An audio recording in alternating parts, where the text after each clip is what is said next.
So, Ark Ascended is out this month, supposedly. Anyway, this means it could leave Ark 1 in the dust, so I made this video to do a recap of my journey of 650 days combined in the order I played it. Now, my first Ark video was over 2 years ago, so it's going to be a little bit rustic, and I guess you can see how far I've came. So enjoy the video, ladies and gentlemen. The Ark, one of the toughest, hardest survival games. In this series we will be spending 100 days in hardcore Ark, so if we die, we lose everything.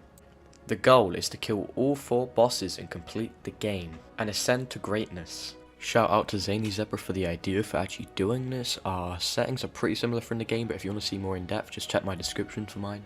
A couple quick lessons to mention: my face cam will be there for the first 6 days as I downloaded my streams instead of separately recording them, but as the series gets along, the quality will improve loads, so keep watching. Sorry about the face cam. And one last thing, the first 2 days were technically 8 days as they were 4 times as long each by accident, but I counted this by making the ones after 4 times as short, and after that they were each half an hour each. That's why it seems like we completed so much on day 1, because technically it was day 4. But we began our first day spawning on the northeast side of the map, where we wanted to be. Now this is supposedly meant to be a hard zone, but we'll see how it goes. So due to having around 1,000 hours in the game over the last few years split between console and PC, I know a bit about the map.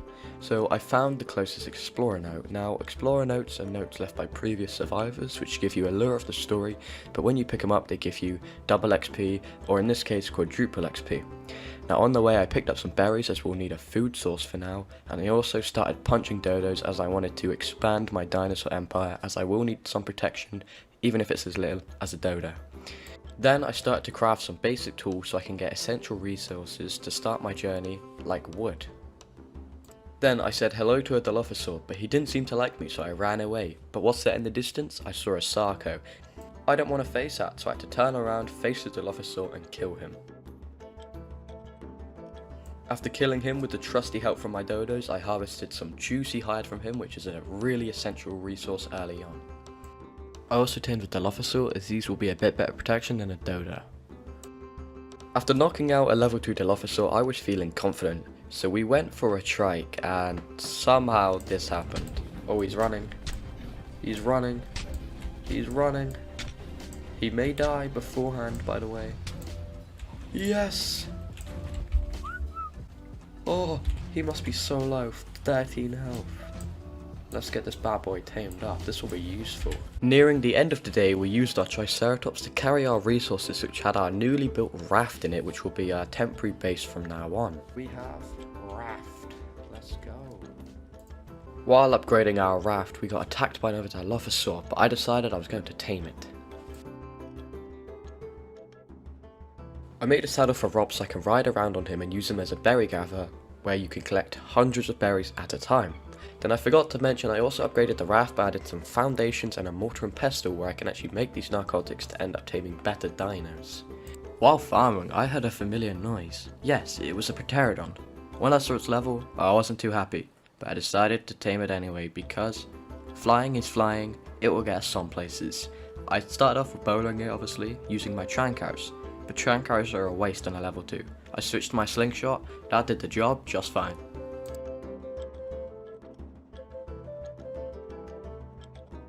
After that I decided to make some narcotics using the narco berries we got from Rob. This will help us tame better dinos in the future. And then my really high level pterodon decided to tame. But for the rest of the day I farmed to get a forge, which then we got enough metal to make a smithy, which starts us off at day 2. Now with a smithing table, this is what we'll use to make metal tools like a metal pickaxe and metal armor when we get a high enough level. I also placed a campfire so we can start eating proper cooked meat.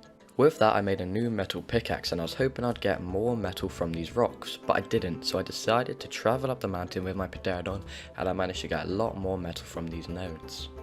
But on my travels back I managed to find some ants. Now these were easy to kill, and when I harvested them I got chitin, and I managed to craft some new armor. It's around the 3rd best armor in the game, so it helped protect me longer, and damn, I looked fresh. After that I finished making the rest of the metal tools. But then there was the Sarko from day 1, dangerously close to our base, and I tried my chances with taming it. I pulled out my crossbow and my narco arrows, shot it for a few minutes, and after a intense battle, it was knocked out. Then I put some meat in it. It was level 33, which was decent for my level, and hopefully this would help us kill bigger dinos, and hopefully help us travel around the map easier, especially in water. So I set off up the mountain to try find a decent level Argentavis, but that's when disaster struck. Time to stay. Oh, we don't have stam, we don't have stam, we don't have stam. Uh-oh. Boys, this might be it. Boys, this might be it. Boys, this is it. Boys, boys, boys, boys, boys, boys, boys. No. No. No. So I did manage to swim back safely by myself, but I was a bit salty, so I put on my Sarko saddle and wreaked havoc in the ocean. After I got over it though, I headed back, found the RG again and knocked it out with my Trank arrows because I remembered I still actually needed it. And while I was there, 2 saber-tooths tried to jump me, so I just tamed them. But then we faced our biggest opponent yet, a Rex, and I decided we could do it, so I went for it.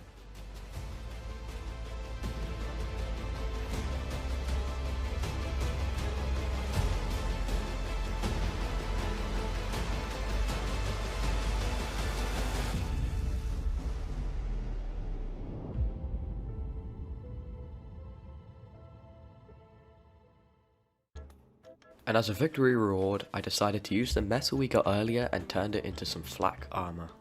Day 4 started off with me going over to Kano Island, finding a purple drop and actually getting an alright shield blueprint that would help me survive later on if I do craft it. After feeling confident from the day before, I believed I could get Big Tails to be even better than he was, so I went to Kano Island, took on some Rexes and even more stuff and got him up to a decently high level. Why aren't they attacking each other? Oh, there's a lot. Boys, there's a lot. I don't know if Big Tail can make it. Oh, Big Tail. Oh, Big Tail's a god. Why is Big Tail so goddamn good? I started the day off with going to a red drop and found this great shotgun. Then I found this higher level RG, so I lured it into the trap, knocked it out and tamed it. Then I ended the day hoping to get something good from this loot drop, but in the early hours of day 5 I managed to find this level 107 pterodon after it tamed, which was going to be very useful as it's much faster than an Argentavis. Then I stole some cementing paste from a beaver dam.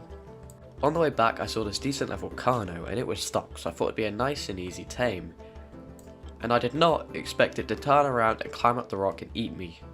But I thought okay, this will be fine. While he chomps on the RG I'll start shooting him, right? Uh-oh, this might not be good, boys. Don't kill the RG, but this could be...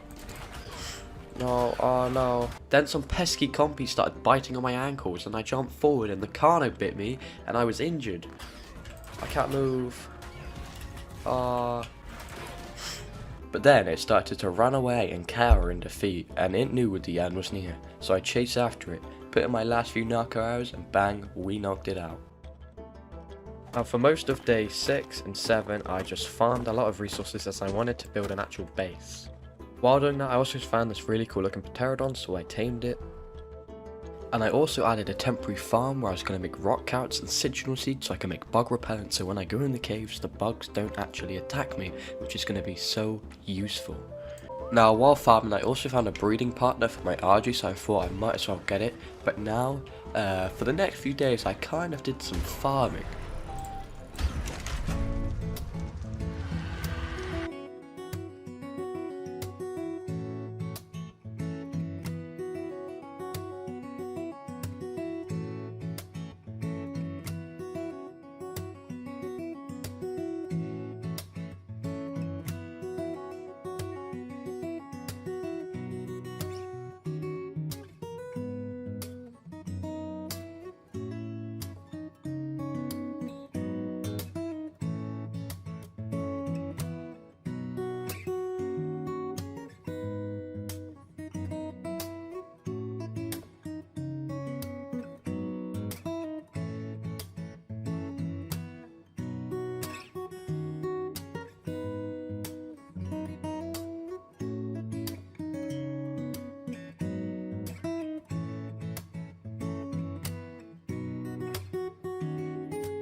After testing my gun, I went looking for a place to actually build my base, as it was all ready now. So I decided this mountain looked very cool, and I found a peak, but it wasn't quite flat enough, so I went around the corner and found a flatter peak with a really nice view of the redwood and decided this is where I'd call home. I ended up making a rifle to protect myself, you know, being in a new neighbourhood and all, but then I packed up my RG, put all the base stuff in both of them as there was a lot of it, and we set sail. And when we arrived, I had to take care of a few angry neighbours. Then I started placing the foundations down. Now this was going to be a circular base, and I was hoping it would turn out right. This ended up taking the rest of the day, as I had some difficulties with the foundations not working, so I had to use ceilings, but I had to lower them. But you get the gist.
So overall, that's pretty much it. I ended up being really happy with the outcome of the base. I think it looks really nice and clean because I can put my birds on the top and landowners on the bottom. And inside I put down my fabricator and try and make it look as clean as possible. But since I don't have an industrial forge yet in the middle, it's just going to be normal forges. But when I can afford it, the big industrial forge will go straight up through the middle. I put down my smithies and that, and yeah, overall I'm very happy with it. But then I'm kind of an idiot because I forgot to click record for day 19 and 20, and what happened in those days, I brought all my important dinos over, so like my Sarko, my Trike, my Carno, and Miguel and Big D the Dodo, because they're important from the stream. And yeah, I'm very stupid for not recording, but we got attacked a couple times, but overall it was quite an easy journey over here. And then on day 20 I just organised all my stuff into the smithies and fabricators, then stole a bit more cemented paste from beavers near where the mountain was. Then I set up another farm with a water reservoir, so when it rains it will keep the water there to do up the farm. Now the new farm was much better because there was glass above it, meaning it had the greenhouse effect, so things would grow much quicker. And finally, to end day 21, we set up some lights. Not torches, but some nice cool lights with a generator. Now for the whole of day 22 I was trying to find a baryonyx to help me do the caves because I've heard they're quite good, but it didn't really go to plan. So on the way back I managed to see a Thylaco, I think that's how you say it, and I've never tamed one before, so I thought I might as well try it. It wasn't easy, okay, these things are powerful, but I did manage to find a good vantage point where I could shoot it. It started to run away and I knocked it out. So I put some spikes around it to protect it, and the nicest meat that I could give it at the moment that apparently it liked was cooked meat, so I put some campfires down, cooked some meat, gave it to him, tamed it, and with my creative naming, I called it Theo. And when I got back I decided to test Theo's new ability to climb walls, and it was pretty cool, but enough playing around. I got all my stuff ready at the beginning of day 24 and I headed to the lower south cave to get the artifact of the hunter. Now although I had got Theo up to a decently high level, I still wanted more before I went in the cave, as I've never really gone in the caves before, even though I've played this game loads, so I was quite nervous. So I got a couple XP nuts on the way to help boost his health, stamina and melee. But it was time to actually enter the cave, so as I went down it was actually pretty quiet for a while. But then we met some spiders and my bug spray didn't work, and then I realised I have to put it on my dinosaur too. So I killed the spiders and put the bug spray on my Thylaco as well. And then we got an ascendant slingshot. I mean, it would have been better on the first day. Anyway though, I jumped down the gap because I knew I could climb back up if I needed to. I killed a scorpion and climbed under this little ledge that Theo couldn't get under, and I got the artifact of the hunter. It seemed a bit too easy, didn't it? Anyways, though, I explored the cave a bit more because I wanted to see if there was more drops than just one. Turns out there wasn't, and all we got jumped by was 3 Sarcos, which was too much for Theo. His health was going down rapidly, so I just upped and upped myself out of there. Left, I was happy with my Ascendant Slingshot that I'm never going to use. But when I got out, I didn't really want to get off Theo yet because I was really enjoying how he moves. Like, you can jump and climb walls, so I rode him the entire way back to my house for the rest of the day.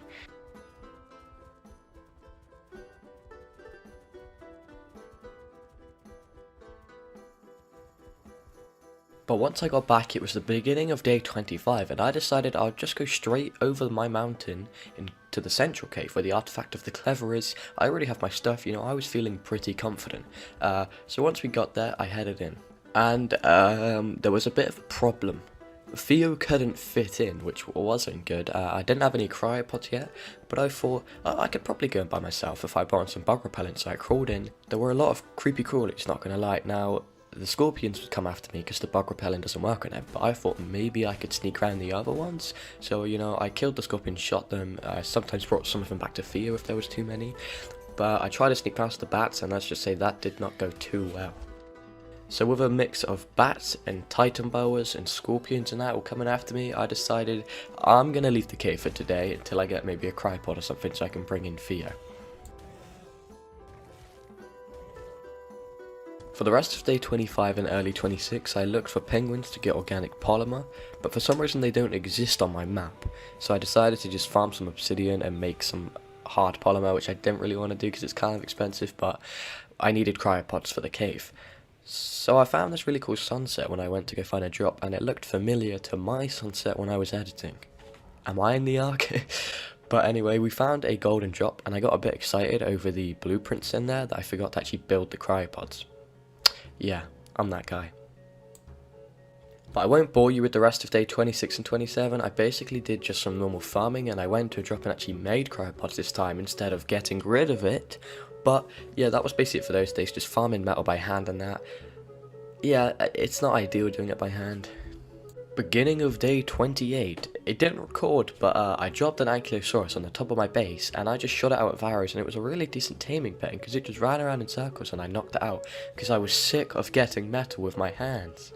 And also, again, it didn't record, but I was sick of like dire wolves, raptors, and saber-tooths attacking my base, and they ended up killing my trike, which was my berry gatherer, and I think they killed my dodo, and it was really annoying me. So I set up some spikes and a behemoth gate, and we were a bit more protected now.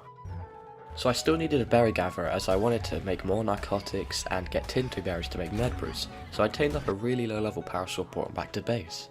And it was a pack of raptors, and I was taunting them that they couldn't get in. So I was going to go over and say hello, but somehow they fit through the gap, and just watch this. No, no.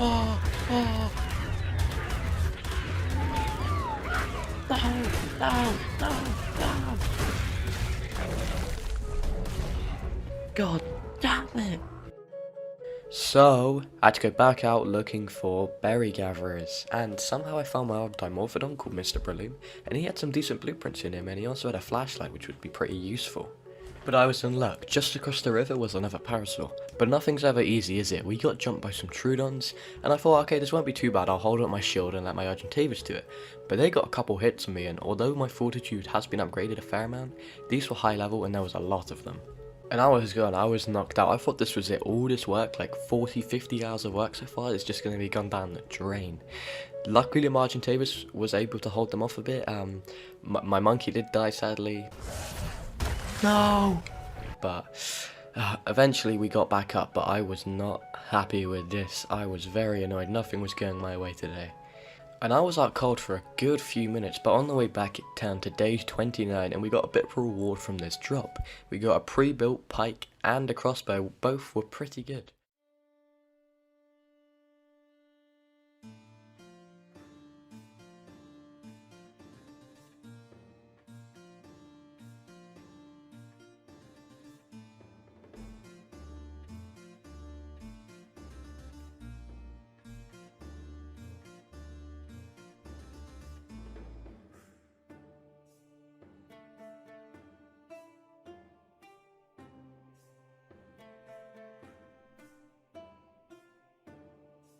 Day 30, I farmed metal.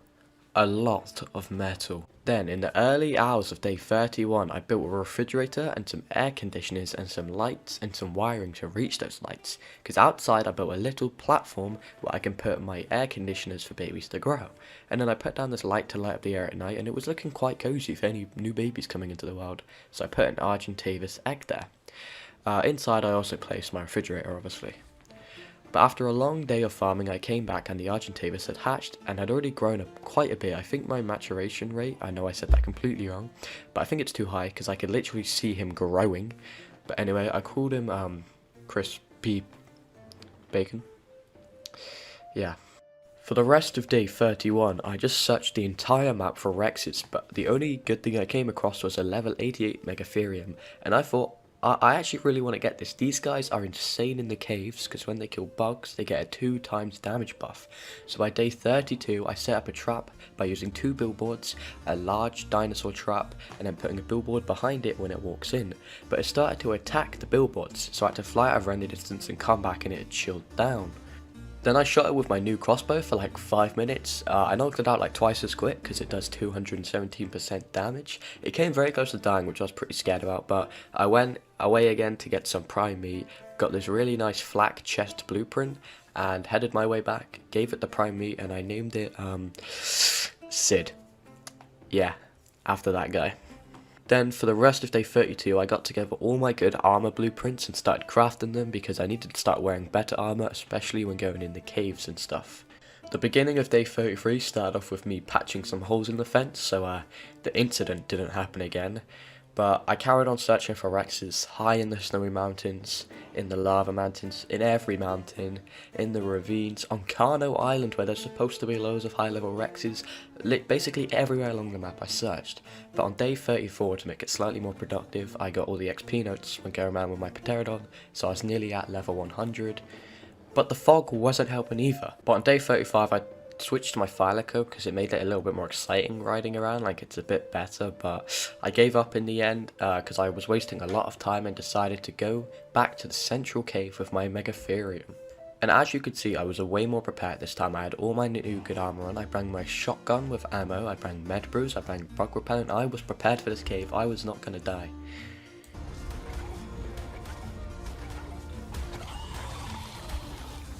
Okay, this guy shreds.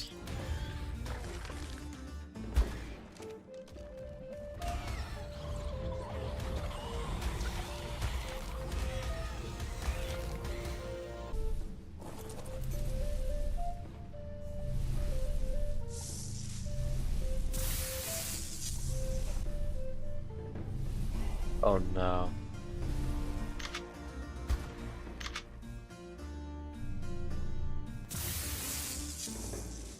As easy as that, the Megatherium made it a piece of cake. We didn't get anything good from the drop, but we managed to get 2 artifacts because I waited for it to respawn so I didn't have to go back in the cave. And we also got thousands of chitin from that.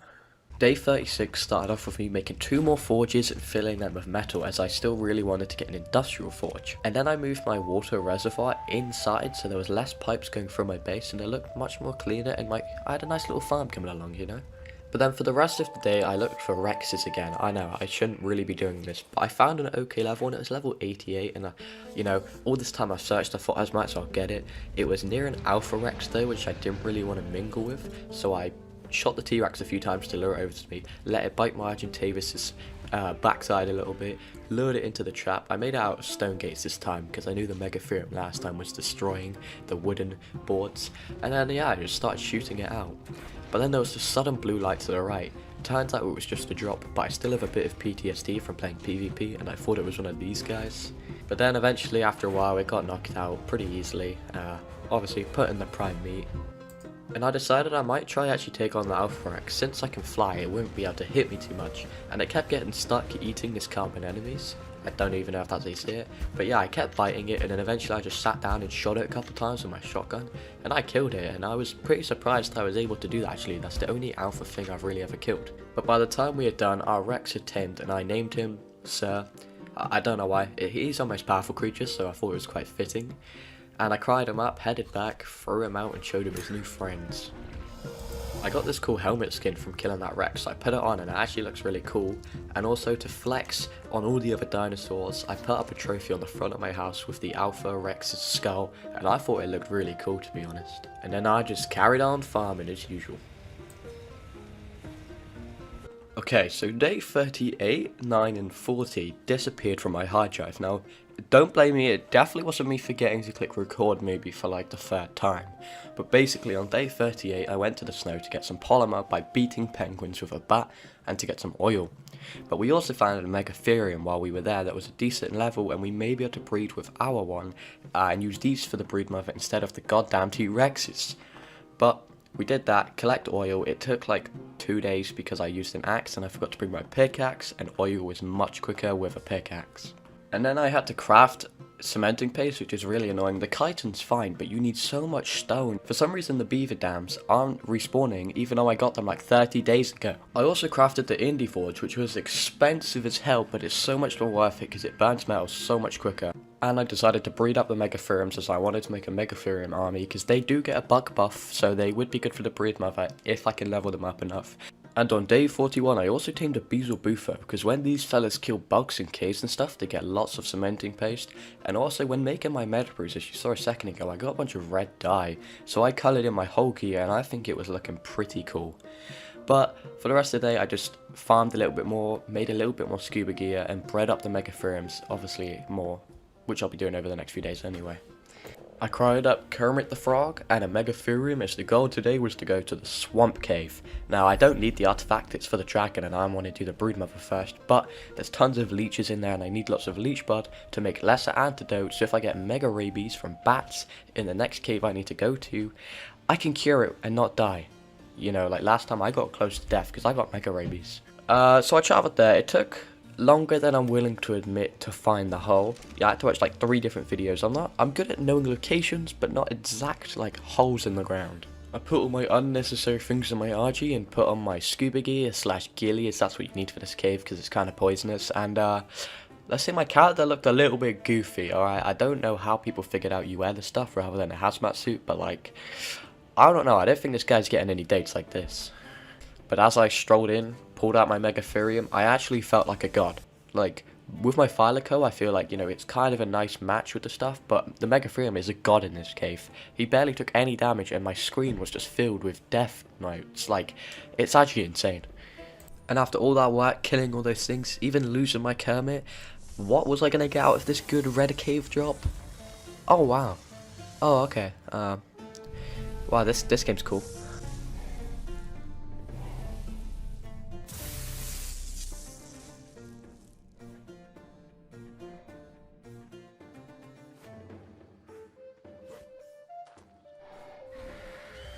After that mostly successful cave journey though, I realised I still needed rare flowers, so I went to the swamp with Manny, got some rare flowers. Some Troodons were assholes, knocked me out, just kept hitting my armor, weren't doing any damage, but just really deteriorated, so I had to repair it when I got back, and then I created the lesser antidote.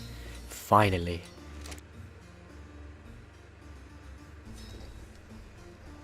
Day 44 started off with some base improvements, as, you know, it needed to start looking a little bit nicer. And after that, I started getting ready for the southeast cave. Now obviously I got my bug repellent, lesser antidote, and med brews.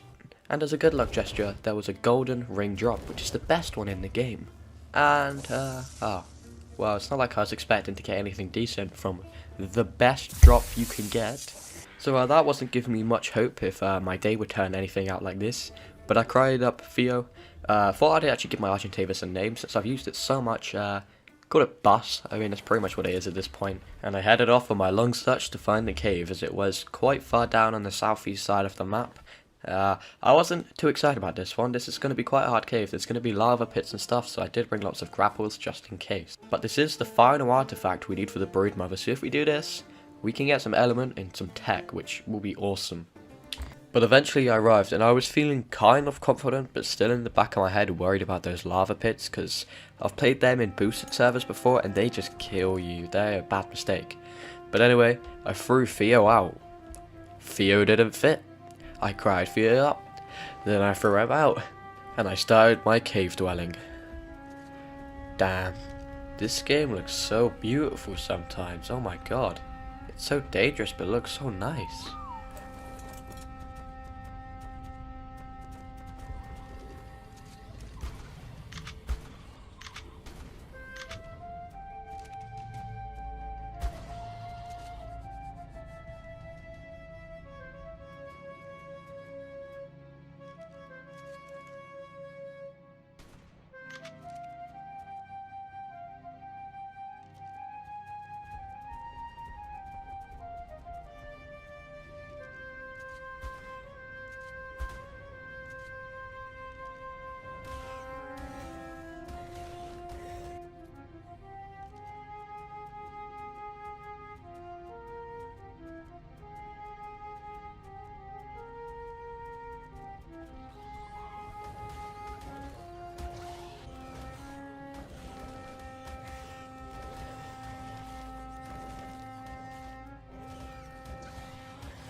No, no, no, no, no.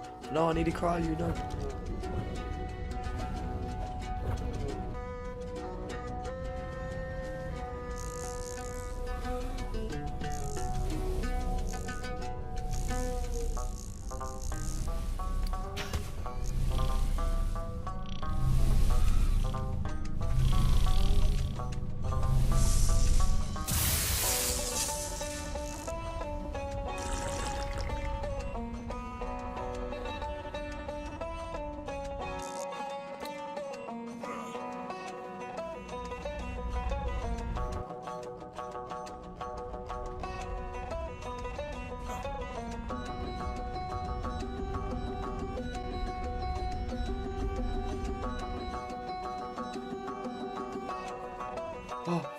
Oh, I made it! I made it! I survived!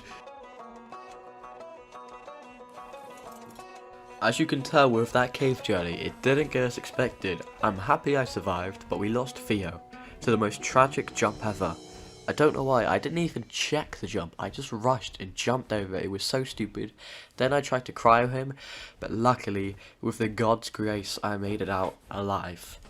Day 45 started off with me breeding some megatheriums, farming med brews, and in the night time, I sat by the campfire and thought about what I've done so far, as I've been rushing a lot recently and I needed some time to relax. Day 46, I took care of some home intruders. I stole a beetle bufo from his natural habitat. I knocked that beetle bufo out because I wanted to go back to the swamp cave to get more cementing paste for megatherium saddles. Once we arrived, all was going well. I brought another megatherium so I can level him up in the process to help with the boss fight as well as getting cementing paste. And it carried on going well until my scuba tank broke, so I started to die. I managed to cryo up my beetle bufo, but I couldn't find my megatherium, so I left and got out of there, and my RG decided to pick another fight. Luckily, it was only a Carno, so he easily beat him. But once I got back to base, I picked up a new scuba tank, took another megatherium with me to go help me find the other one. We arrived back, and my megatherium was nowhere to be seen, and these bugs were here, so I thought, oh, I might as well get loads of cementing paste from them real quick with my beetle bufo. I forgot cave dinos are level like 400 and my beetle bufo was level like 50. And yeah, they got through him pretty quickly. And let's just say this was the biggest mistake that I've done through the entire series. Oh no no no no no no. Oh, I'm stuck. Ah! No. No. I'm not really sure what to say now. I guess I'm dead. I guess this is the end. Finally, I woke up in this unfamiliar landscape, as I haven't mentioned yet, but I have never played this map in my life. So this is really going to be a challenge, as I know nothing about it other than it's very, very hard. And so it begins. After crafting some basic stone tools and getting some cloth armor, I chased after a parasol with my spears because I did need some hide if I wanted to make like tents and stuff.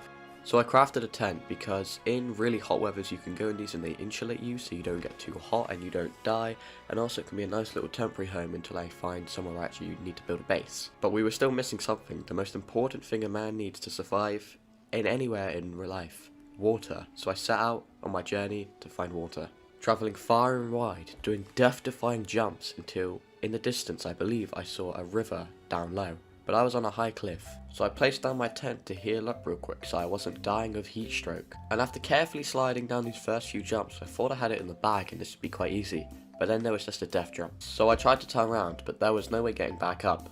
So I found in the corner this little ledge, jumped down. Somehow the game glitched and didn't damage me, but then on the next little jump, my ankle was broken, so I had to hide in my tent in a while with some berries to heal up once again. So turns out it was a river at one point, but not now. Oh, I wish I could be a worm and crawl down and get that water, or just, you know, have a shovel maybe. But further up this dried out river we did eventually find more water, and I definitely drank a lot of it. And I used the new boomerang from Scorched, which is way better than the slingshot in my opinion, to knock out 2 parados, because we did need some times to travel, because when you run your water goes down so quickly. I will name you Harry. After making a new friend, I decided to go on a pilgrimage to find a base location, for now at least, that has water, relatively safe and relatively flat. So I went searching.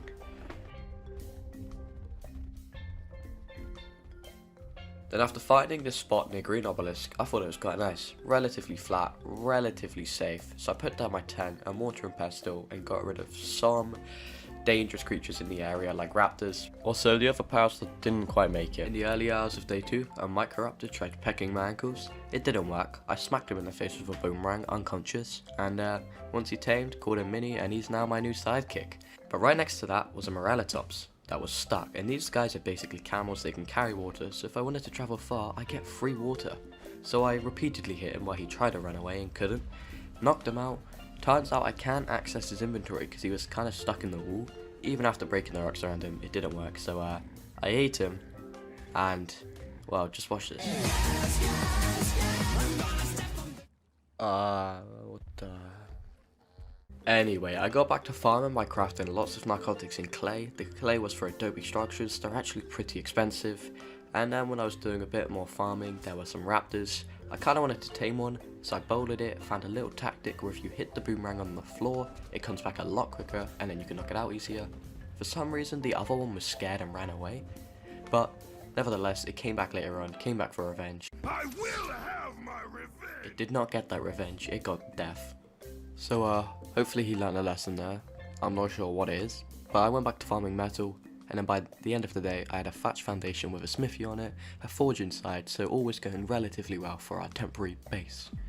Day 3 began with crafting some desert armor to protect me from most of the heat, bonking some jaboas on the head called Jerry and Judy, and knocking out another morelatops near my base, and this time I could actually access his inventory and he's not going to fly away to space. Let's just say Peppa Pig and her family just doesn't leave me alone. Even later on in the day when I was in coma, just kept hitting me, but I stood there and stared it in the face, and it was so intimidated, it ran away. On day 4, while crafting a whip, I realised on my character, my desert armor, it's missing like an arm piece. Like, where's the design in that? Your arm is gonna get so sunburned, like... Anyway though, later on, I got attacked by Peppa Pig again, and then I got attacked by Sabretooth 30 seconds after. This place was getting too dangerous, so I had to serve up some justice. I found the Peppa Pig, bowled it, and encased it in my death trap. There is nothing important to be said here other than how adorable this animal is. Luckily, later on I found another stuck animal, and it was a level 104 Sabretooth, and these guys are strong mounts and pretty fast, and I needed one of them so I wasn't getting harassed by any more pigs. So I knocked them out. Once he tamed, called him Diego, obviously from Ice Age, one of the best kids films. And boy, this guy could go fast. You could just spam spacebar and just jump. It looks silly, but it's very fast and efficient. But then a heatwave struck, and I wasn't going to let the measly sun defeat me, so I cowered in my tent, came out as strong as ever. After that scare though, I lured a Procoptodon into a trap using rare flowers so it would aggro onto me, knocked out, because these guys seem good at traversing the map as it's very hilly. I don't have a flyer, they have good weight, they can jump a lot, and apparently they have really reduced fall damage. So after I tamed it, obviously called it Polly. You know, my names are too creative, and I finished the day off with getting my first XP note off this map, because I don't actually know where any of them are. Day 5, I went exploring on Polly. We found an Ovis. Ovises are rare. I harvested this Ovis and I got a lot of mutton, which is a really good meat for taming stuff. So I found an Argentavis. It was low level, but it will do the job. That's one small step for man, one giant leap for mankind. Beginning of day 6, I realized my Jaboas and Microraptor doesn't exist anymore. I don't know where they went to, but I made a new fishing rod and tried out some fishing. It worked quite well, you know, with disposing of these fish, and then I started working on the foundations of my base. I was doing another circular one, but unlike my last series, it's not going to be anywhere near as big, but still decent. Don't ask in this clip why I'm using a torch. I have no idea why I decided to do that in the desert or why I have a torch. Like, it's for the evenings, but why have I got it out now? But the next few days will be base building and farming, so do you know what that means? Toto Africa montage. Hope you guys enjoy.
After building our base, which I was quite happy with, I made a chem bench. Now this will be really useful for making like cementing paste and just anything like narcotics and that, because I don't believe there is beaver dams on this map, so cementing paste is harder to get, but still not the worst now that we have this. But they're kind of weird, they need electricity and gasoline, so I had to place a generator upstairs, which I guess I'd need in the future anyway, but still kind of a pain.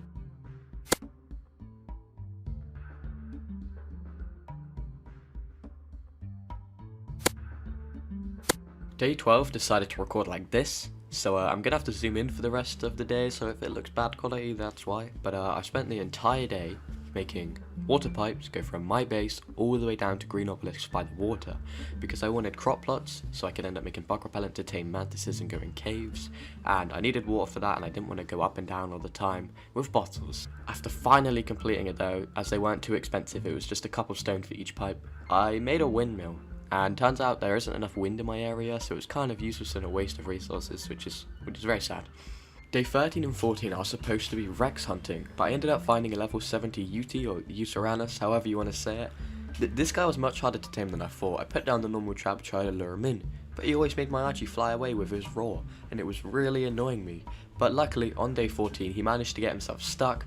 I knocked him out, managed to tame him, and named him Leonidas because he will kind of be leading the pack, you know. I don't know if you watched 300, but his roars boost Rex's stats, so the boss fight, he'll be very useful. But we didn't just need fighting dinos, I also needed a quick way of gathering metal, so I got this guy. And the next day I wanted to test Diego's full potential, so I went exploring in the desert. Oh! Yeah, little Diego can definitely not handle that, so later on I returned with Leonidas, but I got lost in a storm. Yeah, and that was kind of annoying, but I did encounter a death worm later on, and let's just say even Leonidas can't take one on yet. But on the bright side, on the way back, we started decent level Daedon. Now, you wanna know why these guys are useful? They can literally heal your dinos, so in boss fights these will be literally so important. All you need is tons of food, and bang, these guys can heal. Day 18, I am super smart and lost the footage, but in my notes it says we just fought death ones and kept losing, so you didn't miss out much, there we go. But by day 19 I realised it was time to get a better RG, because this one had like 1,000 weight, that was not going to cut it for metal runs as I was going to start needing a lot more metal. So I found a high level one, set up a casual RG trap, knocked it out from the comfort of my tent, and once it was done I named it Yuri. It had much better stats than before and I headed back to home.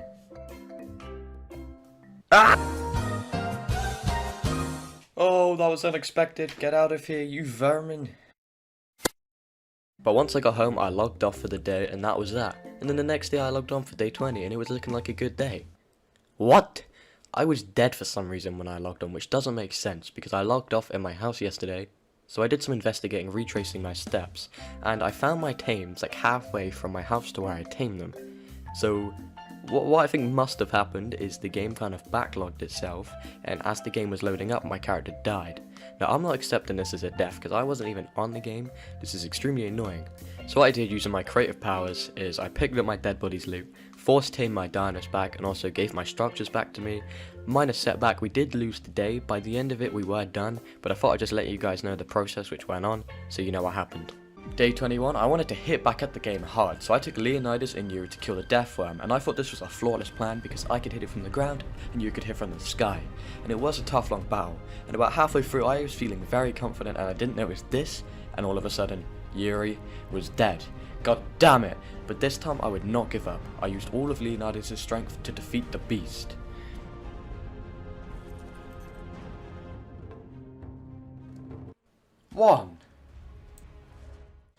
But when I returned to base, I realised I had no flyer to get back up and I couldn't whistle the others. So I trapped the ladybug in a tent so it couldn't fly away, and it sprayed some gunk on me. He slimed me. That's great! But it just seemed to slow me down, so I was all good. Once it tamed, I headed back up. I crafted an indie forge. This was pretty expensive, and then I built a little platform, and this was the beginning of my mass production of metal for eventually getting like a tech replicator and stuff like that. Obviously after completing this guy though. Day 22, I tried out a chainsaw. Wow, this is quicker. All I get is stupid Morella top saddles. Since Yuri was dead though, I needed a new RG, and you know how this goes. Trap it, knock it out, wait, defend, accidentally take the effectiveness down to 1%. So this was terrible due to that, and I had to go find another 112. You know how it goes. Trap it, knock it, wait, tame. Yuri 2. By day 24, I remembered I'm gonna need a Rex line for the Manticore, but I have not seen one single Rex yet on Scorched Earth. But this day I found a Rex, and it was a low level, and I found another one, and they were also low levels. But to top off the day, I found a drop, and it had another Morella top saddle inside of it.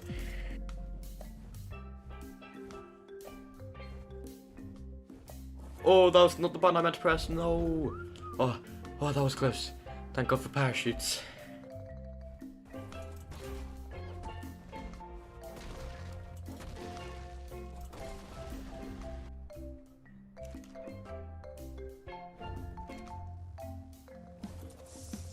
Oh yes, another Morella top saddle.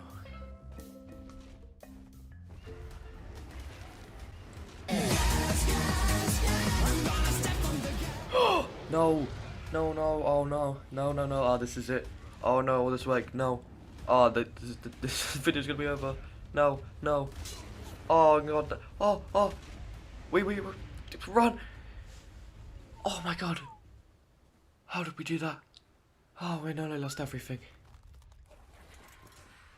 Day 27, I used my Procoptodon to hit a bunch of berries until I eventually got rare flowers and rare mushrooms to make lesser antidotes. If I got mega rabies, I could get rid of it and I wouldn't die. And then I also made a fridge to put in Medbrew's eggs, just to casual things that would expire. And then I finished off the day by just taking out more low level Rexes in the area, as I still hadn't found a high level one. On day 28, I crafted a rocket launcher and rockets because in caves there will be rock golems and these seem to be the best weapons to take them out. And I also made an industrial cooker to make farming Medbrews way easier. In my last series I didn't do this and it was a much more hassle. Day 29 started off good as I got blessed with this insane red loot drop. To bless the day even more, we finally found a level 92 male Rex. So I set up my genius trap, put it in it, placed the gate behind it so it could not escape, and I kept firing trank darts at it, and I realised there was an extreme heat wave, but my character being so powerful, it does no damage to it. Or maybe I just have a really high fortitude. Anyways though, he ended up breaking out. He started chomping the rest of the gate for some reason. I don't know if he figured out he could actually just leave. He just started to run away, so I chased him till eventually he was out cold. Bang, we can finally start our Rex line. I know it's not an insane level, but I'm only really going for the Gamma Manticore as I've never done a boss really legitly. So yeah, deal with it. And then we found a level 72 female. Yes, I know. It's not a very good level, but it's the highest one I've found in 30 days and I don't want to leave it too late to get a female breeder. So this is all we're doing, deal with it again. This time I just stood on a cliff and shot it because T-Rexes don't even have very small arms. Possibly their biggest downfall. It was going well until loads of cretins started getting in the way and I had to keep dealing with. Oh my god, please go harass another animal. Go away, you annoying creatures. And yeah, they were a pain, that, especially Daredons, they have lots of health, like, and hyenas. Just leave me alone, I'm just trying to get a Rex breed, man. But eventually, she got knocked out, and once she was, I went back over to the first male Rex and called it Achilles once it tamed, because, you know, it was strong warrior. And then came back, and once the female had done, called it Calliope. I just searched up Greek names. And finally, by the end of day 29, we had everything we needed so far.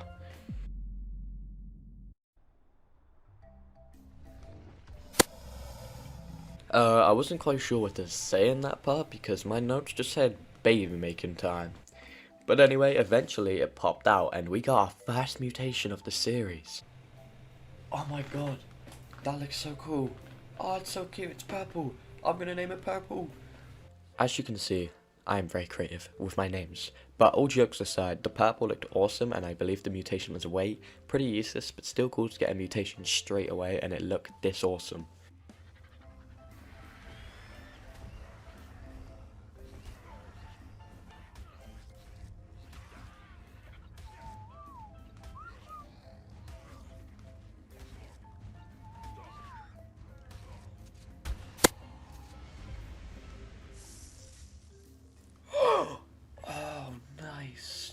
Oh, that's a good saddle. What? A red mutation too? That looks so much cooler. Oh, I gotta mix that in the purple. I later made an industrial grill, which I end up using about twice. I'm sorry, young one, but your stats are too low.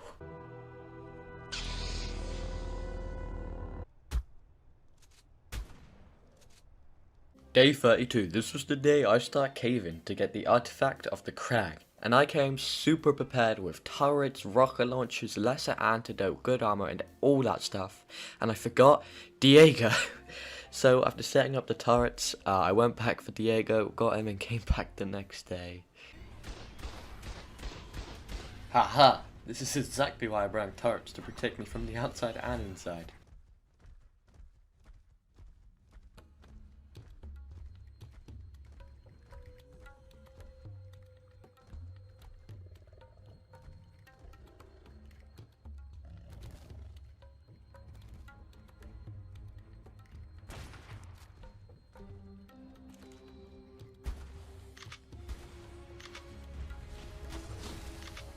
Whoa, no thank you.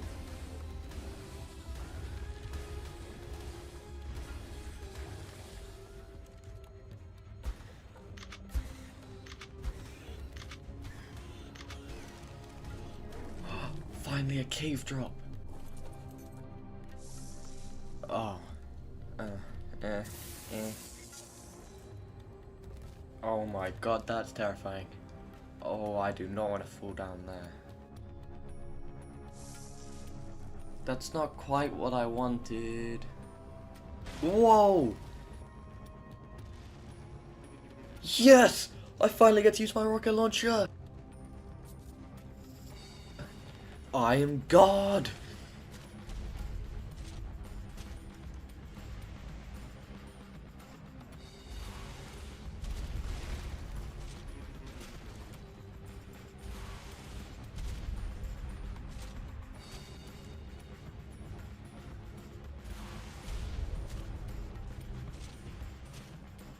Dang, these caves look so much better than the island ones.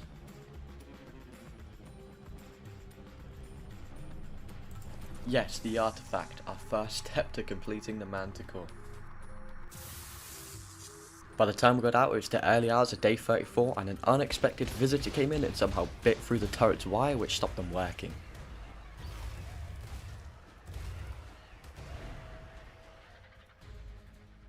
And once I arrived safe back at home, I mainly raised Rexes for the next few days and a few other little admin bits.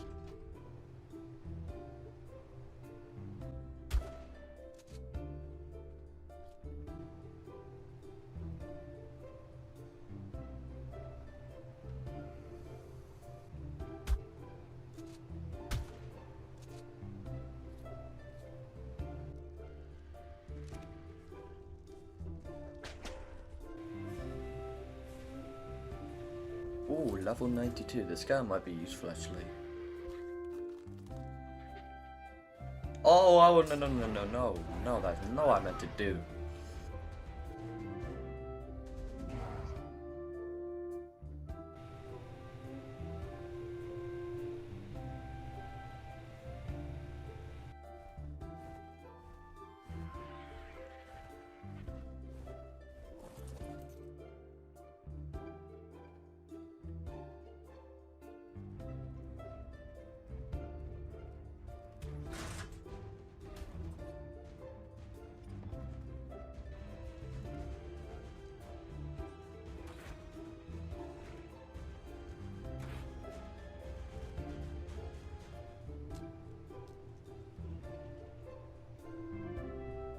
Be free, young one.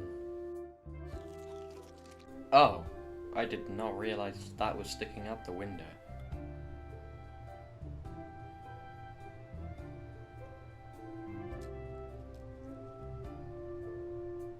Not much happened on day 37, I just crafted a lot more ammo and moved the Rexes to the other side of the pillar to keep them out of the way.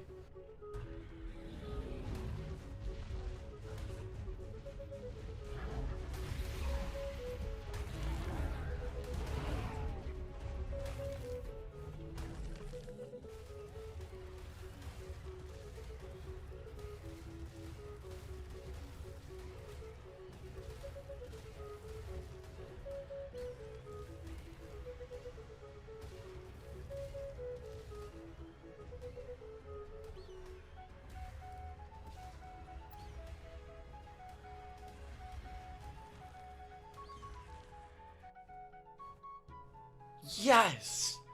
If you wanted to know why I sounded so excited when recording this, every time since like day 25 I left my base to get resources, I've been looking for sulfur. And I couldn't find it. And I wanted it to make flamethrower ammo because I have a really good flamethrower. So I've just been waiting this whole time and I finally found it. Finally found some sulfur. Because every time I saw one of the big rocks and went over to it, it was a rock golem. Oh my god, are those two hopping? They're brother and sister. Besides the weird behaviour between the brother and sister, that is a really cool looking Rex. It's got a red mutation and a pink mutation. It's just a sexy beast. By day 39 it was still getting a bit cramped on top and it looked ugly having loads of Rexes up there, so I moved them in the platform underneath where they can have their alone time, alone. I'll still raise the babies up top and then move them down here once they're done. It just makes everything look a bit nicer, you know. I'm going to be on this rod for a while, gotta keep it nice. The world is cruel, but it must be done. Jesus Christ, it's windy. Oh my god, I can't see anything. More Rexes to add to my army. Now it's day 40, but my notes just say sort shit, and after reviewing the footage, it's not worth your guys' time, so I'm going to show a couple of Ark scare clips just to entertain you, and have a little break from the seriousness of the video. You'll have to get a raft first. Wait, what is it? Oh my What is that? What? Oh my god! What do we do? What do we do? Dude, I don't know. Just calm down. Calm down. Calm down. Calm down. Everybody calm down. Calm. I want to take over this Oculus. I'm gonna be real, both those clips are super relatable. I've been in those situations so many times, especially that second one playing this series. When a Caprisuchosaurus jumps at you, it's terrifying. Your life flashes before your eyes. But now back to more serious topics. We start off day 41 with going to the artifact of the gatekeeper. It's the central cave. I became prepared this time. I bring a Megatherium, a Sabertooth, and a Rex because I'm not dying in any cave this series.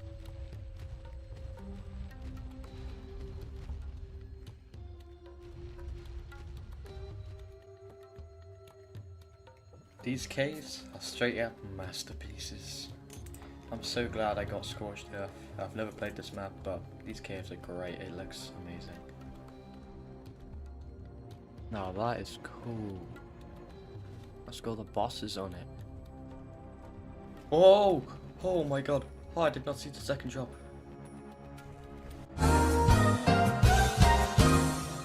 No!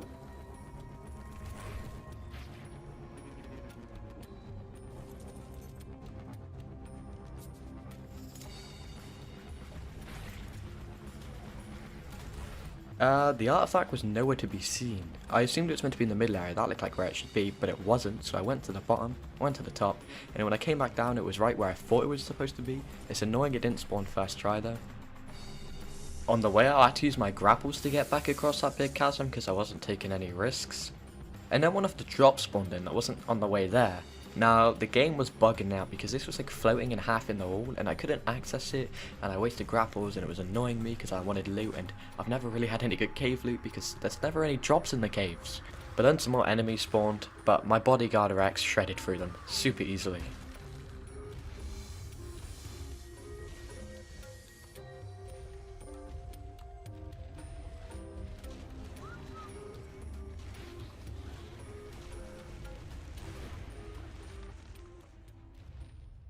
Day 42 was boring, just doing baby duties, raising Rexes and printing, stuff like that, so I'll give you 2 more art clips for sticking around this long. Oh my god!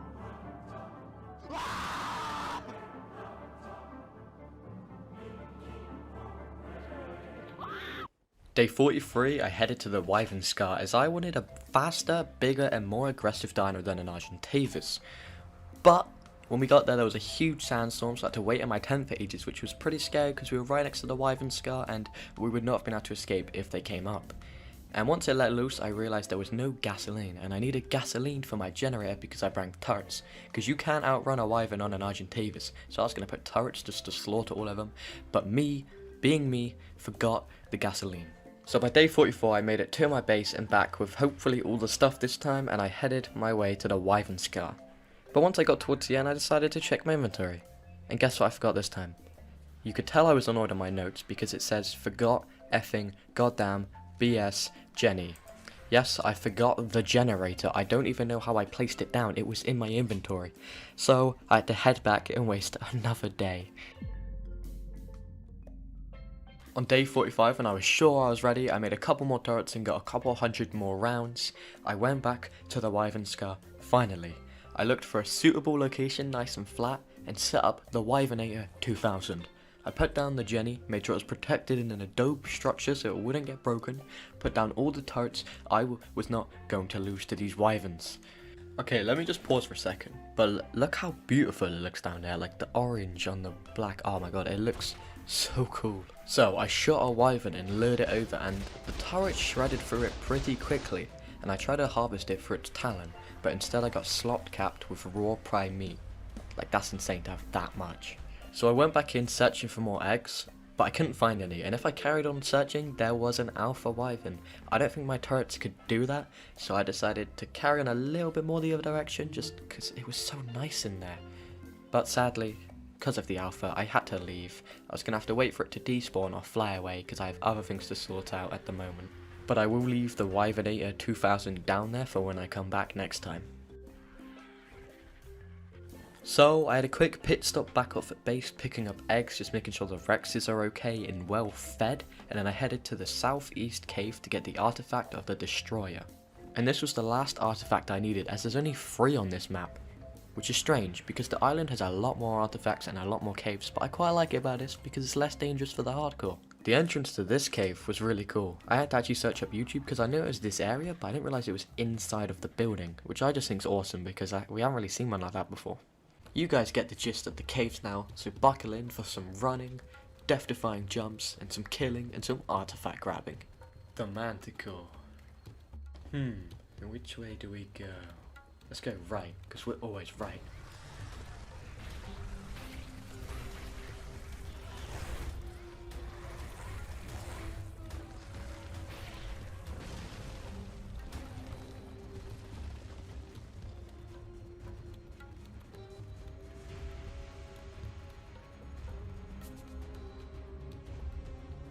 Yes, I can be God again. Die.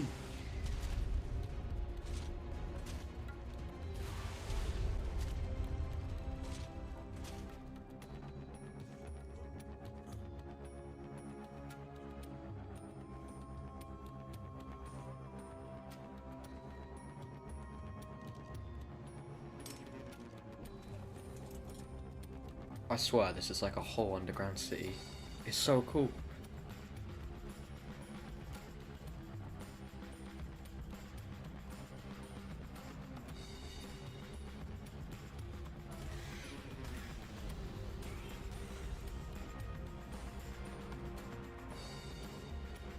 Great, it's not spawned again. Hopefully it's back. Yes, it's back now, okay, it took its time, but we got it, and we also got the cool sword skin. Finally, now I can leave. Day 47, I literally got all the Rexes prepared for the boss fight, so I put saddles on all of them and circled them all around the obelisk, and they just look so cool, especially the mutated ones. Ah, it's so cool. I've never really had a Rex line like this, so I'm excited, because if you've watched my last video, we never made it to the boss fight, and we're getting dangerously close to it.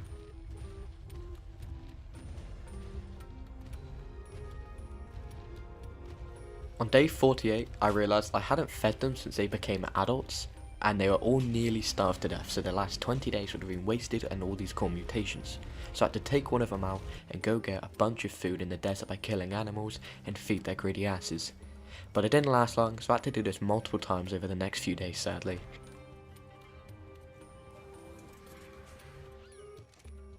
Oh, looks like that guy did not make it. I bet you can't guess what we did on day 49. I spent the entire day getting meat with my Rex, flying across the whole map just looking for bigger dinos to eat, and then I put the rest of the Rexes around the obelisk.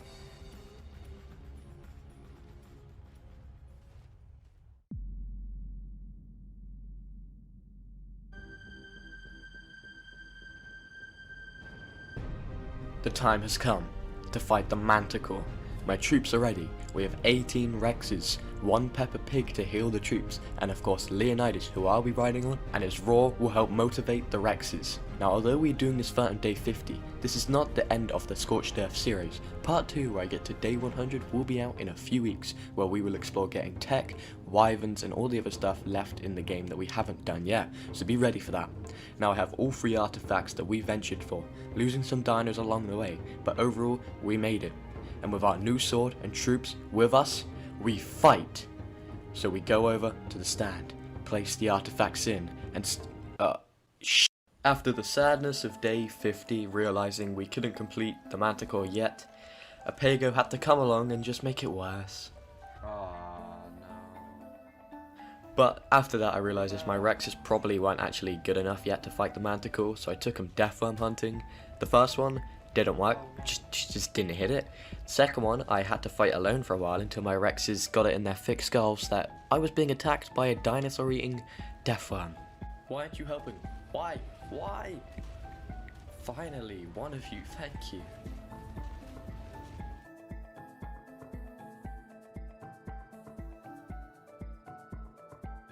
And by day 51, we arrived back at the green obelisk. Now yes, the screen is zoomed in a bit for the next minute or two. OBS is a bitch. But I lined up all the Rexes nice and neatly, you know. Really put time and effort into it so it looks good. And then they all moved by attacking something. No, why? I give up on making you guys neat. Stay like that. By that point, I was done with them. Rexes are so stupid, I left them, went out, found a yellow drop, and it had an ascendant flamethrower in it, which was insane. And then when waiting for the next drop, I just sniped some Jaboas out of frustration of the Rexes from earlier. By day 52, I ventured over to my previously set up turrets in the Wyvern Scar for Wyvern Talons to obviously do the Manticore. Now they were all set up and ready, so I shot a lightning wyvern, got on my Archie, and flew away as fast as I could. Which isn't very fast on these guys. I really wish you guys could go faster. But once we made it, I let the turrets do the handiwork, and they really shredded through this guy. I took the Talon out of his inventory, did it to another Fire Wyvern, took his Talon. This was going quite easy. And then I did it to a Lightning Wyvern, but he didn't quite make the landing. Oh, I'm dying, Jesus.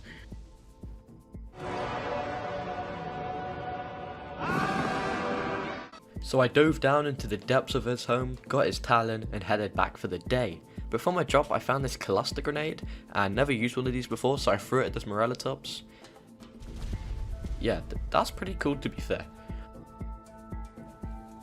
Day 53 began with me naming every single one of my Rexes, so I had a bit more of an emotional attachment to them.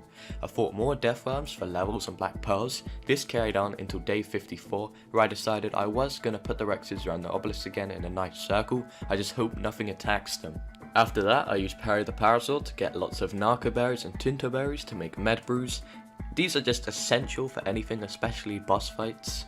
But it's not just me that needs healing. I sat on my Daredon for the rest of the day healing my Rexes because they could not go into the boss fight damaged.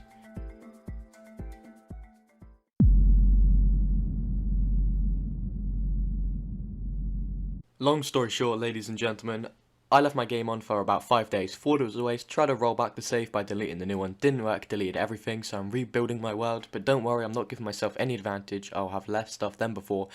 Just wanted to clarify, let's get straight back into the video.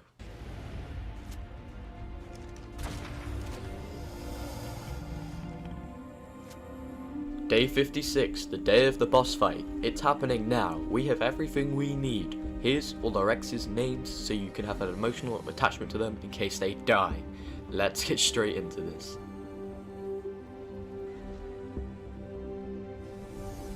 Oh god, okay, we're actually doing this now. Oh god, I don't want all of these guys to die. Okay, dead on. Oh no, where is it? Okay, passive healing. Oh my god, oh the Rexes, please move out the way. Oh no, it's coming. Get on the UT. Oh, it's attacking. Let's take this nice and easily, we don't want any casualties. But Rexes, please hurry up, I'm gonna need you. Attack! Please attack everyone! Let's go, that's actually working, we're doing damage, we might actually have a chance, but please keep fighting. Oh no, oh god, my torpo's going up, my health is already down, Jesus. Keep fighting, just keep hitting, please. Oh, we're doing a fair amount of damage actually. Oh god, the death worms are coming out now. Now we gotta look back to them, we're good.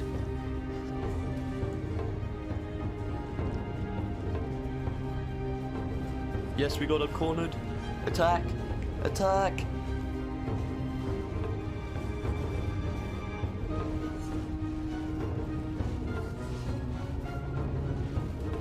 We're so close. Oh god, the rock golems are out.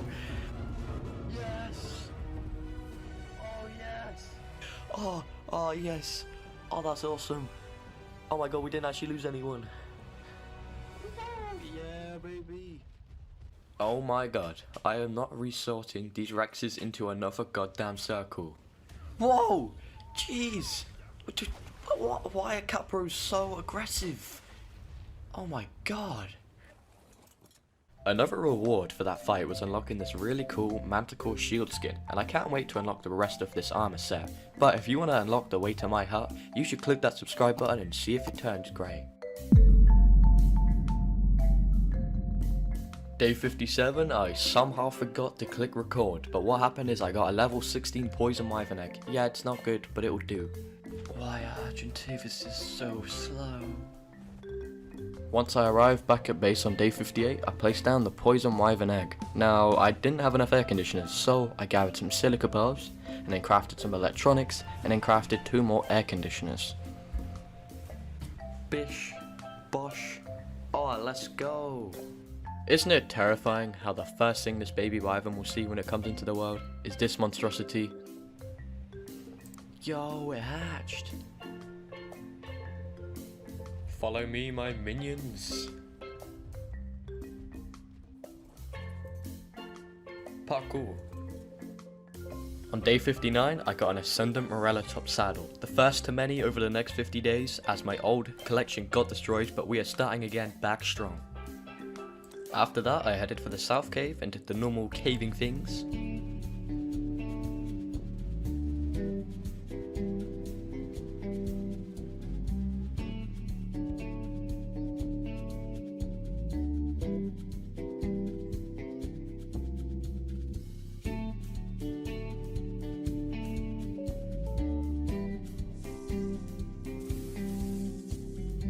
On day 60, after dropping off the artifact, I headed to the central cave to do more caving.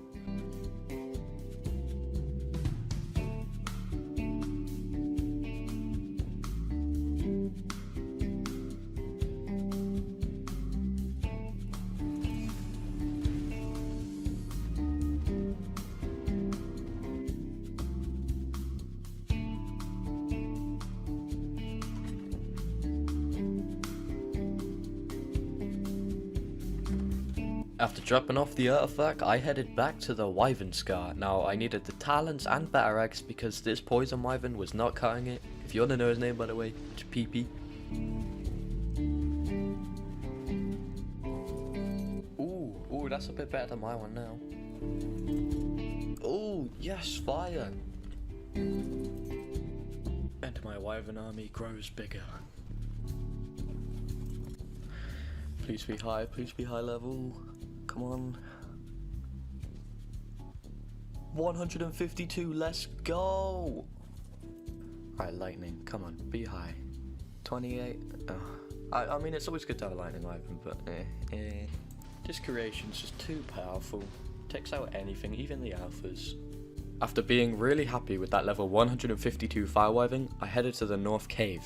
But as you can tell on my hotbar, I didn't really bring enough med brews because it's super hot in that cave and I bang like under 10. So as you can tell, it's going to be a little bit difficult.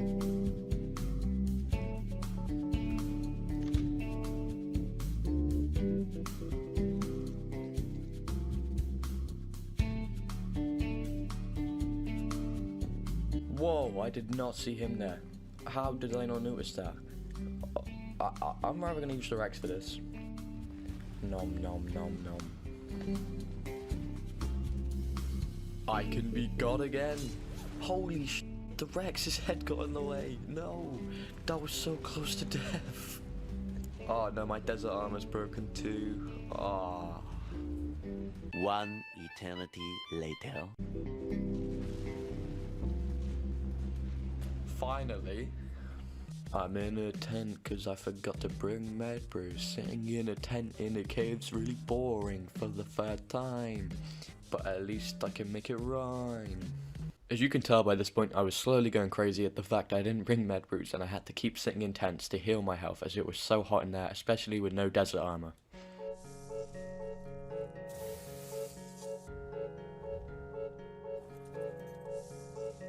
Sheesh. After that insane drop, I picked up a Philocolio. The first time I mentioned that, I called it a Thylaco, and you guys did not like me in the comments, so it's a Thylacolio.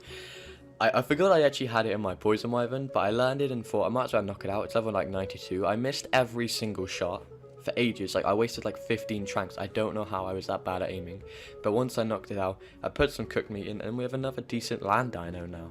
And once I got back from knocking out the Thylacolio, the Lightning Wyvern had hatched. The reason I did this one first instead of the fire one is to make sure my baby growing stats were all good, so I could make sure it's all fully imprinted and all goes smoothly. On the early hours of day 63, my Lightning Wyvern had finished growing. Yeah, my stats are a bit too high, I had to turn them down after this. But although this is a low level, it still kicks ass. Like, the damage it does from its lightning is insane.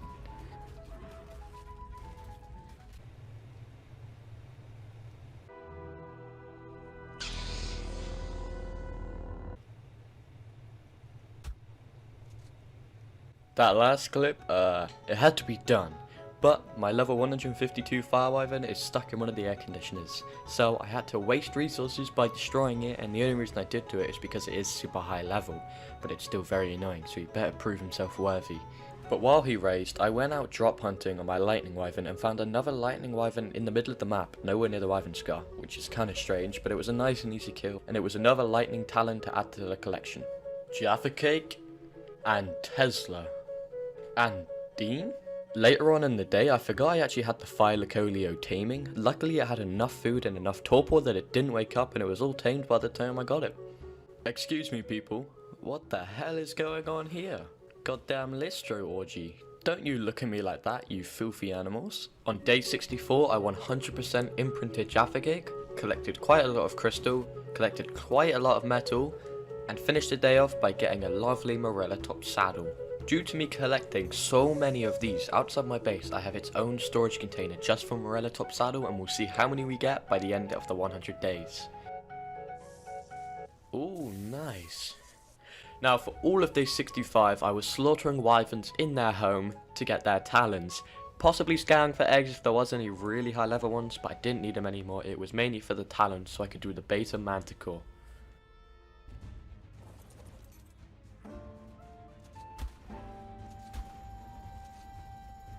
I'm not gonna lie, while doing that I felt very cool and powerful, just taking a bite from the wyvern and blasting it with my shotgun. It was super unnecessary, super dangerous, but it felt cool. I also found a level 100 lightning wyvern, which if I leveled up enough would become better than Jaffa Cake for the sole fact he's lightning, but I really don't know how bothered I can be to do that, and I'll probably just stick with Jaffa Cake for the rest of the series.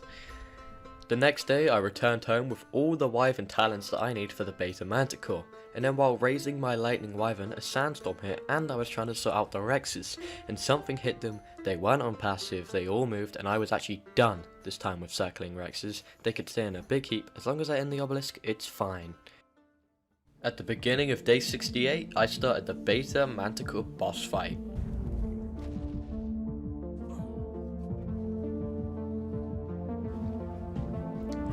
Alright, let's do this, boys!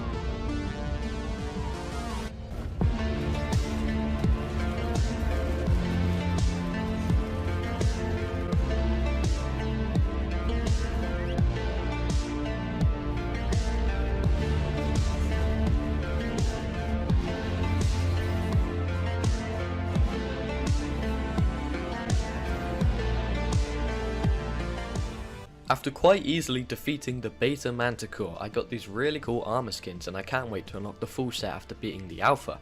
But now we have enough element to build a tech replicator, so that is the goal over the next few days, to farm black pearls and metal and polymer.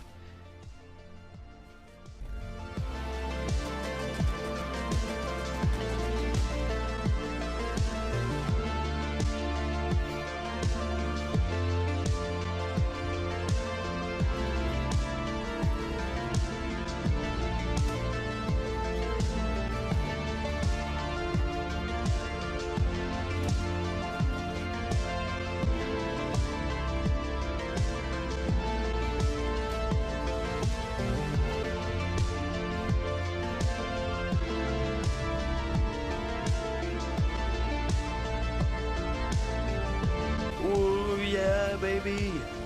Still not as good as Jaffa Cake though.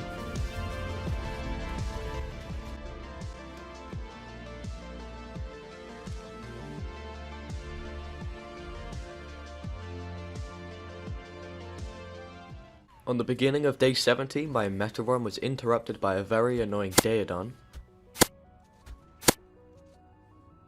And then later on, I farmed up resources to make protection for my Rexes. Well, not really protection, more a place to stay with gates, so it looks a bit nicer when they're not all huddled around the obelisks. But yes, I guess you could call it protection for these boss-killing Rexes.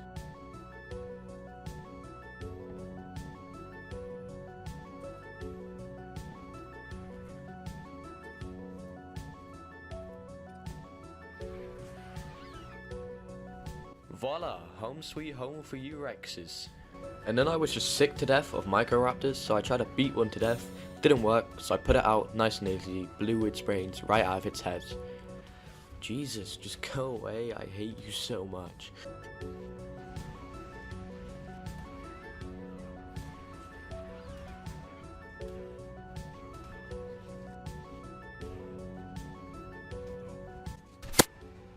Now that is exactly what you deserved. On day 71 I realised to craft a tech replicator I couldn't just use normal polymer as there wasn't enough slots, so I had to craft lots of hard polymer, which is quite annoying because this thing after I made it is really expensive, but it's gonna be worth it. And I built a platform next to my industrial forge so it can go there, as it's very big, but I'm very happy with the progress going so far. Day 72, I farmed black pearls from death farms by killing Novi Rexes. It's not interesting, watching paint dry is more interesting to be fair, so enjoy this picture. So I finally had enough resources to craft my tech leggings, and I did so. And these things look pretty cool, a bit out of place with my knight's armor, but you know what, it would do. And I went to go test these bad boy out, because I'd never really used tech before. Alright, that's what it looks like. Oh god, Jesus, I look like a hobo. Let's put that back on. Oh god, I need a haircut, but the leggings are cool, Zoom! Oh jeez. Wow, these can go fast. As you can tell, I was very surprised. Like, I didn't think they would go that quickly, and they're really awesome, but I'm not going to use them for now. I'm going to save them till I have all the tech stuff I can make and use it all in one go, and it'll be awesome. But that is very cool, being able to just run at the speed of light. Well, this is fun. On day 74, I headed to the Wyvern Scar. Yeah, again, we've been here a lot, but somewhere you can be is the Discord. It'll be in the link in the description, check it out after the video, you can talk to the community. But before taking on all the Wyverns, I ate an egg in front of all of them just to show my dominance that an egg bigger than me, I can eat. And then I just made their lives misery for the next few days.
Day 77, I was super thirsty, and the closest source of water was cave juice from the north cave, so I went in and had some of that.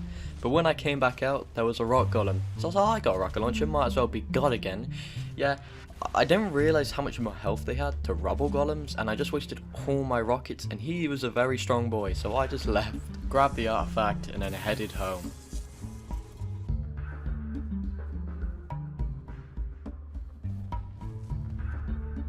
On day 78, I attempted to try tame a mantis with no bug repellent and just wearing ghillie. Okay, just ignore me. I'm just gonna shove it down. No. Okay, this did not work. No. Run! Ah!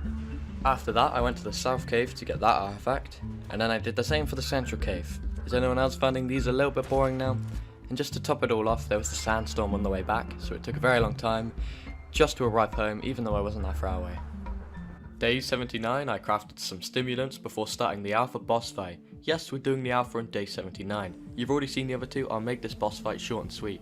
But day 100 is going to be a banger, it's going to be insane. That's why I'm not saving this for day 100, because I'm doing something even better.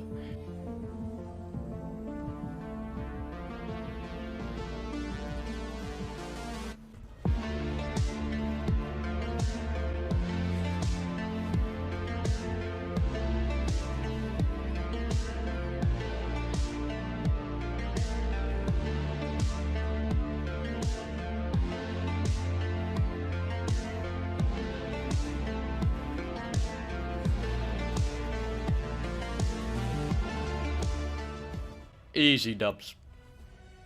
My armor set is finally complete and I think it looks pretty awesome. I like that they added this to the Manticore, like how you can unlock the skins, because it's cool as hell. But for the rest of the day, I just farm black pearls for tech gear.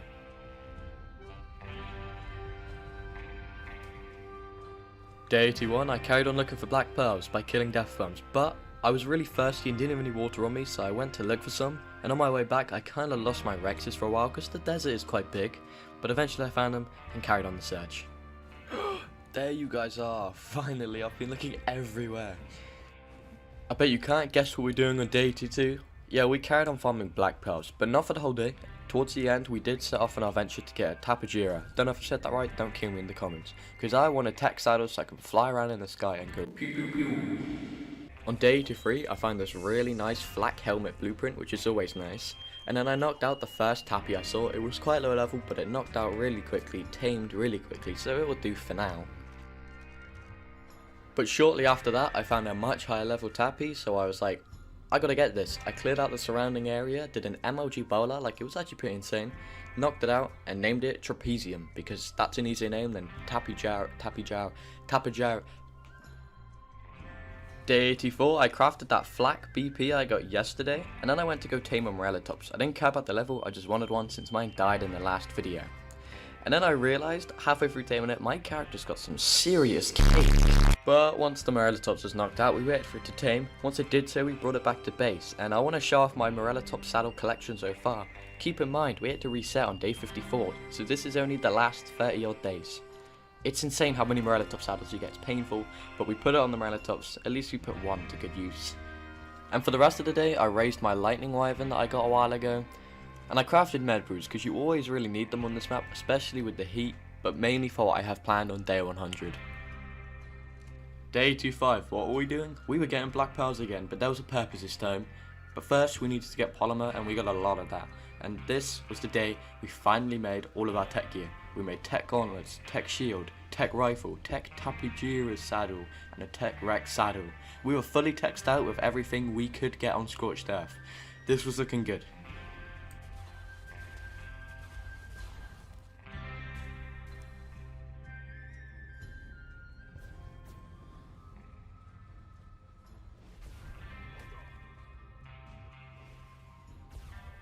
After crafting all that tech though and spending all this time doing it, I had to have a little play with it.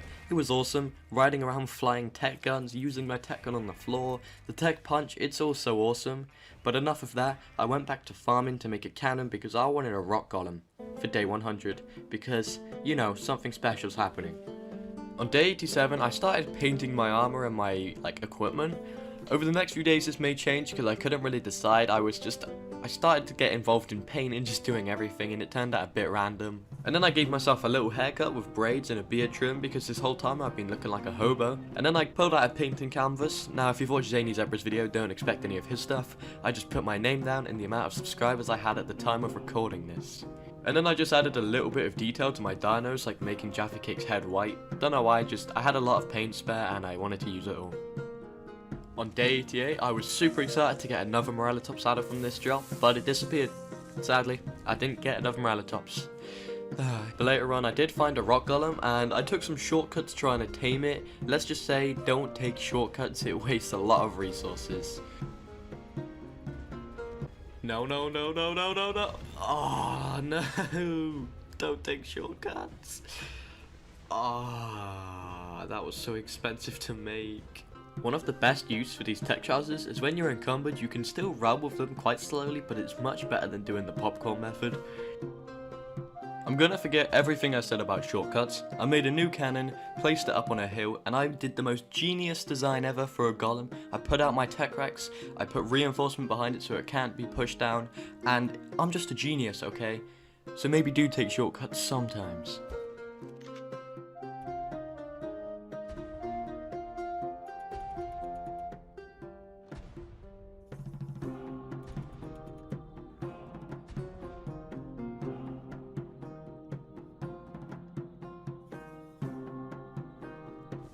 Burn!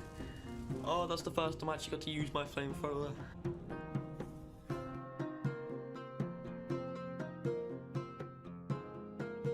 Not gonna lie, but Rocky's a badass. Like, he's a beast. He's got like 30k health and he's a super low level. I just wanted to get a raw golem to make sure I had one before the end of the series, and it was a nice and easy tame with my genius plan. Day 90, I found this really good Tropiocanthus saddle. You can't even get them on this map, and I know I didn't say that right, but again, the point is you can't get them on this map. Why did it give it to me? And later on, I guess the way this map got its name is really happening. It's literally scorching, like it's red. You can't see anything. If my fortitude wasn't so high, I'd probably be dead by now. Oh yeah, baby! I added some war paint to Levi for what's going to happen in the coming days, and then for the rest of the day I just stocked up on ammo and repaired my armor, because this is going to be a big fight. The goal for day 91 was to farm a lot of metal, which I did, and a lot of crystal for the tech generator. But while farming crystal, we found an old friend. He's a low level tapager, but it's always nice to have an old friend with you. So I made sure to bring him back home with us. On day 92, I crafted the tech generator. It looks awesome, and it is awesome because you don't need wires and it has a very wide radius, so it's really cool having it. I also had a tech dedicated storage where I'm going to keep my element. It's very unnecessary, but it looks cool, and I wanted to build every tech thing I can before the end of 100 days. Speaking of building tech items, I also built a tech grenade later for the fight we're going to be having. Damn, the trim's coming through now though. But since I'm slowly running out of things to do, I thought I might as well do a painting to commemorate the reason why I'm actually here with over 5,000 subscribers doing these videos. Zany Zebra. Yeah, it's not going to be anything too special, just a slight recreation of his colour scheme on his channel. But then later on I decided I wanted to go tame a mantis, and this time obviously I used bug repellent, so it's going to go nice and smoothly. Alright, come on buddy. Ah! No, no, no, no, no, no, no, no, no. Oh my god. What were the chances of that? Okay, I was not expecting that at all. I guess I should have checked for death worms, but that was like the most perfect timing ever. Just walking up and it just jumped out. So I had to deal with that guy first. Yeah, I think that's the easiest tame I've done in my life. I bang way too many death worms. I didn't think it would only need one. But where does the death worm go? Because it definitely can't eat something that big. Anyway, though, I ran up to another one to try to tame it. It didn't like that, but my one beasted through them. And then later on, I thought I might as well get another one so I can maybe breed them. Not that I really need to, it would just be cool to have a mantis army because their melee is pretty high. You can even give them swords. Bruh, no, oh, why? Phyllocolios, they're so annoying.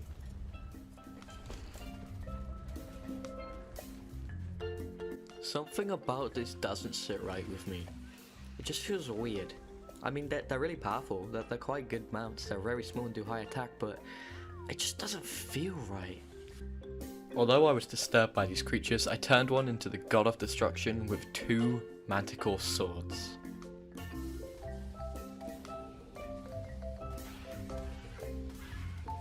Still, something just doesn't sit right with me about these. It's like you stand on the insect and they have swords. So, although being weirded out by them, I decided to raise another one, and now I have 3 fully grown mantises, and they're very disturbing. Please help me. I'm gonna be for real with you guys. Day 94 to day 99 sucked. Nothing could happen, didn't tame anything, nothing just new or anything entertaining happened. Your guys' time is precious, so I'm just gonna take you guys straight to day 100 because you deserve it for making it this far. And if you have, comment day 100 and tell me your favorite part. Day 100 has arrived, the big 100. Yes, we made it this far. But today's challenge, we will be taking on the Manticore with just Rocky, Levi, Trapezium, and of course, myself. This is going to be insane. Let's just get straight into it.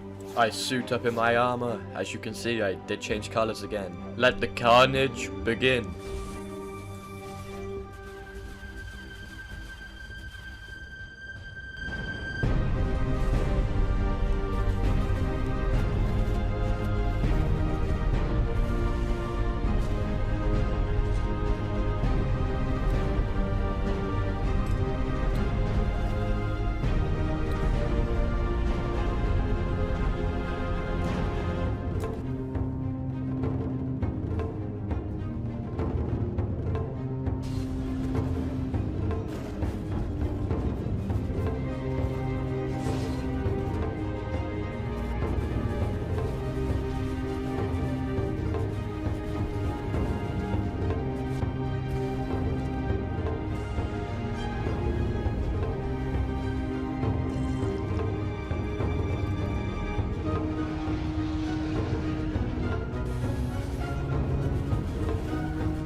No, Rocky!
Baby, we did it! We beat the boss! Rocky's died though!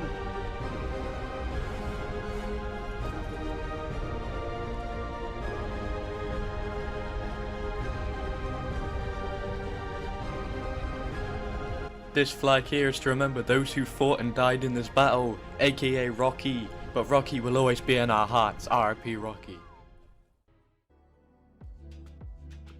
Day 1, I woke up in this strange land apparently called Fertile Lake. With having no idea about this map, I did the only reasonable thing and just started brutally punching trees, made a pickaxe, broke some rocks, made an axe, and some spears, just the essential tools. And due to my terribly low level, muscular character, I crafted a bunch of foundations and just demolished them because apparently that works. Whoa, the hell? What? No. And then later on I had to help decrease the turtle population as there was getting too many of them, and then discovered that rocks started popping out of the grounds. Yeah, it was an earthquake, but I was confused. The hell? What? Is that an earth? Oh, rocks are popping out. Okay. Day 2 began with me almost dying to those poisonous mushrooms again. And then I made a fish basket, put it in the water where there wasn't any fish. I then upgraded my armor to hide and set up some foundations with spikes for extra protection. Then I was on the hunt for hide and killed a scorpion, but forgot they don't have hide. Damn it, I needed hide. So I found an ovis chilling and minding his own business. This is gonna be such a waste of mutton, but I really need that hide. Turns out his meat was not wasted, as I used it in the new mortar and pestle to make narcotics. And I also made a campfire in a forge and used a tiny bit of metal I had left over to make a smithy. And by the morning I had a crossbow and a metal pick ready and was searching for something to tame when I came across this bulb dog. Yes, a bulb dog. Oh, I need you. Yes, you can be Bubs. Look at this bad boy. There was also an iguanodon nearby, and if you don't know these creatures, they have infinite stamina, which are pretty useful, so I bowled it and knocked it out. And once he tamed, I called him Spee. Why? Because it's almost the word speedy, but not quite. You think it's f***ing funny, huh? How does this work then? I was still on the hunt for any dinos I could tame though, and I found this dodo, but Spare, my iguanodon, just didn't agree with me on this one. No! Spare, I wanted to tame that. So instead I knocked out a parasol with a slingshot, even though I had a crossbow and narcotics, because I made a slingshot and I was not going to waste it. And he was called Burby Collector. And once I returned back to my base, I gave them both saddles and fortified my house, well, more of a floor, a bit more. I then used some of the green crystal in the air to make a spyglass, which was very good at telling us where not to go. Yep, no way I'm going down there. And then I found a companion for Bubs called Bubba. Yeah, what does the bear want from me? Why? I didn't do anything. Hey, sorry to interrupt here, but I have a new Discord to join at the top link in the description and continue watching to hear more about it later. On day 4 we may have had some unsuspecting visitors. That's not good, that's not good. No. Ah. No. No, wrong animal.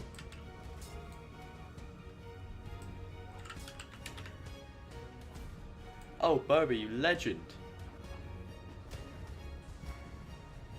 Oh, no. Wow, that was intense. To make things worse, Spee was literally killing himself on my own spikes, and as I was scared to leave the area until he recovered, I farmed this morning's intruder for meat and some stone to make a taming pen, which I set up down the road. And it may be a simple trap, but it always does the job. Lucky for me though, a new Ravager pack had spawned quite close to my taming pen, and I was able to trap 2 of them, a level 72 and a level 8. Their friend though, I had to put to sleep first, permanently. Yeah, you're dead. And for the ones trapped in the pen, I shot them with laser tracks until they were forced into submission after they just watched their friends die to my hands. But I needed Prime to tame these guys, so I could up a racer that was in the air just with my crossbow. And the low level one was called Guard, because its only purpose is to serve the high level one. Raven has been tamed, and I think he's the alpha because he has a weird glow on him. Uh-oh, that's really not good. Why do the bears not like us? After enough of bears' vendetta against us, I saw some stegos and decided to send my dinos on them because I needed to level them up. Oh no. As you can tell, I was so sad at Guard's death. Since the Diplo aggroed onto us, Raven was kinda just biting his ankles for a really long time. It took a while, and once I finally was allowed back to my tiny base, I made tons of spark powder because I had loads of leftover stone and flint from trying to get metal because there are no actual metal nodes anywhere. These kind of look like weapons. They look sick. But anyway, I still wanted some more brute force, and I found a level 91 tech stego. You know how this goes. Knocked it, put up spikes, and... No. So, raptors are slightly annoying, and I had to settle for this level 64 trike instead. But on the bright side, I had just enough metal to make Raven a saddle, and I was ready to commit some real damage now I had a good strong mount. Day 6, I found a level 112 stego and a level 62 tech stego, and you already know what happened. I made them mine, and I called them Sammy and Sam, because my originality in names is amazing. But when I took them back to base, I made a few more spikes, so what happened the other day doesn't happen again. And I made saddles for the stegos, walked about 10 meters and realized these guys are so slow. Oh, this is going to be painful to travel with. Later on though, while crafting narcotics, I somehow managed to consume a bunch of them and put me out for what felt like an eternity, but was actually just 2 minutes. Uh-oh, I just ate a lot of narcotics. Oh god. God damn it. How much did I eat? Oh god, it's still going up. Wow, I have maxed out my torpor. Oh, finally. I was out for quite a while. It turned to day 7 while I was out. Great. Day 7, I used Burby Collector to gather more narco berries to make more narcotics since I ate them all. A bit later though, I was high enough level to make flak, and I was able to make a couple pieces before running out of metal, and I had to break these stupid rocks again that barely give you any metal. But while on my ventures, I did come across 2 raptors that were decent level, so of course, knocked them out, put spikes around them, and had to get prime, so I targeted parados again, and once they were tamed, I brought them back to base and named them Kanye and Drake. Because they're raptors. You think it's fucking funny, huh? Day 8, and I finally realised my stupidity of putting a fish basket in a location where there was no fish. Let's check. No fish. I mean, I guess it makes sense. There is no fish in this area. And realising my stupidity once again, I had been struggling for oil and metal to make a fabricator, and only just remembered tech creatures literally give me both of them. So I chomped on a parasaur for a while, and I would have got a bit more resources, but Raven had other ideas. No, why? Anyway though, I was still able to make a fabricator and a smithy, and you may be wondering why I'm making another smithy. It's because I'm getting out of this dump. I don't like this base and I'm moving to a much cooler location. Why? How's... Today was the day I was migrating to a new location. Where, you may ask? I have no idea. I don't know where anything is on this map, but just let the journey begin. Oh my god, this is gonna take a while. Sammy, you're a bit slow.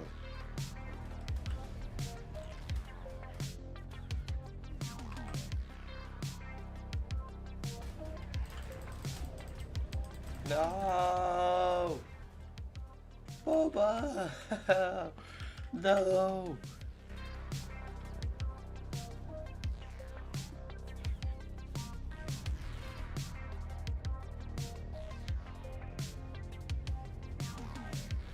Mr. Krabs. Oh no. No. No. No. Stucky. Rest in peace, Stucky. You helped me a lot. Like a lot.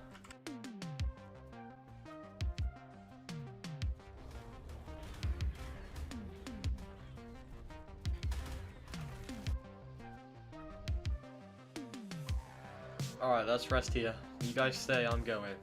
Well, that journey wasn't too bad, but it's not finished yet. I left my slow dinos on that island to heal and went scouting with my raptors, as we can cover much more ground in a much quicker time. What? Nope, nope, nope, nope, nope. No way, no way.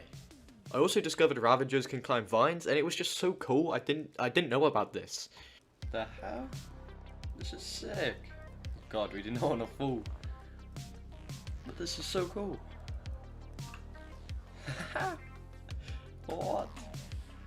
I love when OBS randomly shrinks my recording. Well, this isn't very nice. Well, it's much better having the raptors now. Yeah, about what I just said. No! Kanye! No!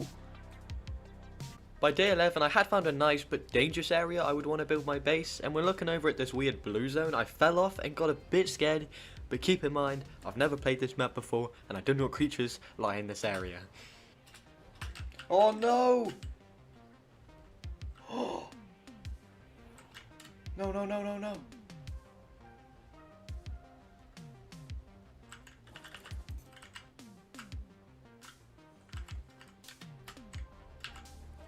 What is that? No! Oh! No, no, no, no, no, no, no, no, no. We're not meant to be down here. We are not meant to be down here. Thank God. Oh. We are not prepared for that zone yet. How many times? This is why they're on my hotbar. Today's a good day for all of you watching. It's the last day of this zoomed in mess. Just blame OBS. As you can see, I set up a farming raft because I was not going to the new base location unprepared, as it's quite scary. And I got to farming metal. A lot of it because of those goddamn pesky raptors. And just off from my island, I found a high level Ravager pack. So I set up a nice easy trap and it actually went really smooth. Ah, no! Oh. Ah! Leave me alone. See, that went really smooth. But before I could knock them out, I had to take out the remaining threats, which were a few raptors, and realised one of them was quite high level and would be a good replacement to Kanye. Let's go! So I knocked them out, but I didn't have enough narco arrows left for the other Ravagers, so I had to bring my raft over to craft more. Welcome to the pack, Eminem. And so, after knocking them out and stuffing them with meat, I took them on a murderous rampage to get them some levels. What, why are you staring at it? What's so intriguing about it?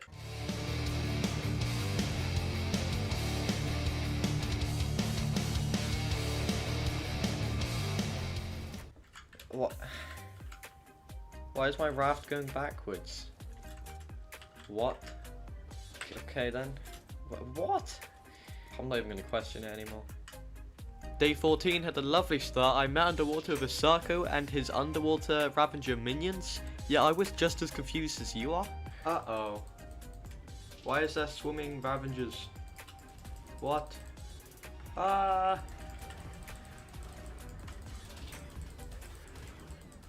After that ordeal though, I farmed up tons and tons of stone for cementing paste, and I finally was able to make the cliff platform. And I also made a simple pistol and a long neck rifle for extra protection, because as we've already experienced, where we're going, it's not that safe of a place. What is that?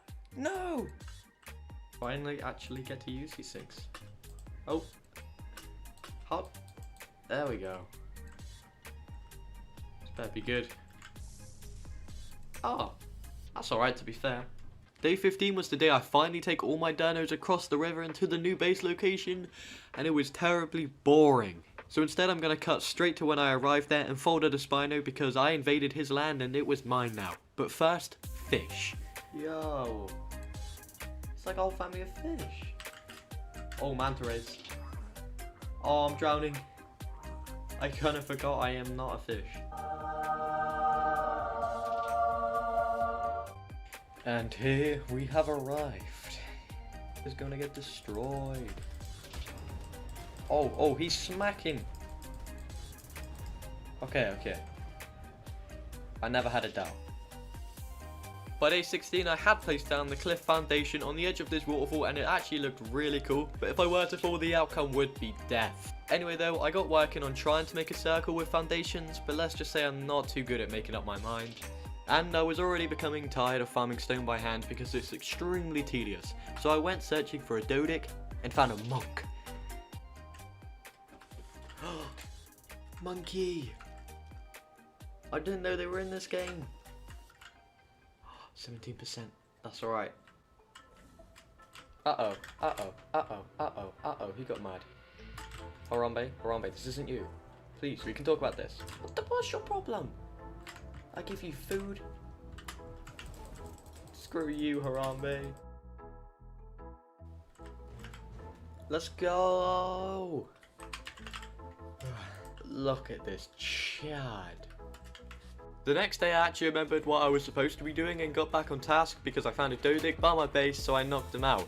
And while I waited for him to tame, I actually made a gate for my base, so that was quite nice. And then I went to go to the lake area to get some of those green gems, but the art gods just had other ideas, I guess. Oh, let's go. That's what I was looking for. I guess earthquakes are a bit useful. And you know that obsidian I got? Well, I did use it to make scissors and cut my hair into braids and give myself a lovely mustache. But because of OBS, this is all you get to see. And oh yeah, the Dodic tamed, and he was called Goku because he's, well, kind of strong and breaks a few things.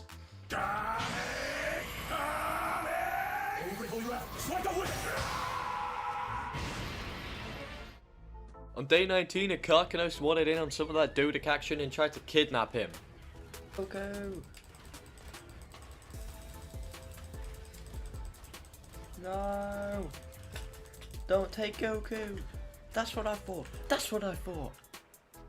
Oh, poor Goku. And after stopping an attempted kidnapping, I managed to finish the base's foundation. Holy smackers, this is big. Day 20 consisted of me farming blue gems by hand and realizing that's what Goku's whole purpose is for. But I forgot you can actually ride him and roll at a much quicker pace in his tiny legs. Ease. Day 21, I went through all the stages of grief about my base. I denied hitting it, then got mad at it, and eventually I came to acceptance and restarted it. Yes, the circle just looked terrible, I had no plan going in, and honestly I had no clue what I was doing, and it was a bad day for me. And to make it even worse, YouTube told me that only 1.7% of you that watch this video right now are subscribed. What is that all about, huh? So I have a deal for you to raise that number. If you subscribe right now or are already subscribed and you leave a replyable comment on this video, I'll respond to all of them. Whether there's one comment or 10,000, they're all getting responded to. Day 22, I was back in the spirit. I had a base plan and it was going really well. But I decided let's have a break from farming and have some fun. There were a few obstacles in the way though first.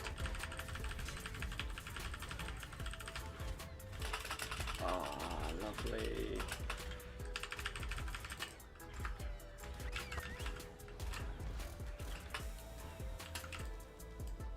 Oh, why are they so annoying? Oh, I'll take it. But eventually I made it to the top of a very high cliff and I was ready to jump. Okay, 3, 2, 1. Yo! Oh, this is so cool!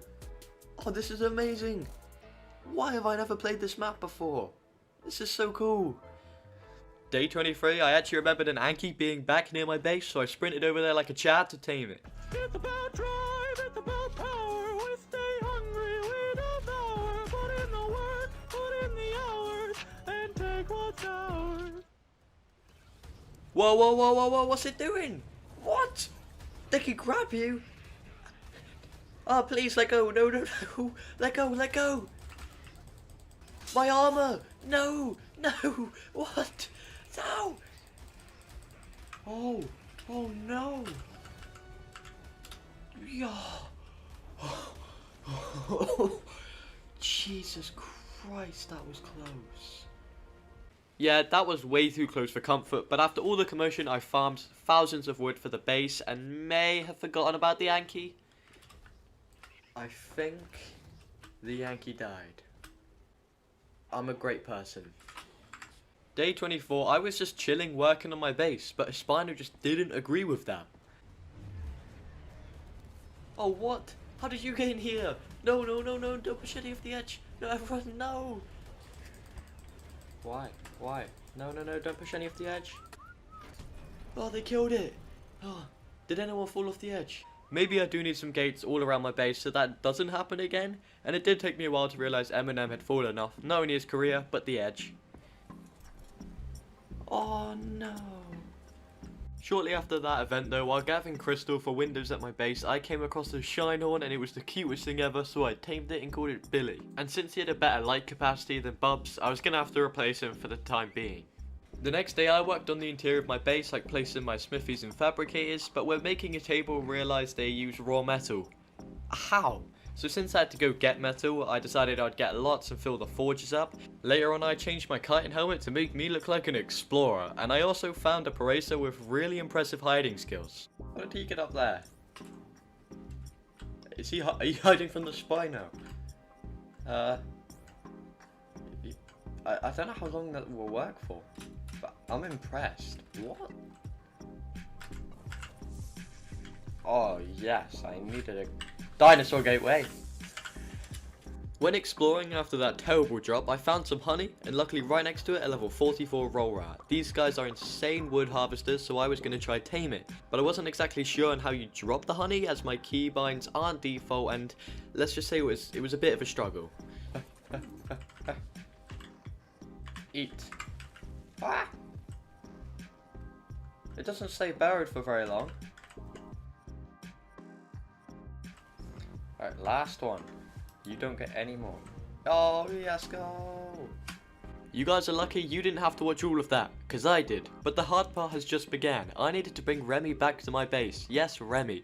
Don't get too attached to the name, because there was loads of things we had to sneak past, like Spinos and Carcanos and Basilisks, while an earthquake was happening. Until this.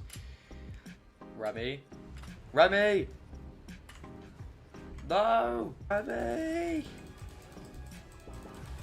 No! Yup, this game can be really cruel sometimes. Luckily though, after more searching I was able to find a level 12, so I guess you will have to do. Okay. You don't get a name for now. You don't deserve one. Day 27, I just farmed a bunch of metal and green gems to make a roll rat saddle, which is very expensive.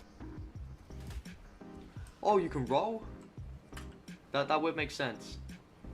It is a roll rat, I guess. Oh no, the bear! Ah! Oh, the wood. Oh! This thing was great even for a level 12, but would have been even better for a level 44. Maybe if Remy hadn't jumped off a cliff.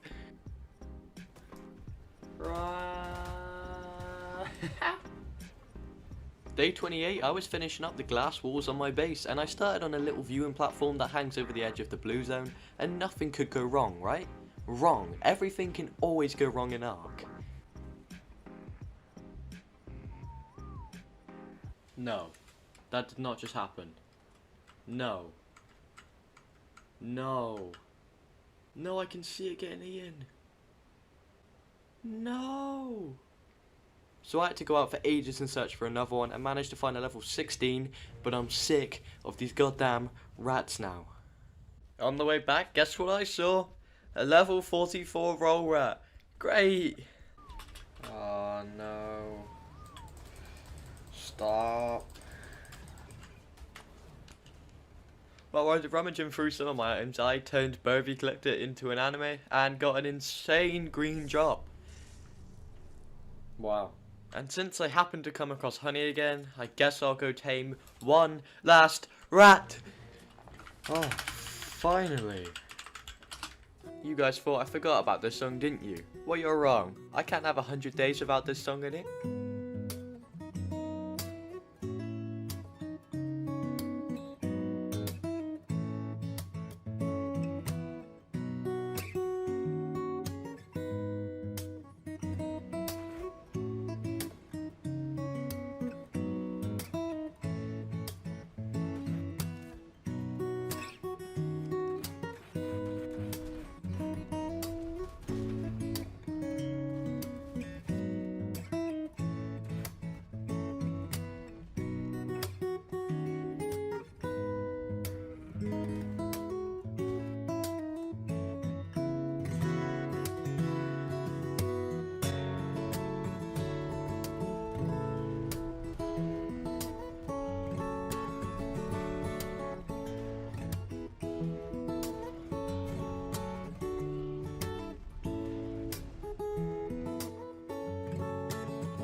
Day 33 and 34, my footage is just straight up gone, so I recreated it for you, but you shouldn't notice a difference.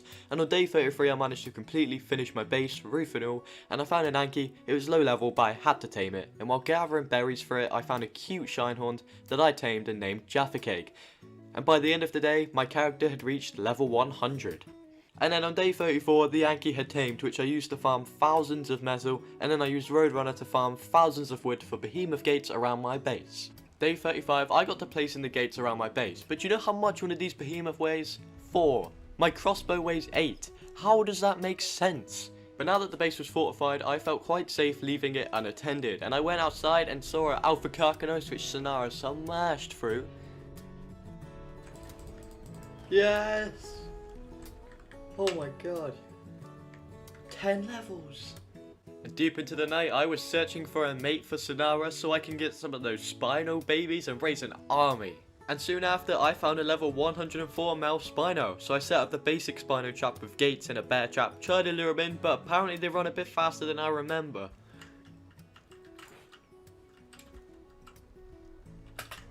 Whoa! Oh! Oh, that scared me. Jesus! Is it stuck? It is. But as I was knocking him out, he just slowly evolved into a worm, but I was just able to put him to sleep before he completed the process. and I was feeling on top of the world, so I tried to take on a basilisk, but I was quickly humbled. I don't think I can take this guy out.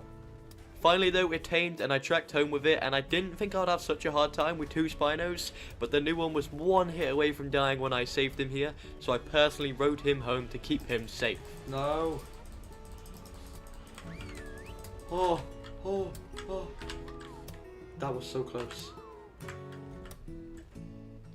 Day 37, I crafted a bunch of cementing paste, placed a generator in my base, and also made a pump shotgun. Then remembered, oh yeah, we have a good male Spino, but Sonara, our female, was originally the 72 and would suck for breeding, so I went and found a level 100 female, trapped it until my game crashed, which was really annoying, because when I reloaded it, OBS did this again.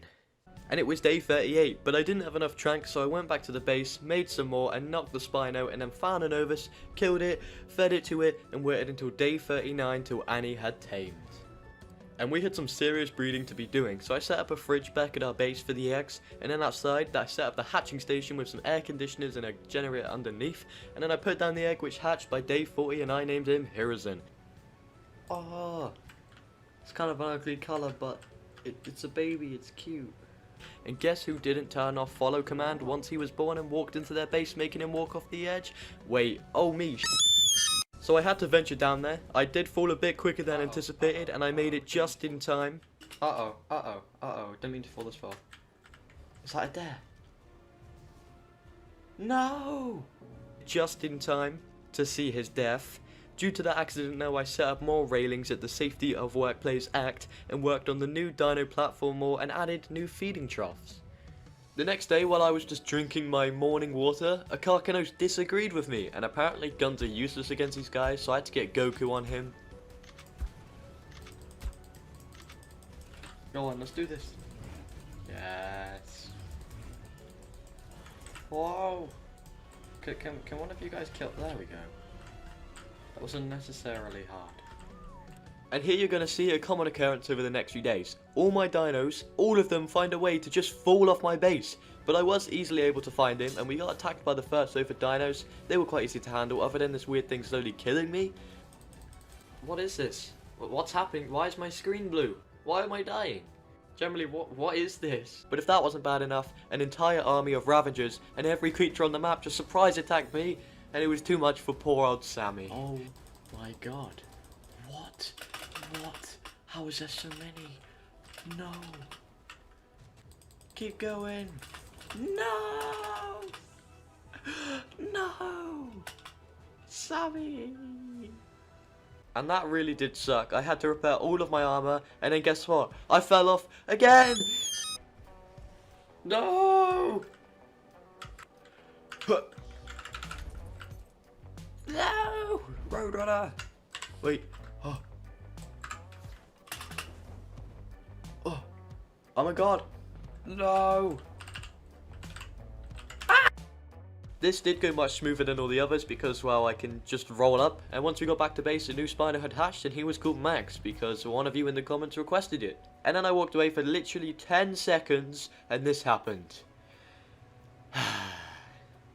It was mostly fine getting him up other than, you know, almost dying, but it is the daily routine at this point, and I guess I need to double up the fences. Does it end up helping? Keep watching to find out. And finally, I was able to finish the foundations for my dino platform, and Max had finished growing, so he had to breed with his mother. Yeah, that's just Ark for you. And I guess we had another straggler who fell off, but who really cares at this point? How's this happen again? Good. He's following. Yes, there he is. There's Pixis. And when I came back, a Karkanos was trying to raid me. No. And then I spent the rest of the day just farming gunpowder because I was sick of all these dinos falling off. Day 44, I was searching for drops to make cryopods. Yes, after 44 days, I was finally trying to make them. And I found this just awful purple drop. It was terrible. Okay, that's like the worst purple drop I've seen. Then I realised I actually forgot everything to make the cryopod, so I headed back to base, but I found a higher level Anki than I have right now, so I knocked it, and yes, I didn't give it media berries, don't flame me. But while I waited, I went back to the base, got the stuff, went back to the drop, made 2 cryopods, and finished the day by stalking a roll rat for red gems as I needed them to craft a gas collector. Ooh, I see a red. Yes, that's what I needed. Which I placed just across from my base, and since my dino platform was done, I lined up all my dinos neatly and it looked much nicer now, and by the end of the day, we already had some gas balls ready. Day 46, I crafted up some hazmat gear for the radiated red zone because we were heading there soon. Then I placed a cook pot by the water and wouldn't light, because apparently it was in the water. Sure, wildcard. So I moved it back and it worked, and I was making med brews, which was just a very painstaking task. And I was still making med brews into the next day, and didn't realise the Spino had hatched, and turns out I missed a lot of his childhood. We did have another faller, but again I stopped caring at this point. And overnight I left Sonara outside the base on aggressive mode to make the area more safer, and she was already slot capped with death. And I also made a trophy stand for my Alpha Carcanos Claw, but apparently that doesn't work, which is quite sad. Disco party. Yay. And day 48 I made my second hazard suit, as it does slowly break from the radiation, so I'm gonna need a few of them. And I completely foolproofed from falling off my base, right? Wrong, I had 2 more babies fall off today at separate times. How? And one of them even ended up starving to death when I banged them back to my base. I'm such a terrible nanny. I was just getting meat for it. Oh, I don't even care. I've got too many spinos at this point. Anyway though, I was still preparing to go get a Drake egg in the red zone, so I made lots of climbing picks and zip lines as it was going to be one hell of a journey, and after finishing raising all the spinos, I headed out. But first we sat around this strange looking plant to heal them, and then I was off. Just for an idea of the stakes here of how this video could end, if my suit gets destroyed, if I fall in the pink water, if I get pillowed, if I make one mistake, even if I take too long, I am dead. And that's just how Ark is. Really hard sometimes.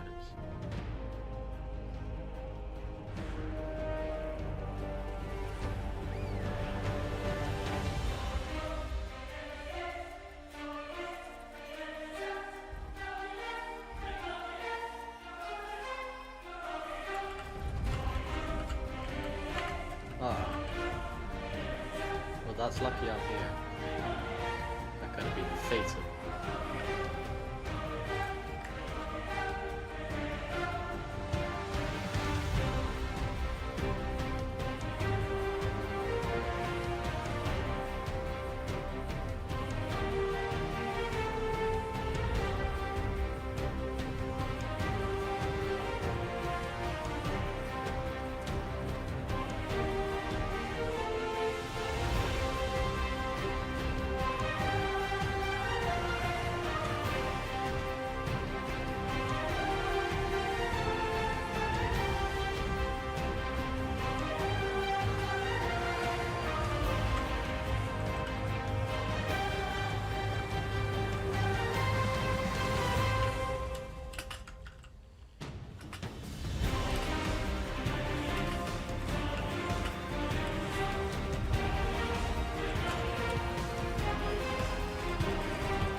Wow, that was a journey to the center of the earth. I didn't look at any guides on how to do that, and it was very, very hard. We lost all our spinos but 2. None of them died, but they're all somewhere in the abyss of the red zone all alone, probably quite hungry.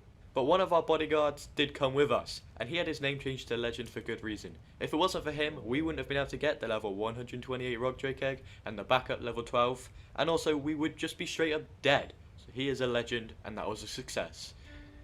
Day 53, I was back at work making air conditioners for the Drake Egg, because I didn't have nearly enough, so I had to farm lots of metal with Metal Smasher, and while it was smelting I went scouting for Megalosauruses in the blue zone for the Rockwell boss fight, and I got infected by the weird blue plant things again, and it straight up knocked me out and almost killed me. What do I do? No! Oh my god, my health stopped going down. Oh my god. Oh, we made it. Oh, we would have been even less than 60 health. Jesus. Day 54 started with a quick Jaffa Cake rescue mission. Yeah, I didn't realise he fell off my shoulder when I got knocked out. And you may be wondering where Billy is. Yeah, he died in the Drake Trench, so Jaffa Cake had to replace him. The day continued though by more megalo hunting, but I didn't find any high levels, so I folded a basilisk, tried to insulate my aircons with thatch for the Drake egg, but still no success. The next day, it happened again, and I may have left some Spinos unattended for too long. Uh-oh, I forgot about these guys. Oh, the imprint's gonna be terrible. There were also some massive earthquakes happening, which just could have ended this whole video right there and then. Whoa! Whoa! That was a big earthquake! And yeah, you know those Spinos from earlier? I forgot to feed them. Wait, what? Oh, shoot! Oh, he needs food. It's safe to say I'm not good at raising dinos, but for the rest of the day I worked on a little soon-to-be greenhouse to make crops as a better food sources. Right now I just eat berries. Day 56, I decided the thatch wasn't working and put the egg on top of the air conditioners, and it worked. Oh, yes! Oh, finally! Oh, yes! Oh my god! Oh my god, you are amazing. That took like 30 air conditioners to hatch, so it better be worth it. And while I waited for Falco to grow, I found a high-level megalo and, you know, trapped it, shot him repeatedly until he was unconscious and stuffed him with me, went home and crafted Falco's saddle. Oh! No! No! No! Whoa, whoa, whoa, whoa, whoa! Whoa! Whoa! And I had logged off for the day, but when I relogged on day 57, he somehow escaped and decided death was better than being tamed. That was kind of annoying, but who cares? Falco had finished growing. I've been wanting to do this since I got Aberration. Ready? Oh! Oh my god, it's fast! Oh! I forgot you can do this. I'm invisible. Safe to say, rock drakes are awesome, but after enough playing I headed to the surface, which is only safe at night because in the day it is a raging fire, and on the surface you're able to get much better loot. Oh! Oh! Oh, there's a few of them. Once the sun rose though, I headed back and crafted the ascendant kiting gear I got and started to turn my greenhouse into an actual greenhouse. And as soon as the sun fell again at night, I headed to the larger surface this time. One, because there is more drops there. Really? And two, because Raptor Claus spawns there. He is actually what you think he is, a Raptor Santa Claus that flies in the sky, drops presents at night. Some of them were a real pain to get as they fell in just super awkward locations, and it's very dangerous out there with Reapers. Oh, that's a nice chibi though. But coal? How does coal spoil 5,000 days? That's a creepy ass chibi. It's kind of ugly. Day 59, I discovered if you bribe these guys with coal and mistletoe, they give you crystals in return. There's a curious effect. Movement speed +5. Should be faster now. Whoa, look at his colours. And one of the things I got was a snowman, so I set him up at base for the festivities. It's naked Zombo. Perfect. It was day 60 and I dove straight into the Rock Drake Trench and found Bodyguard too. He was just vibing there perfectly fine. Oh my god. Bodyguard? Jamal, you left me to die. You've been down here for days. And I was able to get the easiest backup egg ever, like much easier than last time. And in the early morning of day 61, Raptor Claus had to tease me and drop a present outside the map. And you know that backup Drake egg I got? Well, turns out more than one was inside of there. Oh, triplets! And I finished the day off by getting a bunch of great chitin armor, which is going to be very useful for caves and the boss fight. On day 62, my base had a little visitor, so I had to reorganize my dinos. This definitely isn't annoying every time it does this. Now I don't know if any of you have noticed, but Jaffa Cake isn't on my shoulder. He vanished. I have no clue how, but he's just gone. So I tamed up a bunch of bulb dogs in case they ever need, well, replacing. Day 63, I wasn't doing much, you know, just hanging out in the best Discord ever called Wilkes, which you should definitely join at the top link in the description if you want to be involved in future videos, like maybe my very own Ark server. And you can come just chat with people that have similar interests and maybe show off your Ark dinos. And to prove it's great, just me being in it alone gave me the luck to get these insane flak armor pieces. The source for that information? Trust me, bro. 64th day was upon me, and I headed for my first cave for the artifacts of the depths. It was pretty tough because I can only fit Shikamaru in there, and the cave dinos are all super high level, and I had to do parkour on a dinosaur. Right there. Oh, really?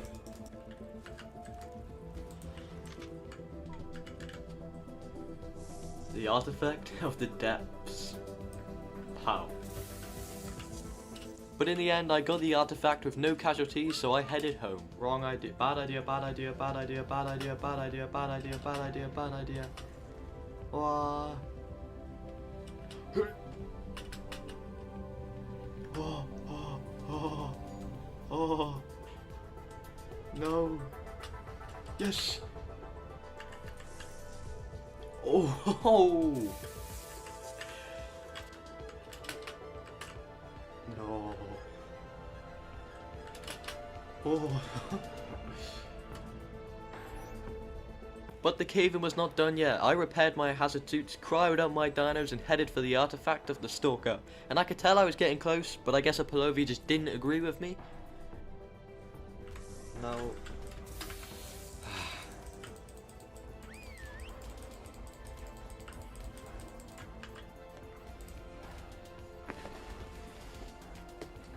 By day 66, I made it to the entrance of the cave. Yes, I was having a hard time finding it. Luckily though, in this cave I could use Falco as it was quite big, but it was extremely dangerous because it was full to the brim of super high level dinos.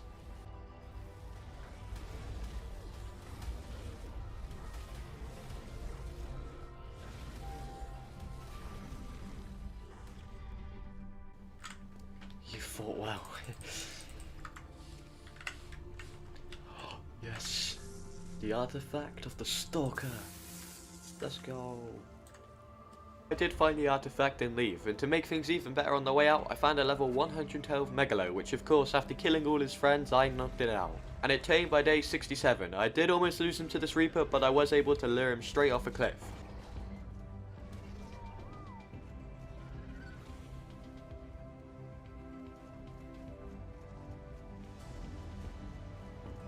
It was time to head home now, but on the way back I found a level 76, which is the second highest Megalo I've seen for a while, so I decided, I'll tame it for a little bit of breeding.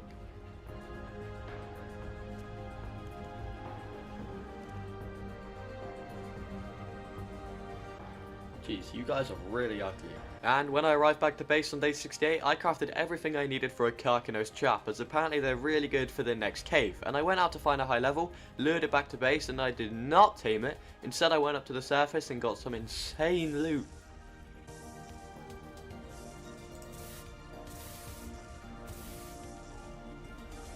Oh my god. But when I eventually had to go back down from the surface, I had to sort through all the loot as there was just so much of it. And I crafted a bunch of gunpowder for shotgun shells for the caves and the boss. And I headed back up to the surface by night, as always, until I got sneak attacked by a Reaper.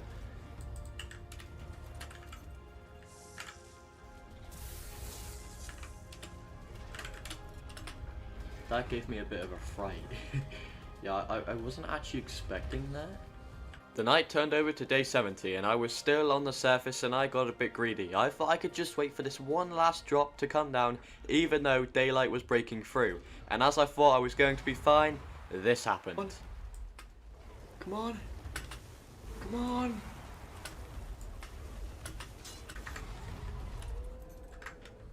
No. No. No. Oh my god! No! I honestly can't actually believe I survived that. I was probably 1 second away from death and this whole video would have been done. I'm just so grateful I'm still alive, but poor Falco. After running all the way home on foot, which was quite painful, I grabbed Michelangelo. Yes, the triplets are named after Ninja Turtles. I took him down to the trench with a few Spinos and was able to get some high level eggs. Well, that was an eventful day. Day 71 I started building that Karkanos trap, but was kinda struggling with the placement. But I had to pause that operation because love was in the air. I got a new Megalo baby and my drakes had finally hatched, which were annoying because I had to demolish some of the air conditioners, but I guess they were high level, so it's worth it. But good tames need a good name. The lower level one was named Susan, and the one I'll be using is called The Rock, like Dwayne The Rock Drake. Funny, funny, funny. While I waited for the rock to grow though, I finished the Karkanos trap. And overnight I was able to trap a level 110, but to knock him out you shoot him with boulders that have metal spikes in them. Sounds kinda painful. Get beamed, kid.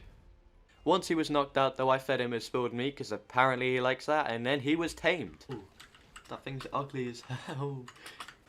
Miss crabs. Oh yeah. Oh my god, this thing's menacing. Hello sir, you seem to have an outstanding tax payment. Let me sort that out for you.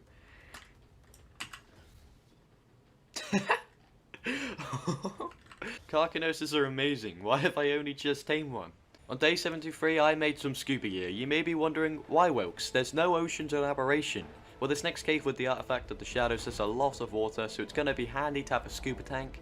It did take much longer than I'm willing to admit to find the entrance to the cave though.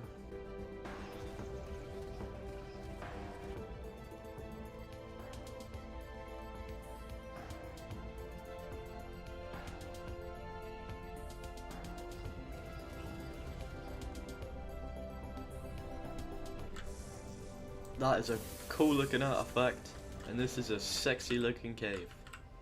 And I had got the artifact. It was kind of a breeze with Miss Crabs, to be fair, because most things just ignore her, but even if they didn't, she could just kill him anyway.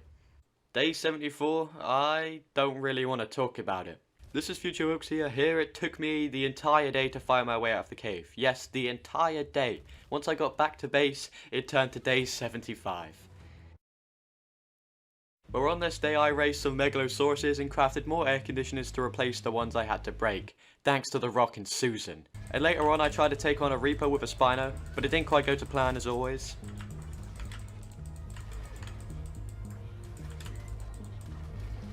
Uh-oh.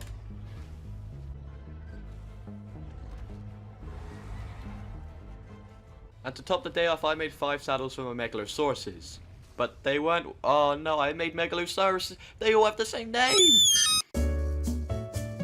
On a brighter note though, for day 76 I was making med brews and realised you can make Christmas skins with the spare coal and mistletoe I had. So I made some outfits that just don't look right in Ark. Hello guys and welcome back to another 100 days. This doesn't look right. And my drakes were taking up way too much space at base, so I made Rock Drake Mountain and it looked kind of menacing. And this time, I made the right Megalo saddles. The next day I headed back to the red zone to kill a Reaper. The reason why I needed his glands to summon Rockwell, and as I was about to kill him, he burrowed away in fear. Yep, that was kind of annoying. Totally didn't spend all day trying to find it and kill it, but yep, no, you just do that. And in the evening I did get a good Megalo saddle, and I also took a bit of a tumble off a cliff.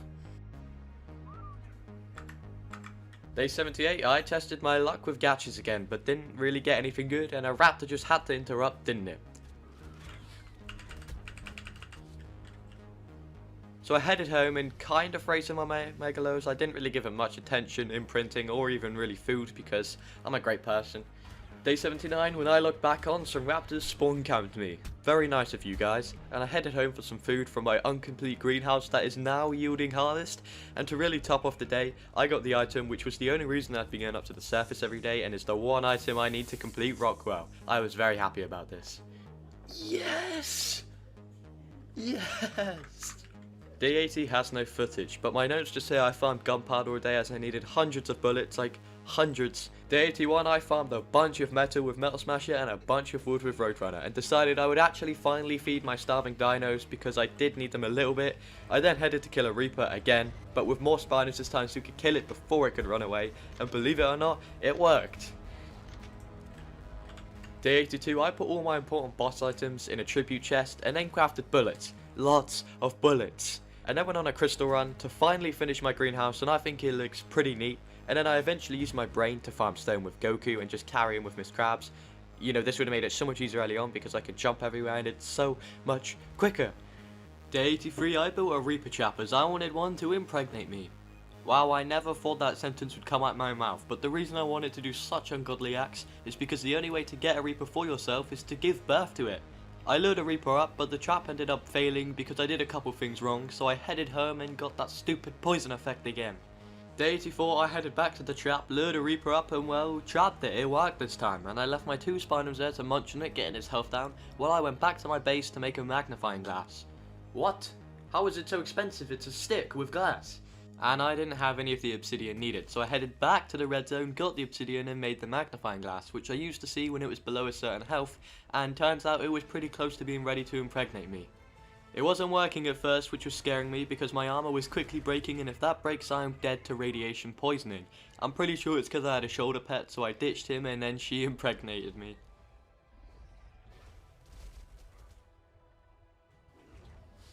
Oh, she's doing it.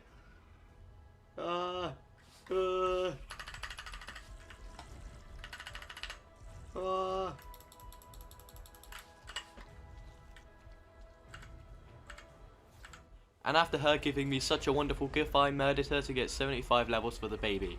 I don't know how it works, don't ask me, it just does. Day 85, I wasn't able to do much until the baby was born, so I planted plant species Z seed in my greenhouse as they make like flashbangs and, well, it's kinda cool, and I decided I would give birth in here so I could keep an eye on it from the outside as I don't really want to go near it, but the time was near and I was terrified for what was about to happen. Oh, it's coming, Med bros. Where is it? Oh, hello. Eat.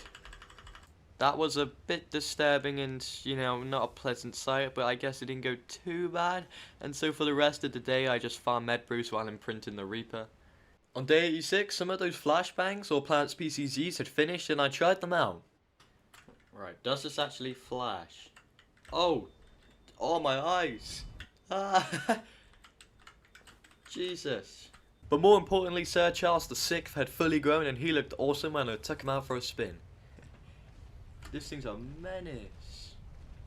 Oh, look inside its mouth.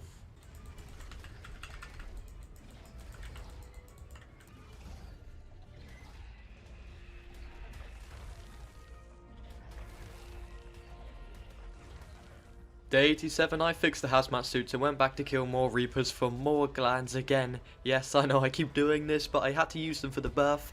Turns out there was 2 and they both tag teamed my Spino and he fell into the bad no-no pink leg. So I killed the Reaper, got what I needed and apparently he was still alive. I went to save him, but a Reaper came out the water, so I literally left him there to die. I'm such a good person. And I was still in the red zone on day 88, looking for basilisks as I needed their scales for Rockwell, and eventually I found one, killed it, got the scale, and I stopped off at the Rockwell summoning place to check exactly what I did need, and then I put it in my tribute chest where it's nice and safe. Day 89 started with some Spino runaways I had to save, and for the whole day I was basically just sorting things out that I need for Rockwell, and when double checking my tributes, turns out I still needed one more basilisk scale. Great, so the whole of day 90 was basilisk hunting, and I found a total number of 2. Yes, they're so rare, it took so long. Day 92, I was finishing off my preparations for the gear I need, like a riot shield would probably be quite useful. And then I cried up my dinos, flew down into the red zone and threw out my megalos. Day 92 to 94, OBS zoomed in so much that the footage wasn't even worth showing. But the only things that really happened in these days was transporting the rest of my dinos to the boss arena, putting them in a nice circle, and just more preparations of like making med brews and cooking up food. Day 95, I used my last pieces of mistletoe to try get something good from the gacha, and luckily I got 2 dino candies to increase movement speed. But I was also building a bridge the last few days over the river, which I should have done a while ago, but hey ho, I'm doing it now and it's kinda cool. And by day 97, the bridge was finished. I'll almost never be able to use it, but I think it adds a nice touch to the world. Hey you there, I just want to say if you've made it this far, thank you very much, because this video is just over an hour, so it is quite a lot of commitment to watch, and if you have, comment 100 days. I have big plans for my next videos that if you want to get involved in, you need to join the Discord. Day 98, I left my base for the last time, kind of sad, and I turned up to my neat dino circle to where Drake had to ruin it, didn't it? So I had to go get another bulb duck from my base. I really don't have any emotional attachment to my dinos anymore, and then I left my base for the last time. Hopefully. And for the rest of day 98 and early 99, I sat there force-feeding my dinos meat until they were all max health as we needed them at their top of their game. And here's who will be joining us in this battle. And here we are ready for the boss fight. With a strange crew, not the average that you would think of. We've got Dwayne, we've got all our Spinos. The OGs aren't here because they're not strong enough. We have a bunch of our Megalosauruses. We got our spare Rock Drake, of course. We got Miss Krabs and Sir Charles VI. This guy's a tank because I also gave these 2 candy, which basically just increases their movement speed, but it's cool anyway. and the beta.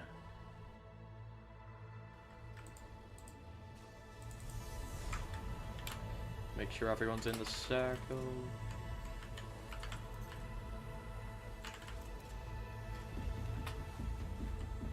Uh-oh.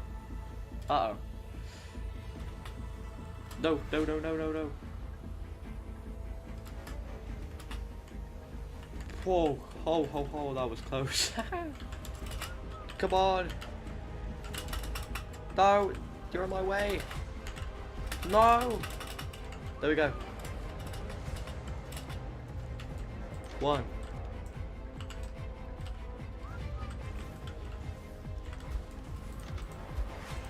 Glowtail's dead already. Uh-oh.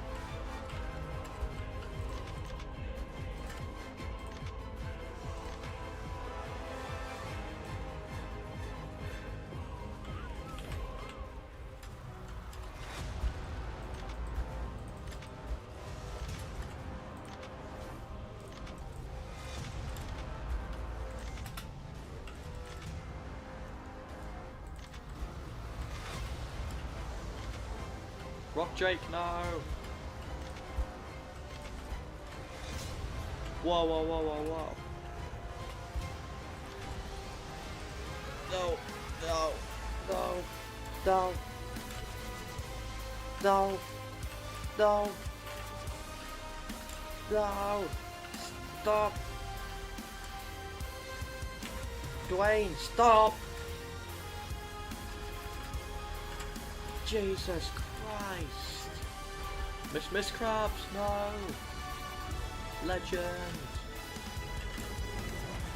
No, no, I'm stuck, no!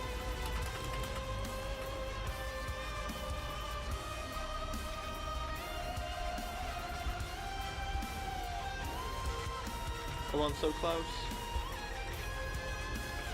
Yes, wait. No!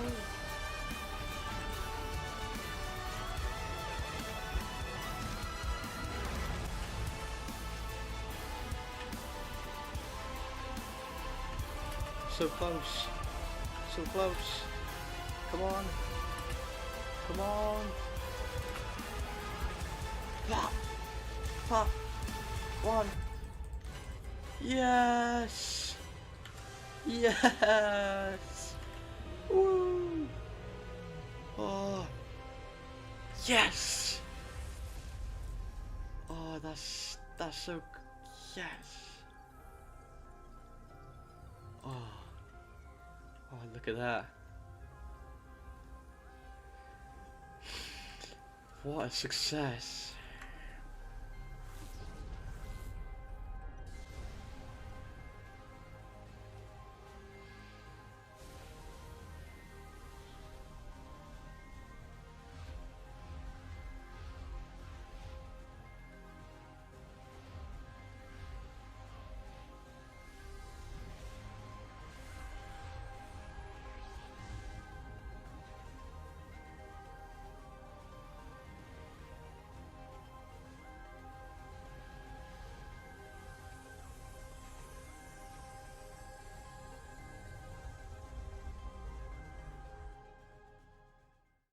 What is that in my...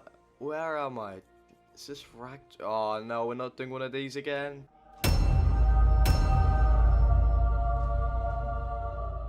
What on earth has happened to the dinos? What? Oh yeah, this is probably a good time to say the main mod I'm using is Parados, which makes dinos insanely strong and magical. It also adds 4 super bosses with a combined total of over 500 million health that I will try to kill in the 100 days, and there's also a few more sprinkles of mods. But enough of that, I did the best day 1 activity of punching trees, gathering fibre and making a pick. And I also made a Parados cloth hat, which is quite a bright piece of clothing. Even though it was day 1, I was already lonely, so I knocked out 3 dodos, and they were called Southern Fried Chicken, Normal Chicken, and Dodo Commander. These guys were my new friends. I then made more necessary survival tools like axe, spears, and more clothes, and I killed a level 280 dodo for its very useful hide, and I was able to finish my clothing. And as I was going to need somewhere to stay for a few nights, I set up one single foundation and cooked some meat on a campfire.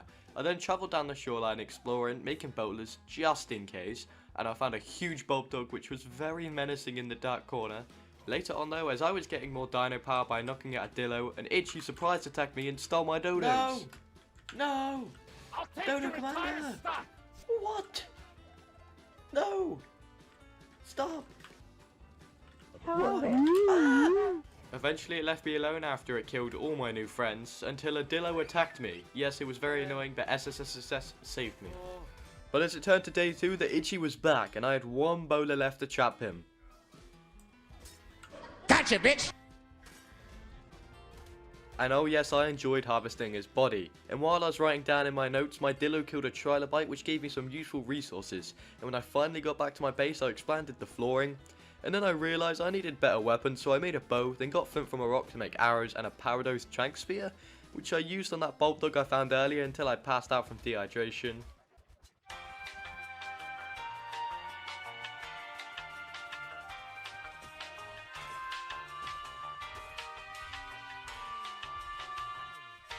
I guess he had a lot of torpor. After gulping up some water, I tried to kill a giant shinehorn, and I didn't even scratch it. What is up with these parados dinos? And since they're out of the question, I just knocked a level 120 parasaur, and while I was waiting for it to tame, I made it saddle and a parados axe and pickaxe, which looked so cool. After adding walls to my base and making a mortar and pestle for narcotics, I left for a journey to get crystal in the middle of the night. And on the way I found a level 270 Lysosaurus that was glowing and being attacked by a pack of dillos, so I fought them all off with my parasaur, then passively fed it berries until it was mine. I eventually made it to the cave, but sadly there was no crystal there. There was only metal, so I grabbed a little bit of that to take back home. And guess who came to give me a visit on my way back? The seagulls! Oh my god, these creatures are powerful. On my way back, I also stumbled across a Jerboa, which I knocked out, tamed and called Junior, and he was amazing. And I would need kiting for later on when I tame a PT, so I got battery to destroy 2 turtles and attack parasaur for more metal, which I made a parados forge for, which smelts metal really quickly. Day 4, I made a parados smithy with the metal I got, and damn, these tools are kind of expensive, and I went out again to try kill parados creatures, and all of them were too strong except for this Neolithic Morellatops, which gave me a flaming cell which I think is used to craft certain parados items. Feeling confident, I found a guardian turtle and tested my luck. Yes, while editing this, I'm pretty sure these guys are one of the highest tier dinos. I don't know how I escaped with battery. Whoa! Whoa! No! It was electric! But I was getting to the stage now where I wanted to explore a bit, so I found a level 30, 170 and 280 PT that I knocked out with my Trank Bowlers and Trank Spears. And while they tamed, I almost died to a group of Trikes, but luckily battery saved me again. And I remembered we're on Ragnorok, and there are loot crates by the shipwreck in the water, and I was able to break one and get some nice loot like a sword until my stamina ran out, and this weird sea scorpion got my toes and knocked me out, and for some reason my dinos just weren't helping me, so I died and had to restart. No, this isn't in hardcore, you can just respawn. Oh, well, I guess I'm not restarting, and I respawned and my level 30 PT got chomped by that scorpion looking thing. And as I was getting my stuff, the scorpion looking thing came back, and battery still didn't help. Why is he on land? Oh no. But third time's a charm. As I got my stuff and was knocked out again, he eventually decided to help. Now he attacks. Great, now I get to sit here. And by the evening I bowled a Guardian Parasaur and attacked it for ages, and when it eventually died I got a Guardian Soul and a small XP elixir, which I drank, and it's quite a lot of levels. On day 5, one of my PTs had finished taming, so I decided to fly up to the snow area to possibly check out the snow cave for some loot, and apparently when any dino dies near you with this mod, you get their loot, which is kind of nice, I guess. What? How did we get Tyrannosaurus arm? Whoa! Oh! What? Okay, so that was kind of a strong live in, so I guess I had to run back for my loot, and on the way I saw a big dillo. Yes, it was a dillo but bigger. But as I was closing on my loot, this happened. Uh-oh. This is the end of the line. Since I definitely wasn't getting any of that stuff back, I had to regather all my resources and recraft all my tools again. And to try speed up the process, I tried getting the water crates again, but you know how that goes. Really? Really? So I had to bring my parasaur and battery to kill the Euripteride. Euripteride, and it went the same as usual. My dinos didn't seem to want to attack anything, and it was safe to say I was getting slightly mad at Battery. On the brighter side though, Glenn had tamed and I decided to go on a little flight, but there was 2 manticores in the sky. Uh-oh. Although Viking Bay was supposed to be safe, I didn't really feel like it, so I set up a raft, and while crafting foundations for it, I found a watery dodo that I could passively tame, so I fed it what it wanted. And a manticore kept coming a bit too close for comfort. Whoa! What is that doing there? And as I kept feeding the dodo, he kept pooping out parados smoothies that supposedly heals 5% of my health, but I don't know if I want to drink that after where it came from. And once it was tamed, I put the foundations on the raft and all the crafting and storage stations, and I was ready to leave. The only problem being I couldn't get Battery on the raft. He just wouldn't stay on no matter what when I moved it. Hey, I mean, I guess he doesn't want to come with us, so I left him behind, headed to the highlands. On the way, I stopped off for some obsidian and some metal to smelt. And by day 7, I was nearly at my destination until someone came to greet me at the beach. Hello. And something I was very desperate for was an awesome spyglass, so I could see how much toolpool Paradox dinos really had. So I went to get crystal, but my pick can't harvest them. So I had to make a normal smithy and a normal pick, then I got the crystal and crafted it. And I would say, it's quite awesome. Now I had the spyglass, I could try getting a Parados dino, and my first victim was this giant shinehorn that was minding his own business. So I bowled it, set up some thatch walls so it couldn't run away, and used a mix of throwing trank bowlers and spears at it, but it was taking way too long. So I made some Parados trank arrows, but it turns out they don't work with normal bows, so I continued poking him until he fell asleep. Then killed an Obus for mutton, got a random soul on the way back, fed him, and Rupert was tamed. But to make it saddle, I needed frozen souls, so I whistled him to kill this Paradise Ovis until I realised I had 3.1 million health and it was destroying us. So we ran away quickly and killed this Pipsqueak instead, which did give me the frozen soul I needed, and I was able to make the frozen Shinehorn saddle. And damn, Rupert was a beast, as he had a frozen stun effect, which sadly doesn't work against other frozen dinos, as this aloe nearly ruined my entire day. So I ran back to my raft and fed him some Parados smoothies, and came across the max level Giga from earlier, but who cares what his level is? Hello. Since my metal was smelted now, I crafted a poison pike, which is way better for knocking things out, and later on I killed a mecha trike, which gave me a health potion, and you know what I had to do. This is a quick reminder that I respond to every single comment I can, so leave a comment right now and also join the Discord in the link in the description. At the beginning of day 9, I crafted and placed an upgrade station where I upgraded my cloth armor to ramshackle, making me a bit more protected. I then made a Parados crossbow that can actually shoot the arrows that I made this time. Anyway though, I decided I didn't want to live off a raft anymore, so I went exploring on my PT for a base location, and then when gathering stamina, an aloe just nearly destroyed me. And then when I made it to the redwoods, I got jumped again. No. What? Why is the pickaxe so strong? For the few minutes I wasn't being attacked in the redwoods, I found this cool cave that just had an artifact in it. That's literally the easiest one I've ever got. And even though it was super dangerous, I decided I wanted to move to the redwoods. So I headed back to the highlands, and on the way I found a flaming Pegasus. So I knocked it out, gave it the leftover mutton. Oh, this is sick.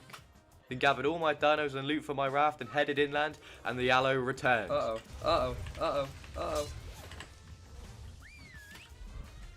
Guys. Oh, they got him. Allosauruses suck. While I was recovering from that incident, I found a wicked sheep that was very bright, but I could passive tame it, so I stuffed it with meteor berries and named it Snowflake. And I got this decent crossbow BP from this drop, but I don't think it's very useful against Parados creatures. But now that daylight was back, I could head to the redwoods, and it was going alright, until it wasn't. Whoa! Oh! Ah! No! Glenn! But that wasn't that bad, we only lost Glenn, right? Oh no, Snowflake! God, no! No! This isn't good. This isn't good. You legend, Rupert. Oh, everyone's just dead. Okay, so it didn't go the best, but at least we still have Rupert and my Parasaur, but since we didn't have a flower anymore, I knocked a level 270 PT, until this Deinonychus gave me a visit. Ah, that's not too good. It took me until nightfall and many attempts to get back to my loot and Rupert, but eventually I did, and while I was getting a loot drop, I just almost gave up on life. Oh no. It was now day 11 and I kept dying to the cold, and my screen was a weird colour, so I stayed at the beach for a while, gathered some tools and armour, and tried again, and finally got my loot, and I was able to put down a tiny base just to hide it and be a little bit protected, because it's so dangerous. And throughout day 12 I set up the inside of my base with the forge and smithies, etc, and while I was getting fibre, a terror bird just attacked me, so I knocked it out as I had no tames left. Two unfortunate events, and while it tamed I set up spikes around my base for a bit of extra protection, and when Terry Crews tamed, I guess Philicolio didn't like the name.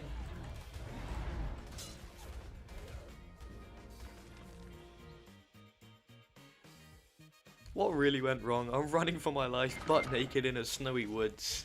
So, day 13 was kind of a blur. I just kept getting attacked by raptors, terror birds and everything, and just knocking them out and putting some meat on them. The only good thing that happened is I made new parados flak armor, which is quite an upgrade. Beautiful. And once some of the terror birds had finished taming, I let them feast on their old comrades, and back at base I made some expensive parados poison arrows, which should be good for knocking things out. And I used my only flaming salves to make a power axe, which should be good at killing, and it looks really cool. And when preparing to go tame a PT, I realised the arrows I made are for a compound bow, not a crossbow. Anyway though, I found this cool lake area in the redwoods with loads of PTs, and when I was parachuting down I spotted a level 290 that I really needed, and I was hot on its pursuit when I got attacked by a wicked dino that deals torpor. But this was only a slight setback. When I spawned in I took this as an opportunity. There was a lone legendary Deinonychus, so I bolted it, knocked it, ran back to my base for mutton, got jumped along the way, bang, it was mine. He was a killing machine. He even killed my PT I was gonna tame. And after trying to bowler myself, I finally actually knocked the PT. And apparently my raptor died. I honestly forgot about my other creatures. I don't even know where they are. They're not on my base. And after a while it led into day 15. And while the first PT was taming, I found a much higher level one. So I knocked it out, and then the first one tamed, and I flew back to base and started making cementing paste just to have it. But that's one of my least favourite activities, so I flew back to the second PT that had finished taming and swapped the saddles out because it was much higher level, and then I borrowed some cementing paste from some beavers. And close by I found an alpha raptor, so I wanted to test Dean's strength, and he obliterated it. And speaking of Deans, I found a frozen Dean and went to knock it out until I accidentally discovered my legendary one could deal torpor damage, so that was kind of easy. And I went to show the frozen Dean his new home until this happened. And yes, I'm calling all of these guys Deans because it's same Deinonychus is annoying. Whoa. What? So although I had just got these flyers, they were good for vanilla creatures, but I could do so much better. On the Highlands I found a level 110 flaming PT, so I knocked it out and slaughtered an innocent ovis for its poor mutton. And it tamed by day 16, and as I was finally flying home I spotted a level 90 legendary PT, and I wanted it, so I did what I always do. And then I finally flew home until I spotted another Dean, but my birds decided to land on top of it.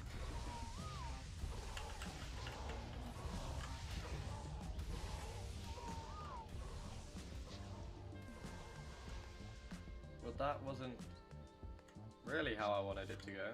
Since I didn't have the saddles for the other PTs, I had to run the rest of the way home, and my base still wasn't fixed, but I was able to make a legendary PT saddle and do some exploring, and guess what I found? A frozen Deinonychus! And as I was trying to kill it, I remember the legendary dino deal torpor, so I knocked it out and tamed it. If you haven't noticed, I'm kind of on a taming spree right now because every dino could die at any moment, so I need as many as I can. Fast as fuck, boy. Whoa! That man had moves. And finally, later on, I ventured into the lovely, freezing cold, deadly snow, and the game decided to not tell me where I died. What? So, on day 17, I made fire armor to go retrieve my loot and my PT, and then went exploring for a final base location where I'd finally settle down. Yes, the redwood was supposed to be that, but I've just had too much trauma here. And I happened to find a level 275 PT, so I just had to tame it. And then when exploring in the snow, I saw an electric gorilla with 8 million health. And while I was in the snow, I went into the snow cave and got some nice loot, like a long neck that I'll probably never use. And luckily, just outside the cave, there was lots of penguins that I slaughtered for polymer to make cryopods. And there was also walruses on a mountain. And by day 18, I saw a legendary Velo, and I just love these dinos, I think they're awesome, so I had to tame it. And then I found a drop nearby with some pretty good loot, and went to make some cryopods, but forgot like the main resource, metal. So I headed home and left the fire PT and velo there, as I will be coming back. And once I was home, I got all the necessary resources and also made a frozen Dean saddle, and this guy was so cool. And we headed down to a drop. I made the cryopods this time and accidentally ate some poly. After the walk of shame back to my body, I headed into the highlands and slaughtered loads of dinos for their souls. Wow, that just sounds sinister. On day 19 I was flying back, and I really misjudged this dino's ability to fly. So it can fly. Since my body was surrounded by very dangerous dinos, I had to try lure them away from my body with a regular PT, which is super dangerous, but I was just able to grab my stuff, and sadly my legendary PT was dead, and my regular PT's weight was way too low, so I had to ride back on Dean, and once I made it back to base, I made a saddle for my fire PT, and was just casually going around getting levels until it burned to death. Oh god, my health's going down really quickly. Oh no. 3, 2, 1, no! Oh no. Dean, please. Yes. Oh This day was not going well so far. But it was now time to move everything to the new base location by the canyon, so I put all my loot and resources on my highest level Dean and headed off on the journey. It was quite far and pretty cold, but I did eventually make it to the canyon, and there was a knock-bearded raptor, and I was going to feed it, but apparently it only eats burgers and kibble, so I had to leave it. And as I was trying to climb up the canyon's walls, this happened. Why is it frozen? What? How? Oh no. So on day 20 I had to run all the way back to the canyon area and back to my dinos. Then I started to lead them to where my base should be. And a frozen UT put an effect on my dinos, causing it to kill my vanilla PT and my other dinos to lose control. But shortly after, I got revenge. Stop running.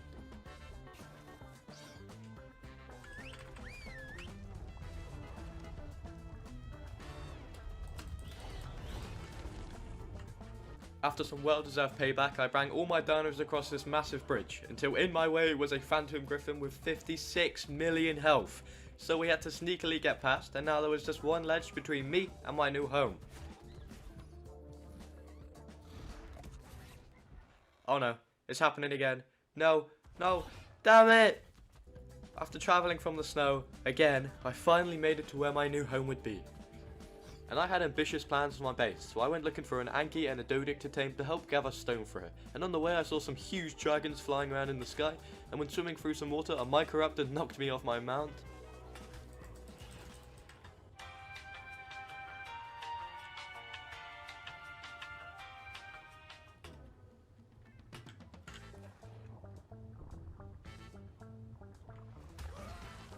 What? And as I was collecting my gear, I remembered I don't need a Dodic or an Anki. I have a metal parados pickaxe that harvests insane amounts of materials, and I just needed to make the axe down.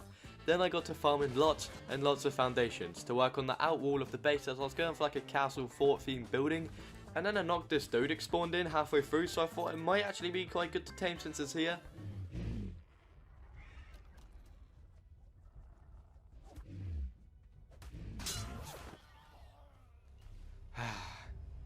I was severely wrong in my judgment.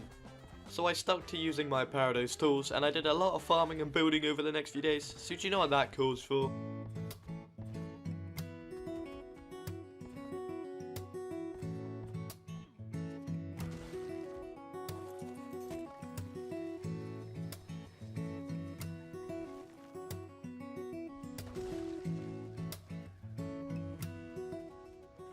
Oh no. Oh no. No. Oh. You guys are legends.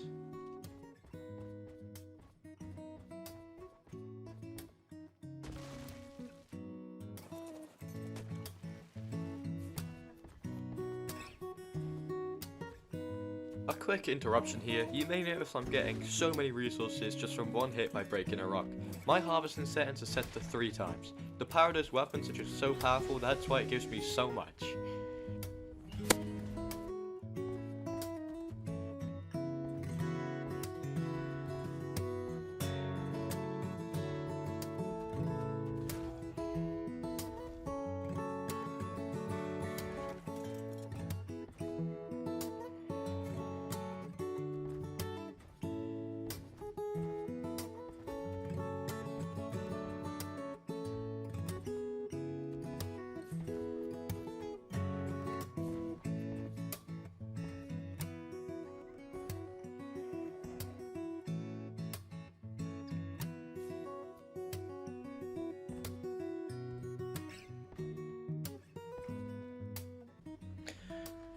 Yes, this makes sense, Wildcard.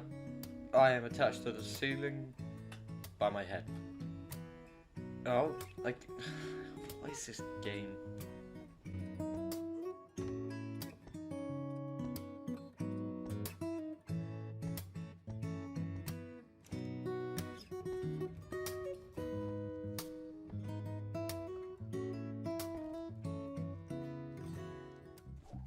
It was now day 29 and I wanted to tame a parasaur to gather berries, but Dean just destroyed all my hopes and dreams. So instead I knocked out a trike and a tech parasaur, and in the middle of the night I found an unconscious abandoned Rex, so I fed it and wow, that was kind of an easy tame. And by day 30 I brought back the dinos that were taming and used the parasaur to gather lots of berries for narcotics, and I finished the day by killing innocent penguins in the snow for their pollen. Started day 31 by making a parados compound boat which will be used for knocking out creatures, and I found a level 30 frozen pegasus that I knocked out, and while I was waiting I saw a giga that my bow one shot. He tamed pretty quick and was a tank. Since I was on a taming streak though, I knocked a high level guardian para, but I kinda got jumped. So I ran over to my pegasus, flew over, and well, the parasaur was dead, so I tamed another abandoned Rex and knocked out a level 350 guardian rock drake, which will be awesome. And while I was waiting for it to tame, I guess you could say I no longer had a pegasus. Well, that's not good. Welcome to the new recruits. We got Steve, Abby, and Falco, which I tested them all out the following day. And with Falco, my rock drake, I collected a couple thousand metal outside the base and fed my PT a health potion, and did not realize that they were this good. And at the end of the day I was searching for an otter, but I only ended up with an otter mask. Don't know how that happened. Day 33 I was starting to think about what I'll need when I go in the cave, so I made a crossbow and some grapples, and I also killed a bunch of parados creatures until I came along with Guardian Wolf, which would be perfect for caving. So I knocked him out, tamed him, and was just chilling in the area until I tried it on with a brood mother. It didn't go great. How much damage does it do? Whoa, whoa, whoa. Anyway, I headed to the first cave, and on the way just happened to tame a level 180 legendary giga and 190 guardian wolf. Yeah, if it seems like I'm taming these really easily, it's with the new bow. They knock out super quickly, and usually the parados creatures are starving, so they tame pretty quickly. In vanilla Ark, a giga would usually be like the best dino you could get, but in this mod it's definitely not, so just keep that in mind. It was now day 34 and I was about to head into the first dangerous scary cave. I broke this rock and oh. Wait, is that it? Well, I guess I have the artifact of the strong now, and after dropping it off at base, I went to another cave to get the artifact of the cunning. And it was really boring because single player caves, most of the time, are broken, but dinos don't spawn, and neither do the artifacts. So I was there all day until eventually I found it. I'm going insane. Day 35, I dropped off the artifact back at my base and headed into the snow cave, but my fur was only primitive, so I was dying of the cold. Whoa. Oh, I thought that was real then. Instead, I headed to the jungle dungeons, but there was a guard outside who didn't want me entering. What the hell is that? Ah! Ah! Oh god. Oh, these people didn't have a good time. But while in the cave, from the drops I did find some good fur that I'd be able to use later on, and at the end of the cave I got the artifact of the hunter. Day 36, I had to leave the cave since I was kind of thirsty. But I went back to fight the golem because why not, I've never done it, and let's just say, it was quite easy with my parados dinos, but what was a challenge was the lava. Man went flying. What? So I had to run all the way back through the cave naked, which was very scary and hard, and luckily Blue was stuck and didn't burn to death unlike I did, and oh boy, the lava golem spawned back in, but it was easy dubs once again. Ouch. The way out was kind of a pain since the parados dinos had started spawning in properly, and I was kind of unconscious due to a titan boa in the middle of many creatures that didn't want me to leave this cave. That's really not good. Oh, it's just numbers. Oh yes, they're doing it. And just to top off the day and make it really amazing, this. Wait, what? How did Steve kill me? Day 37 was way more chill. I found petal day to craft those ascendant VPs I got for the fire armor, and turns out snow arrows are pretty strong. And so are Manigamas. What? What? What? No! No! And apparently, yes, they really don't like me. Day 38, I made a velo saddle, and this thing's basically a minigun.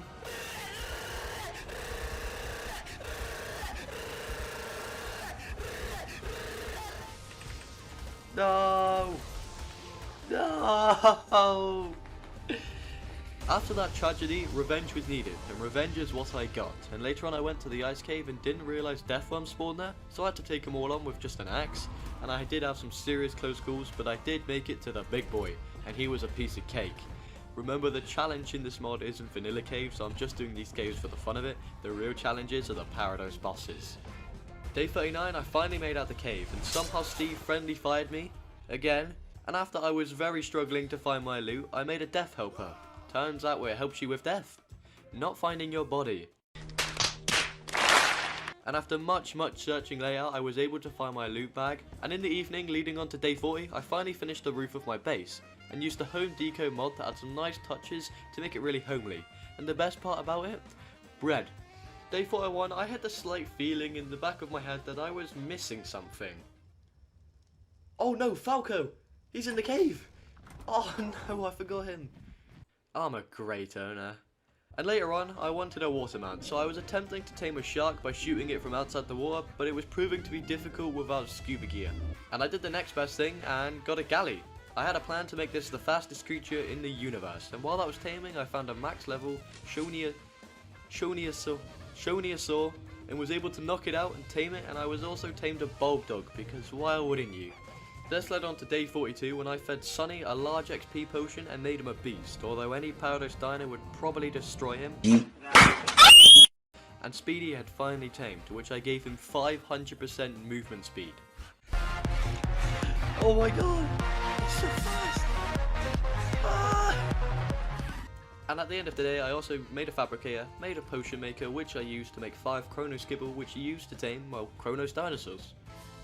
Day 43, I was in the desert on a hunt for a good land dino, and I found a Guardian Giga with 4 million torpor, so I set up a sleeping bag just in case, and I started shooting it. It was going pretty well until I ran out of arrows, so I took refuge somewhere until an electric gorilla intervened. Still see my screen. Ah!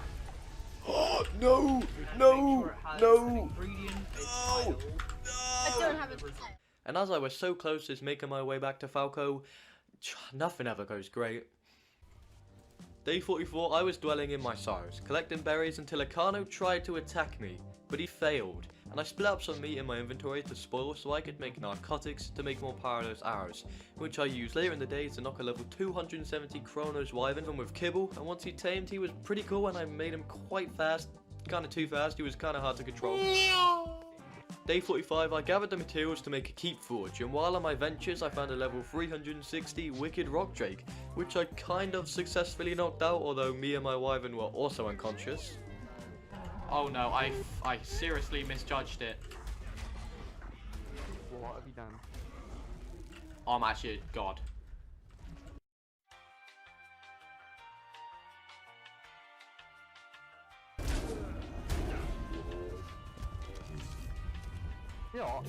Once he tamed, he was called Drake, because rock Drake. Finally, by the end of the day, the keep forge was crafted and placed, and it was pretty speedy at metal. Day 46, this baryonyx said that he really wanted to join my army, so I knocked him out, and do you see the problem I did here? When I finally realised that they eat fish meat, not normal meat, I headed to the ocean. And why are all the land dinos walking under the water? What? Anyhow, I gave him his fish meat, and he willingly joined my army. I promise. And in the evening, I may have knocked out a wicked Giga with my Drake, who woke up the next day and I had to deal with this annoying Titan boa first. And then I re-knocked him, tamed, and he was called Shorty, because for real, why is the Giga so short? And even more luckily for me, later on in the day, I found another wicked Giga that I could breed with. So I knocked it and didn't decide to check its gender. I'm sure that won't cause me any problems in the future. I also tamed Stufasa for the sole purpose, I quite liked his name.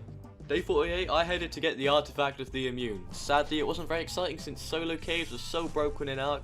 Wildcard, please fix your game. And I made it home and I made Stufasa's saddle. And he was pretty cool, but not as cool than riding Bubs into battle. This is so cursed.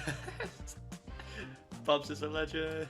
Day 49, while gathering polymer, I spotted a mana, and I had wanted one of these guys for ages, so of course I knocked him out and tamed him, and after bringing him back to base I made 2 sets of scuba gear to get the artifact of the Devourer.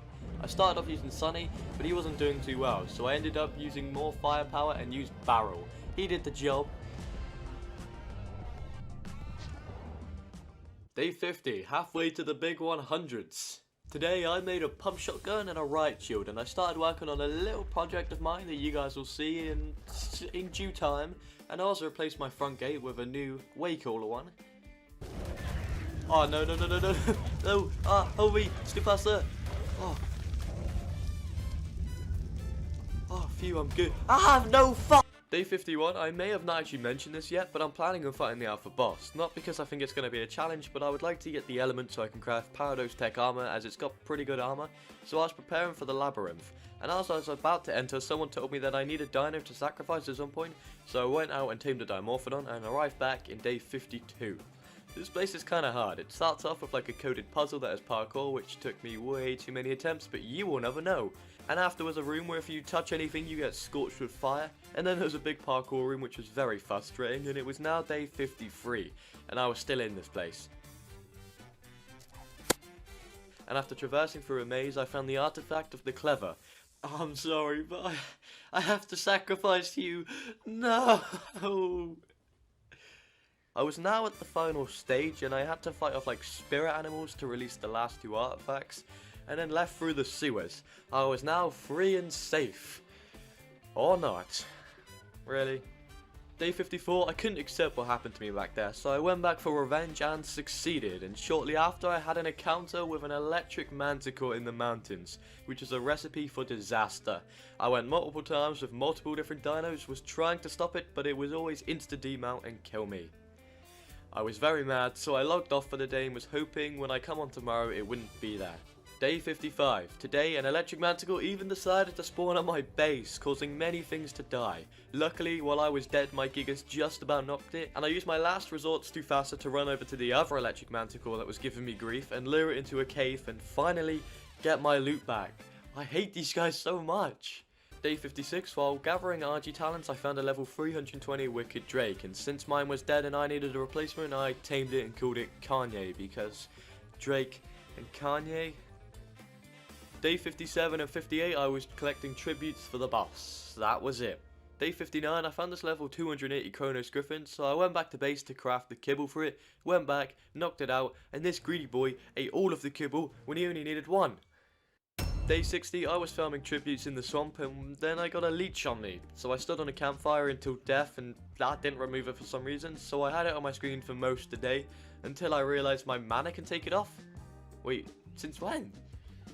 Day 61, I found a max level Reckless Raptor who looked awesome and I wanted. He gave me a lot of trouble because he was a straight up menace and I died multiple times, but eventually I was able to bowler him and make him unconscious. And while he was teaming, I went back to my base to craft a saddle and I headed to the ocean just to get my final tributes. Day 62, I was so close to being able to do the Alpha Boss now when I realised all my dinos aren't allowed in the arena, since Gigas, Drakes and Manas aren't allowed to enter, so I headed out to tame a level 270 Wicked Rex, although a Parados Drake got to me first. Eventually though I was successful in knocking it out, and up the mountain I found another Wicked Drake to tame for backup, so I did just that. And also later in the day I knocked a level 300 Flaming Phylocolio and a level 300 Frozen Wyvern, although now I realised Wyverns only work on Scorched Earth. Day 63, there was 2 manticores at my base again. They knocked out Kanye, so I had to lure them away with my mana since I couldn't kill them at this point, and then I used the potion to wake up Kanye. The Rex and Wyvern had now tamed, and I found the final piece to my army, a level 300 Chronos UT. So I knocked him and he tamed pretty quick, and later on near Viking Bay I found a Quetzal and I had visions of making an awesome base, flying through the sky, so I went to tame him, and a Wyvern got in the way, but it was a high level so I just ended up taming both. Day 64, the day I could finally fight the boss. I wasn't that nervous, although I only had 3 dinos that could actually come into the fight, which is my Rex, UT and Barrel, and we entered the arena, and this was a piece of cake. Attack! Whoa! Barrel, do something!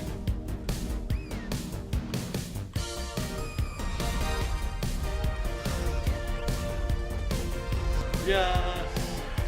I can't see anything. My screen. No, not the target. Jesus. I'm stuck. Keep hitting.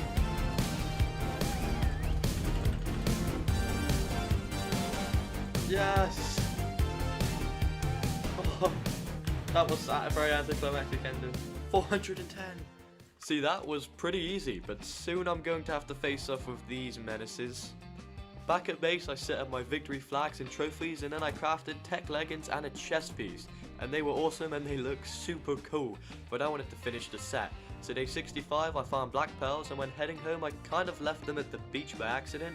So I had to go back for them and completed my tech armor, and day 66 and 67 I farmed electric walls all day. If you're wondering what these for, I'm making an arena where I'll fight the parados bosses so they can't escape, and it's in a nice cool enclosed Jurassic Park arena. Day 68 I was looking to tame some real strong firepower. Sadly the gorilla still one-taps me. It's not very nice, please stop. And eventually I did find a level 200 Guardian Giga, and I was knocking it for an extremely long time until a gorilla stole it from me, which ended up working out a bit better because I found a level 290 Giga that took the rest of the day to knock out and tame. And oh yeah, while I was here I thought this fire manic armor looked cool, so I tamed it as well. Day 69, the base was kind of getting a little bit cramped now, but the cage was coming along really well, and nearby there was a phantom gacha, so I whistled all my dinos to kill it, but they all ended up pulling a Mufasa and falling off the cliff. So day 70 consisted of me bringing them all back up with cryopods, which is very time consuming, and adding more gates to the arena and collecting more silica pearls for electronics. Day 71 I finally made a feeding trough, and some of my dinos hadn't been fed in a good while. And I started on making electrical wires for the gates, as they need to be powered to actually work as electric fences, and I did this through day 72 onto day 73. Where I crafted and spawned Udis the monkey god with a healthy 310 million health. Yeah, my current tames would not compete with this at all, so I needed the best tame I could get. A manticore. I failed at first, but I was able to come back and knock it out with my parados compound bow, and these guys eat Promeus, whatever you say, brains, which cost 20 of each shots, so hopefully this ends up being worth it. Day 74, damn, he sure proved his worth. This could kill things. He was even able to kill a phantom griffin, which gave me lots of element, a cool skin, and a pickaxe that gives me polymer for breaking metal rocks, which is an interesting concept, I guess. Day 75, I wanted another boss tame to add to the collection, so I found a big electric monkey, and my manticore knocked it out nice and easily, and I fed him his Promeus brain. And you can't really cryopod these guys, so I had to run the entire way home, which is a long distance from the desert to the mountains. And when I arrived on day 76, I crafted one more brain to try tame a broodmother, but I had to find one fast, and it didn't help that the big monkeys still don't like me. Why? I searched into day 77 and found an electric brood. It was low level, but I was just happy to see one after ages of searching. So luckily there was a level 300 poison brood nearby, which of course I knocked out, and I went back to make the saddle. And on day 78 I flew the whole way back to the broodmother with my tech suit, and then I had to walk the entire way back to my base. I then led my 3 big warriors over to the boss arena.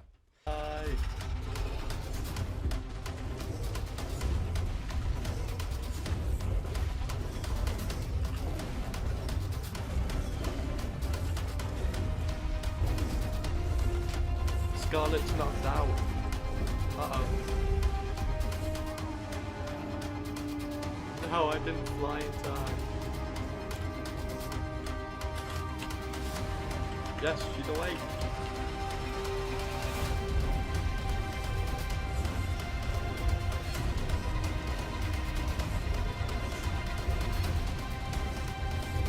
Come on, we're getting close.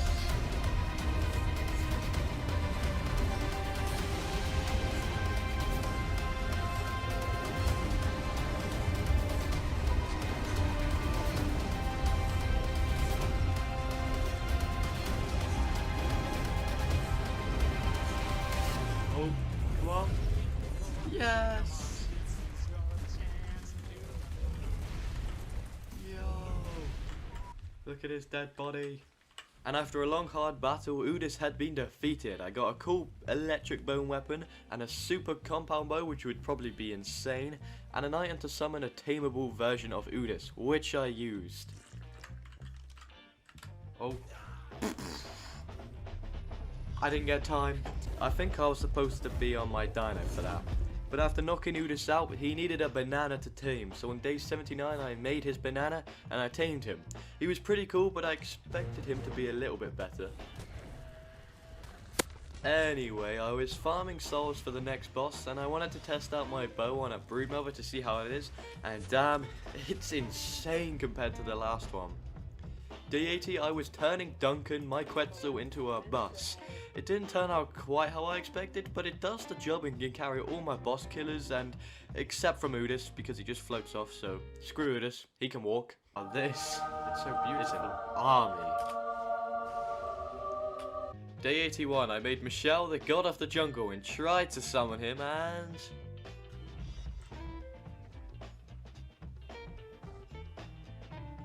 well, that's not good. The thing... oh, I can just pick it up. Ah! Ow! I mean, I guess it kind of worked, but I had to swiftly put the gate back on and leave to hit the dino bus on day 82, where once we arrived, the battle begun, and this was a hard one. Fight back. Fight back. Oh no, Duncan! No! Duncan, get out of there! Duncan!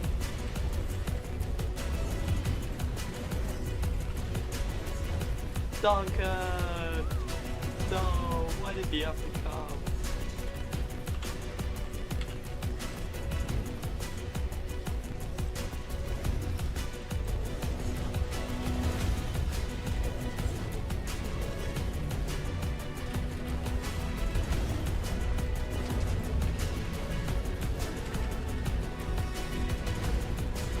So close. Come on.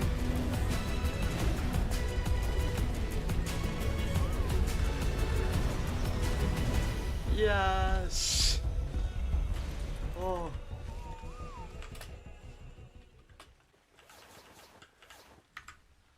Oh, sick. We need to tame him now. Ah! Of course, I had to die when spawning the tameable Michelle, and it's just tradition now, and on day 83 I made Michelle's greens to tame Michelle, but is it just me or did he get severely nerfed when tamed?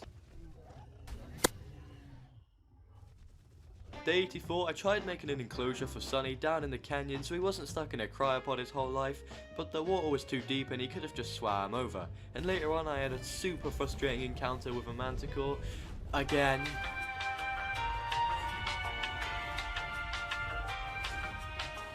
This led on to day 85, and I even had to bring out my old tech suit with my old parados bow to knock out the manticore, and instead of waking up my manticore with the potion, I accidentally woke up the wild one. I'm losing my mind.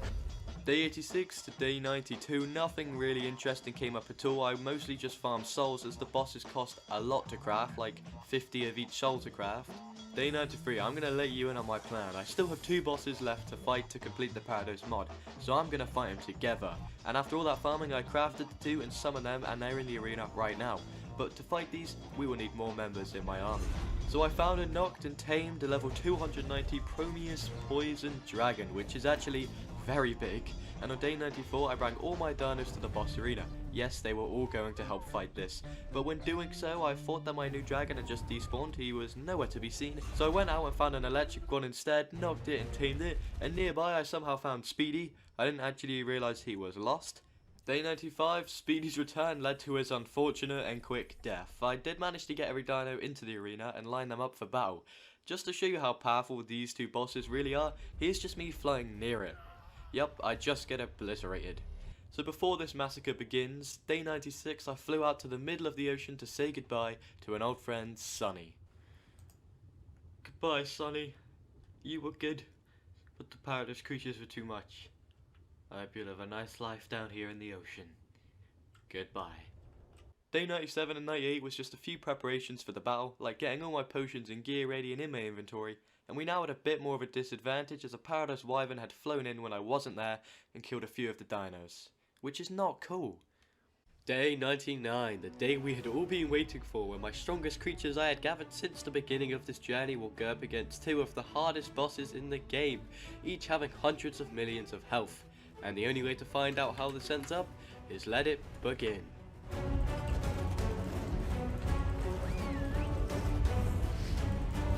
Bye.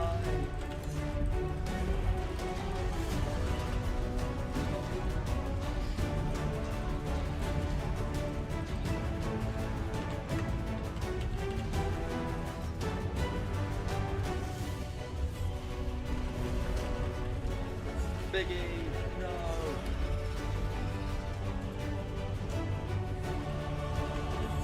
Shorty, no.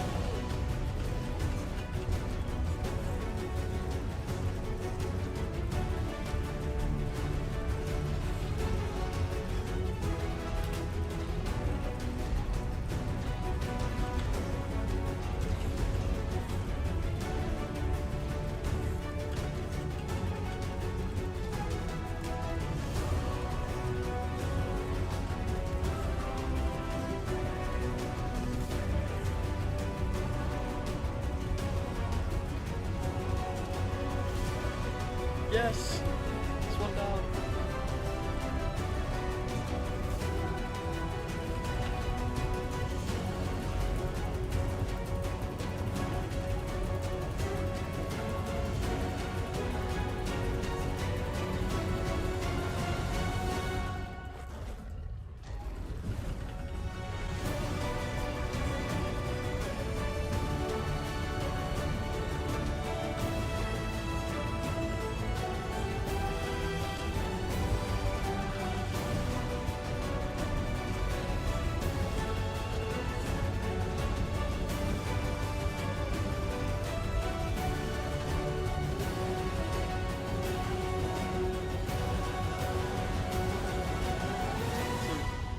Oh, yes!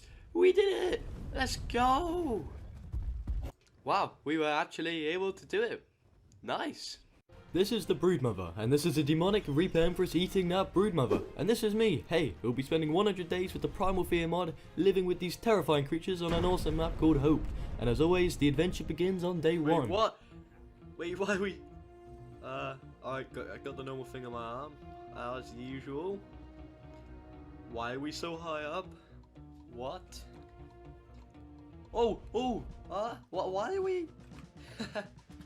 Oh, we're good. Alright, I don't see anything. Too bad. Yeah, I was wrong about that. My life was short-lived after a baryonic set its sights on me. Great style. I try not to make the same mistake twice, so this time I spawned at the beach and started gathering the basic resources to craft the starter tools to get me going. But there's something you should know. First off, I know nothing about this mod other than that there are tiers to dinosaurs and you need the previous tier's X to advance into the next tier. Secondly, I have a couple challenges set for me, which are to defeat the demonic Reaper Empress, which has over 80 million health and can slaughter armies in seconds with one single attack. Also, more importantly, for my character to finally hit leg day.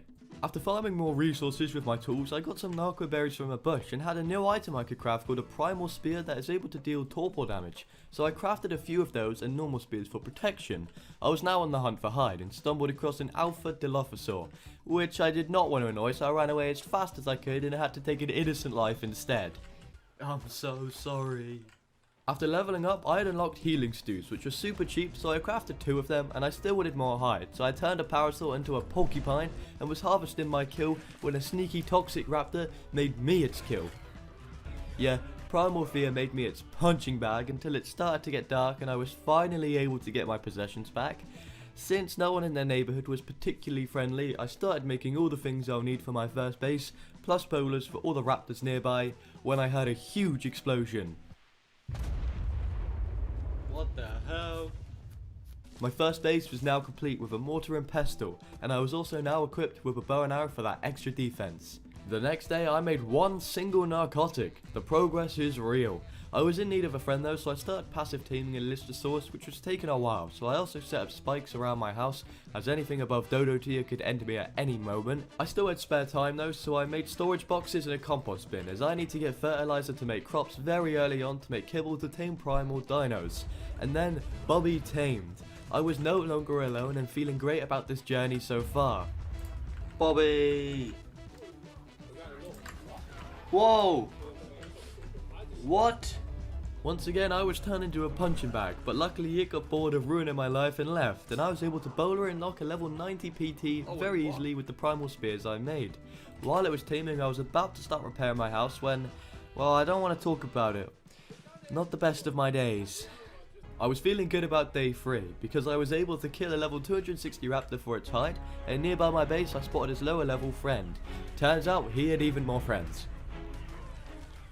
So I spawned back in and I was able to bowler all 3 of them, but I couldn't even finish off one of them. So later, after waiting a while for them to politely leave, I made a bed and rebuilt my base after what had happened yesterday. As I was doing so, a Primal Kentrosaurus obliterated me. And when grabbing my loot, I noticed a dead Diplo, so I risked my life to get some of that juicy hide. Come on, steal! Steal! Steal! Steal! Of course, after respawning, I went back for the rest. Okay, my gut feeling was wrong about yesterday, but I'm really feeling great today. I started off by upgrading my base to wood, and then I made some narcotics, then killed a fish to try tame a Hesperornis with, but it only did 1%, so I did the logical thing of erasing all evidence of this ever happening. I then tried to tame a Sabertooth, but hey, just because part of your day didn't go as planned doesn't mean all of it needs to be bad, as progress was still happening. I crafted a forge, put some metal in it to smelt, and headed outside where I found a Fiomia.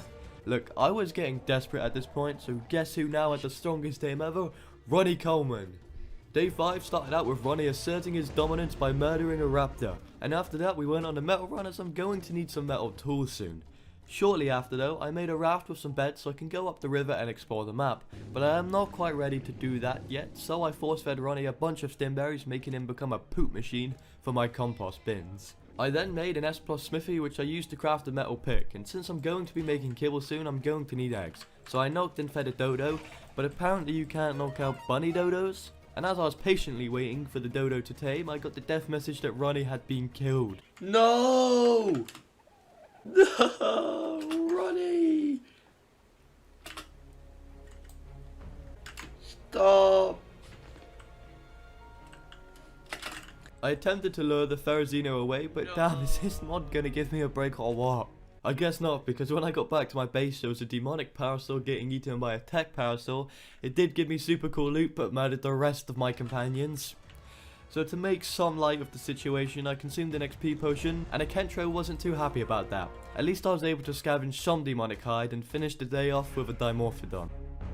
In the early hours of day 6, I set up wooden pillars around my base to stop larger predators from strolling in while I'm away on my raft across the river searching for new tames. When I arrived, I spotted a purple drop. I went to go look at it, hoping for crystals so I could make an awesome spyglass, but I kind of messed up a bowler and perished. Later on, I found and knocked a level 100 I'll just call it a Stig, which is basically a Pachyrhinosaurus. Once it tamed, I made a swift escape to my raft, and when I was back I crafted myself a hatchet and a crossbow, which I used to knock out a level 40 PT. The next day though, I got greedy, when searching for more higher level PTs, when Sty was randomly killed. Luckily I had no emotional attachment yet, so it's alright, and at least I found a level 270 PT, which I tamed using Prime Meat and a Tame Helper. I did consider taming this parasaur, but an Apex Hyena came, so I took my winnings home, where I made a PT saddle and fed it an XP potion. I then set off on my journey to gather crystal, which I found on a cliff, and I was finally able to make an awesome spyglass, which aided me in taming a level 170 Sabertooth, which should be a good land mount. While I was waiting for it to tame on day 8, I found some insane blueprints inside of this loot bag. I mean, I'll take it. I also mined some metal to make its saddle, and Diego was tamed, which I brought back to my base quickly, when nearby I spotted a trike which would be a very good berry gatherer. So I rode Diego while shooting it with tracks, and after a long while it worked and knocked out. This tame was going to take some time though, so I farmed some metal with Diego, and took care of some tech raptors and started turning the base to stone. Luckily by day 9 enough metal had smelted for me to craft flak armor.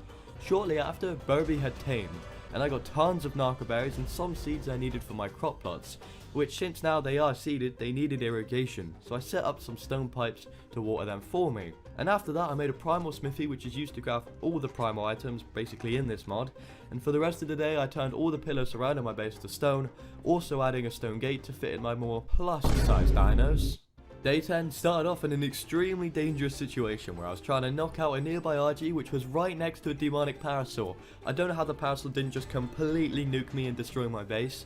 Either way, it ended up being all for nothing since the RG flew away. To make narcotics, I was now lacking spoiled meat, so I split hundreds of meat in my inventory to make them spoil all at once.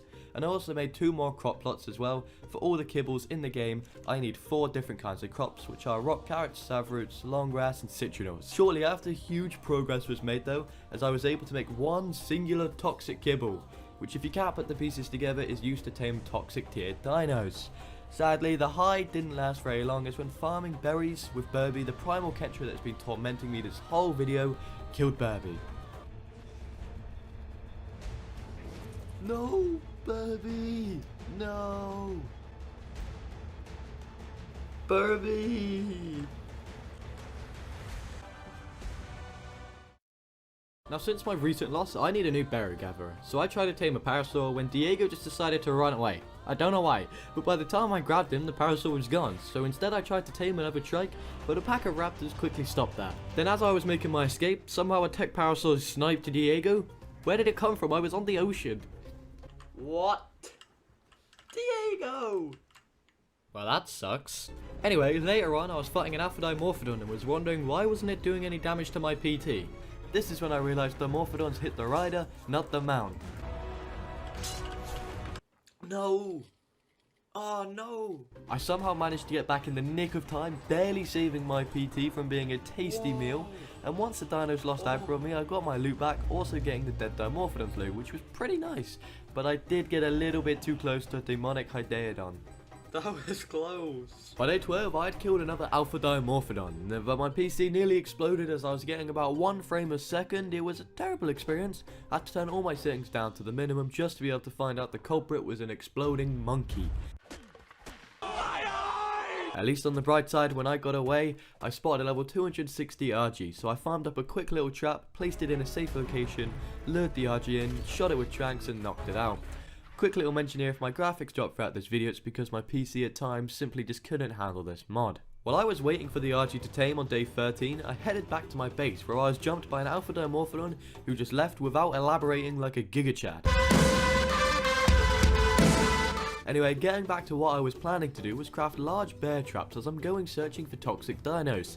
And instead of making a huge trap that will take ages to farm, I'm just going to place a bunch of bear traps. Sounds simple, right?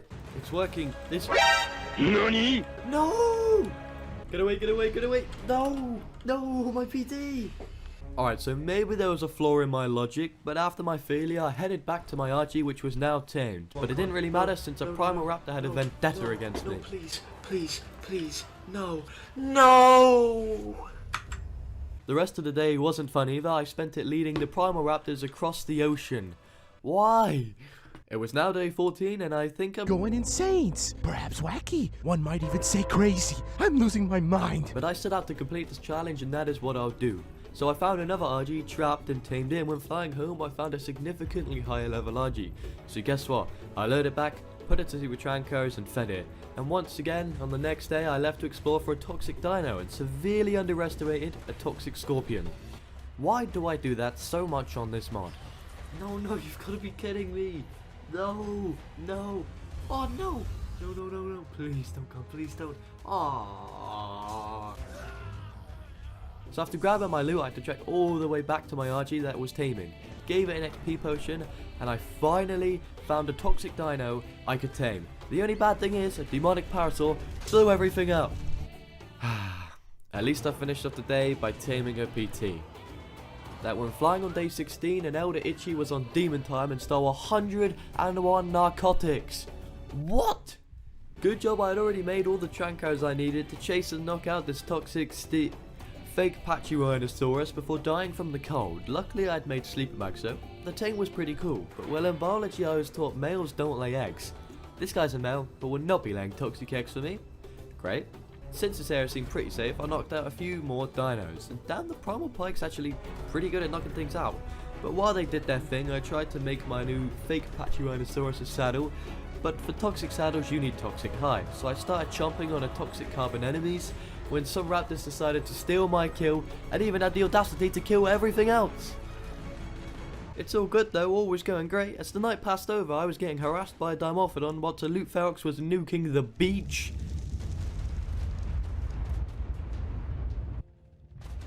Surely not. How?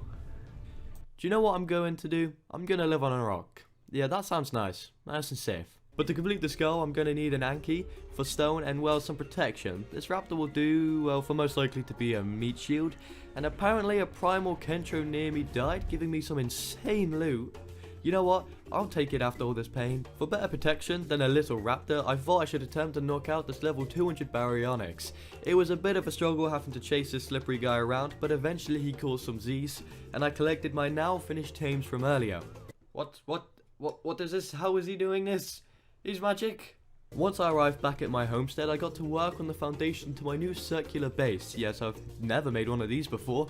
I also knocked the nearby Parasaur and a level 110 RG on day 19, which I had to kill an Allosaur for its prime meat that I fed to the RG, then headed to this NPC base I saw and chomped down on its roof, and found some nice loot like cementing base, which is just a pain to make. Sorry guys, but like, cry about it. To keep my dino safe, I carried up the ones I could to my new base location, and remembered I'm supposed to feed my baryonyx for it to tame, so I went on a little fishing trip, and it was now mine. I also wanted to tame this otter I saw, so I went fishing again, and then I spotted trouble. An origin raptor had swam across the ocean to find me, so I had a 200 IQ pattern to lure it away with my raft, and it worked. But if that caught me, it would have been over for me, as Origin tier is a hefty amount above Primal tier, which already give me enough grief already. Now that's over on day 20, I made my Anki a saddle to farm some stone and metal to continue the base more, and apparently at some point I made Barry a saddle. I don't remember this, it's not in my notes anywhere, so just take it.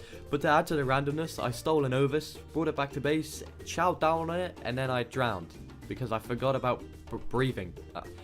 Today was strange, right? The next day started by gathering berries to make narcos and turn them into potent narcos, which are much better versions of narcos. And after that I went flying on my Argentavis, when I literally spontaneously combusted for no reason. What? So I used Barry to head to the Archichap once again. Firstly though, I was intrigued what NPCs could do, so I wandered over to their base and they didn't take too kindly to me after what I did last time. What? What? They kept killing me. It turns out they're really strong and they just kept backhanding me to my bed, where there was what seemed to be like a zombie horde trying to get to my PT. He seemed all fine though, so I left to find an RG, but instead I found a griffin that I tamed, as griffins are very cool. Like, pretty cool. Day 22. What's this? A female toxic dino I could tame? I had hoped finally, but I made one major mistake of not checking my surroundings. Alright, look, you may have noticed I've been losing a lot of flies, so I'm just going to skim through whenever I tame them again now. So I tried doing a metal run, but it doesn't seem to actually exist on this map, and on top of that, this drop just straight up deceived me. It just opted out of there. Aww. Day 23, I farmed stone until my hatchet broke, and I had the realization I hadn't won flak in quite a while as it broke, so I went home, repaired all my kit, and then went out on my RG to steal a Doic. And I used my base as an easy knockout trap, because now I'll know for sure it'll be super safe. Yes! Finally! Hey you watching this, I bet you can't guess what happens in this clip, alright? You have these 3 options on screen, pick one. Ain't no way. It's safe to say I'm going insane. As the day turned over, I did the usual retame flyers with some silver lining, as I was actually able to peacefully knock out a toxic parasaur that was female, so I can finally get toxic eggs. Also, towards the end of the day, a demonic died nearby, giving me some awesome loot, and one of these items being a super good Godlife shotgun. I'll take it. Day 25, I knocked out some backup PTs, plus an Argentavis, and by then my Doic Lord and Saviour had finished taming, which I used to do a huge stone run into day 26, where I also did a wooden thatch run to continue building my base all the way into day 27.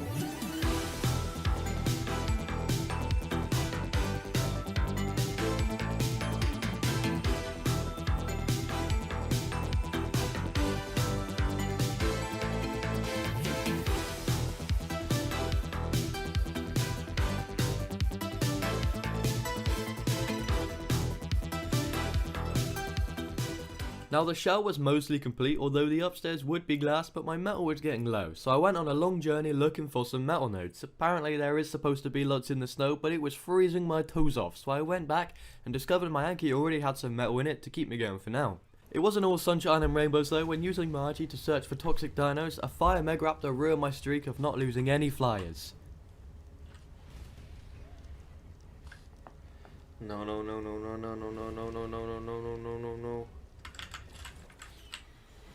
No. No, we were on such a good roll. So Megaraptors are haunting me now, as one was chasing me while I was on www. Oh, goddamn way. Ain't no way.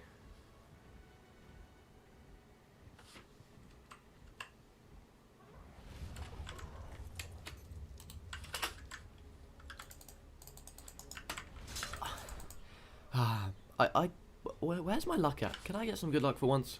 The rest of the day was spent taming 2 Argentavises and Dodos because, well, they were cute and I wanted emotional support pets. Day 29, I went to fight a toxic raptor on Barry, but what I didn't know is they can pounce you straight off your mount. Ow, ow, no, no, leave me alone, get off, no. When I returned, Barry wasn't even fighting back against the raptor, and it was really frustrating me so much where we're not going to listen to my in-game voice since I got pounced off again, but eventually finally it was killed when Barry decided to listen to my whistles, and I was able to get the toxic blood from Barry's inventory.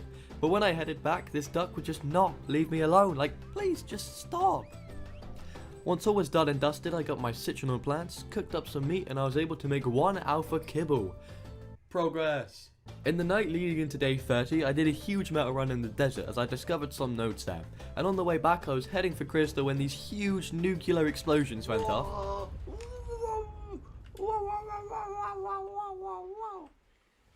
No. I returned home and started smelting the metal. I also made a long neck so I can use all the darts I've scavenged throughout the day so far. And I then thought it was time to finally explore the map as I wanted to see if it's all as dangerous as where I live. Turns out, it's really not. Later in a river, I was fighting an Alpha Hesperornis for its poly, and when I folded it, I got some nice flak leggings. Pretty cool. The reason I was getting polymer was to craft cryopods, as it makes moving dinos around significantly easier. And as I was on my leisurely stroll back to my base through the redwoods, my PT imploded. What? By what? Luckily I had a backup PT to fly back, grab my stuff, I fed him an XP potion when it happened again. Are you kidding me? That thing just wasted an XP potion. Sure enough, I had to run back to my base, and when sitting on my RG, I looked away for 1 second and this Primal Raptor couldn't keep its filthy mutts off me. This led me on to the next day when I had to solve a problem. I was exploring for stronger flyers than my ones that keep perishing. Thankfully I came across a level 190 Alpha Dimorphodon, so I bowled and then used my Primal Pike to knock him out and fed him Alpha Kibble and it tamed. Whilst enjoying my new mount that I was surprised you can actually ride, which is cool, I saw some rocks that looked like they were blocking a cave, so I broke them and it turns out I was right. It's pretty cool actually, nice design. But what isn't cool are fabled Brachiosauruses. No way. Ain't no way. Ain't no way. I finished the day by using my Trancaros to knock out a mana in the water, and I had to hold my breath to just about tame it, put it in a cryopod, swimming up before running out of oxygen, and that ending up much worse than it did. Day 33, I had to take Manga out something. This Ovis did just fine. I take back what I said. I just headed home and shit him after that when an Origin RG followed me the majority of the way, and after finally shaking it off, I returned and crafted my Manor saddle. The day after, I started demolishing my new base for the materials because a wise man once said, if you break your stone base and rebuild it, then it's a new base. This led on to day 35. You may be wondering, Wilkes, why are you moving again? Well, I'm sick of that place. It said easy on the map when spawning, but it's like the hardest place on the map. I lose the fly almost every day, so I'm moving to a new, safer, bigger location. To make glass walls though, you need crystal. When gathering said crystal, I got in the wrong dino's crossfire.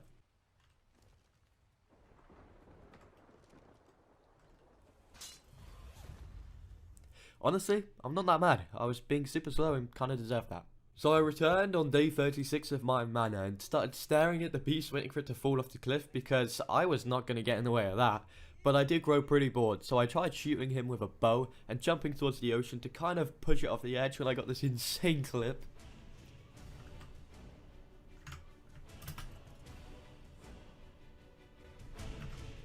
Whoa! Ah! Whoa! Whoa! Whoa! Whoa! Whoa! Whoa! Whoa! Whoa! Whoa! Hit the replay. You guys got to see that one more time. Ah! Whoa! Whoa! Whoa! Whoa! See, that was, you have to admit, that was a really cool dodge. But what happens next is not cool at all. Barry? Barry! No, who could Barry?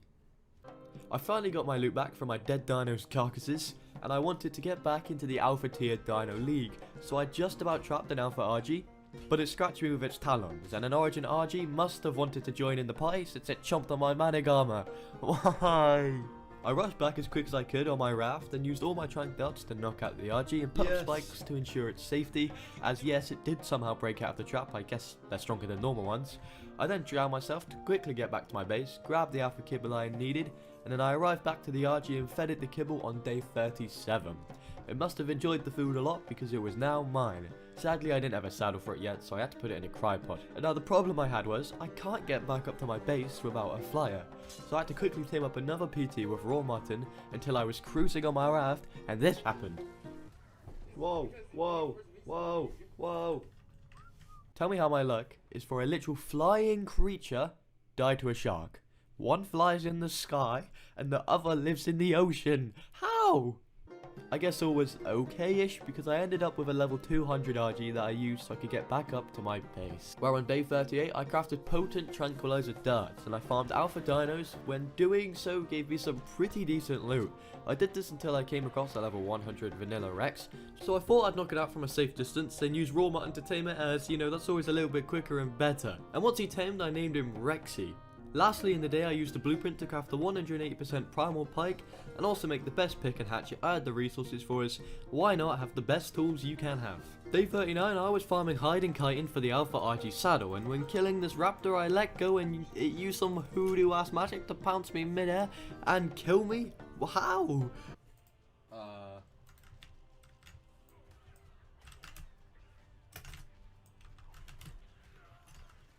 So on my return I whistled my Rexy, which killed the alpha raptor. After recovering from that little mock-up, I headed over to my dead Anki's grave and got the crystal from its inventory. I then killed a scorpion in the redwoods, which dropped a very nice long neck. And even better, as I was returning home I was able to knock an alpha dimorphodon in a super safe spot.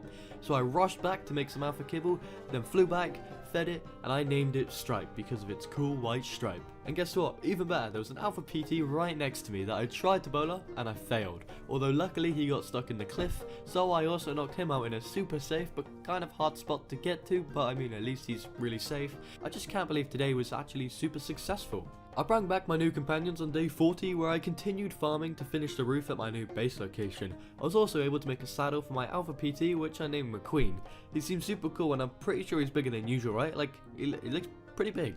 The rest of day 40 though, I pretty much finished building the shell of my new base. And day 41 it was moving day. I moved over every single crafting station and item I had to my new base.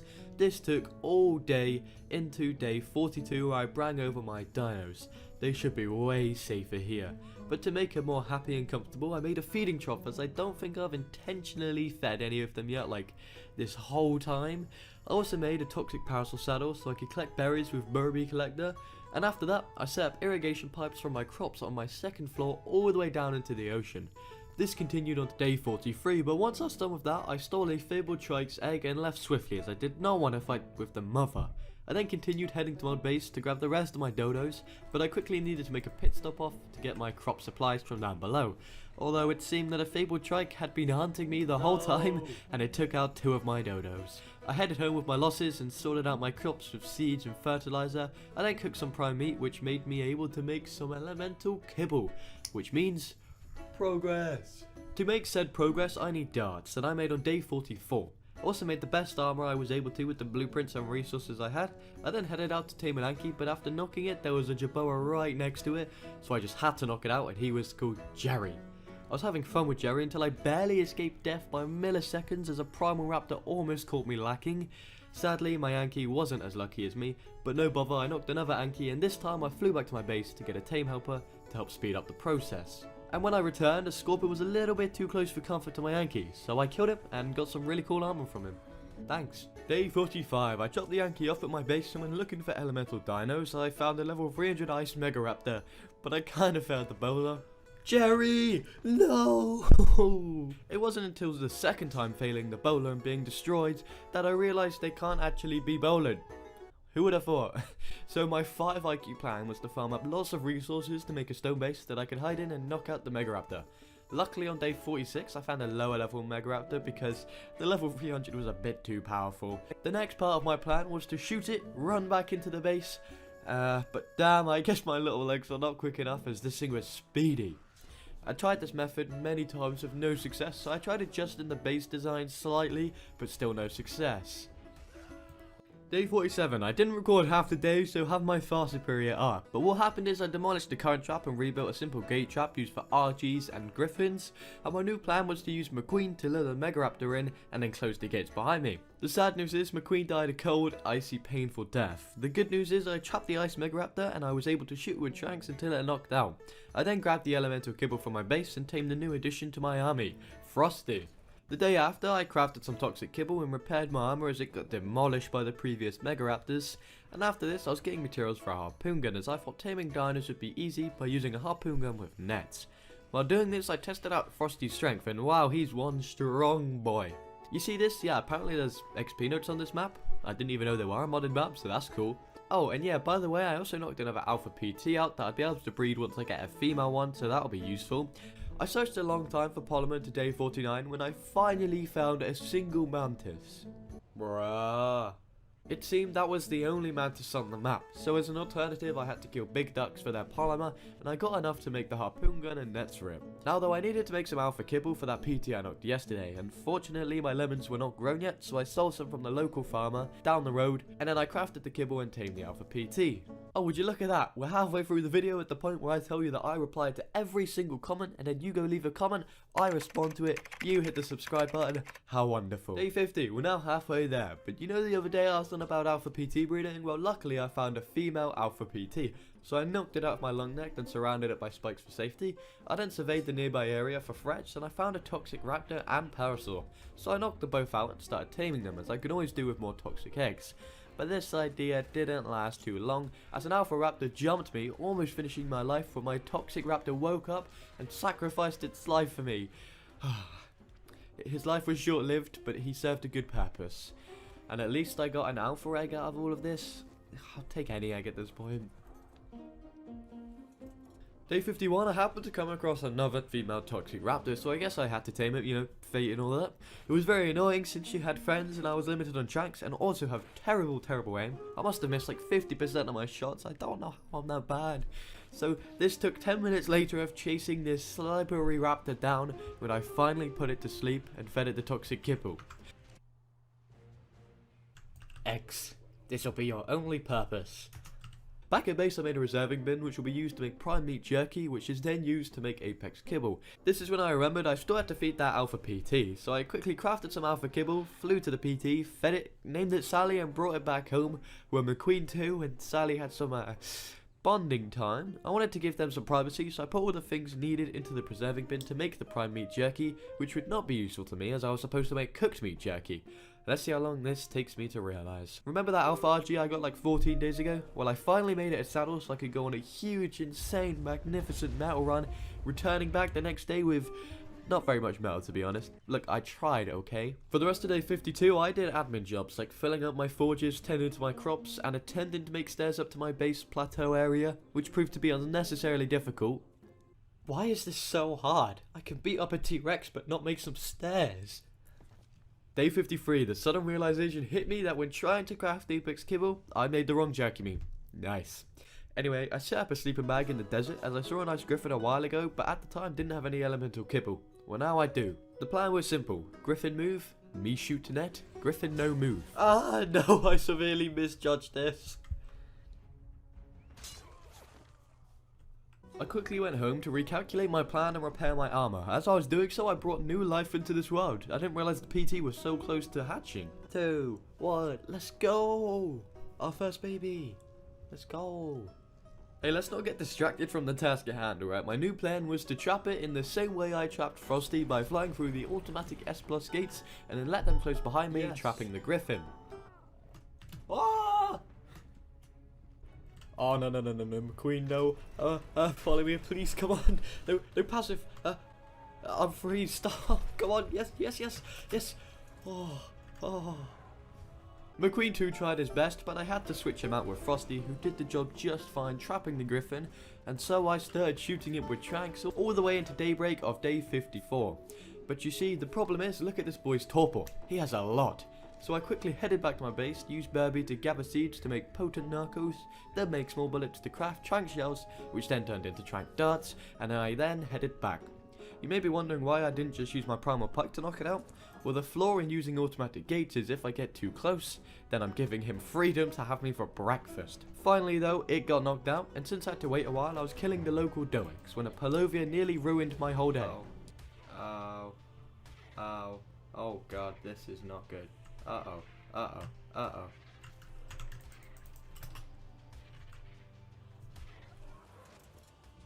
Thankfully I got out safe and sound, and by then Bluey had finished taming and I didn't even need a saddle for him. Whoa, this man's is strong. Day 55, my cooked jerky was done, meaning I was able to make Apex kibble. Progress! Since I used up all my tranks the day before, I used Bebby once again to get seeds to make potent darts. Then for the majority of the day I was going around farming all the primal dinos I could kill for their hide and blood, until I killed an Apex Scorpion and got some super nice flak leggings. Day 56, I grew more frustrated that my toxic dinos were not squeezing out enough eggs, so I found this toxic scorpion that I stole with my RG and brought to a nice safe location on top of a cliff, where I could easily knock it into submission with my primal pike, and Pincer was now mine. After bringing her home, I crafted and placed a fabricator, yes. On day 56, I only just made one of these. Hey, in my defense, I can make most things in a primal smithy, alright? Anyway, after that, I made some more cryopods in a nearby drop, and then farmed flint and stone to make spark powder, to make gunpowder, to make advanced sniper bullets, to make potent trank bullets, as the darts, yeah, they weren't cutting it as much anymore. It was now day 57, and I had a fair few dinos that were laying eggs, so I made a railed off platform for them all to go on to make gathering the eggs much easier and just sorting through them. Turns out it's quite hard moving dinos to a precise location when they don't have saddles, but I managed at least. Using the eggs I collected, I made some more kibble for the future, and my gunpowder had now crafted, so I made 6 potent trank bullets and then went exploring in the snow for potential tames. When I picked a fight with a fabled Megaloceros, of course I won, but Jesus, that's some good loot. Oh my god, what? Due to that loot, I was able to make some more trank bullets and darts. I also made some fur armor, as the snow area isn't a forgiving place. This was proved on day 58 when I ventured back into the snow to do a metal run without full armor, just some of the pieces, meaning I had to set up multiple sleeping bags so when I die I can quickly carry on what I was doing. All went well and I got a juicy amount of metal until the way back. Well, that's another story. No!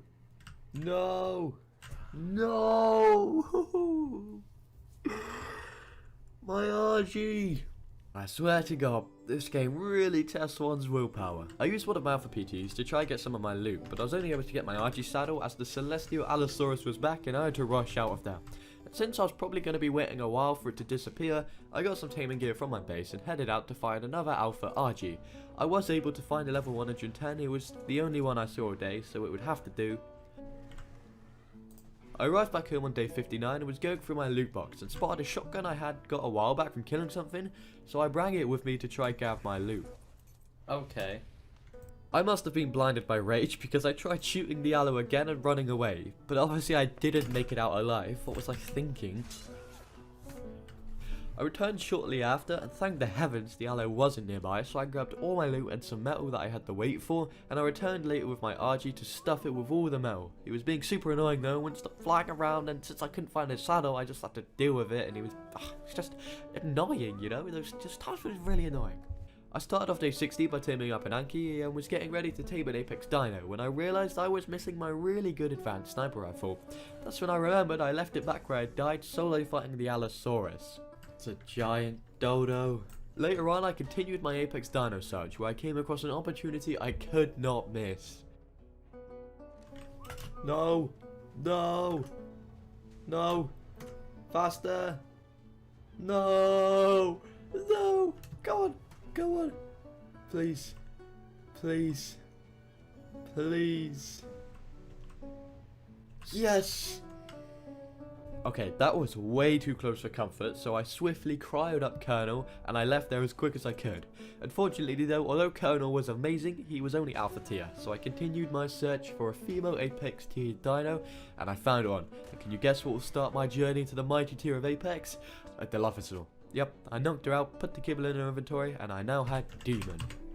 On day 61, since Bluey had so much health, it takes ages to regenerate naturally, so I used the berries and Burby to make 150 healing stews, fed them to Bluey, which made him poop everywhere. Once he was healed, I headed over to my good old trusty Stone Gate trap, where close by was a level 290 caustic Megaraptor. I couldn't quite get it to stay in the trap since he just didn't know how to fly straight. Oh, this is not good.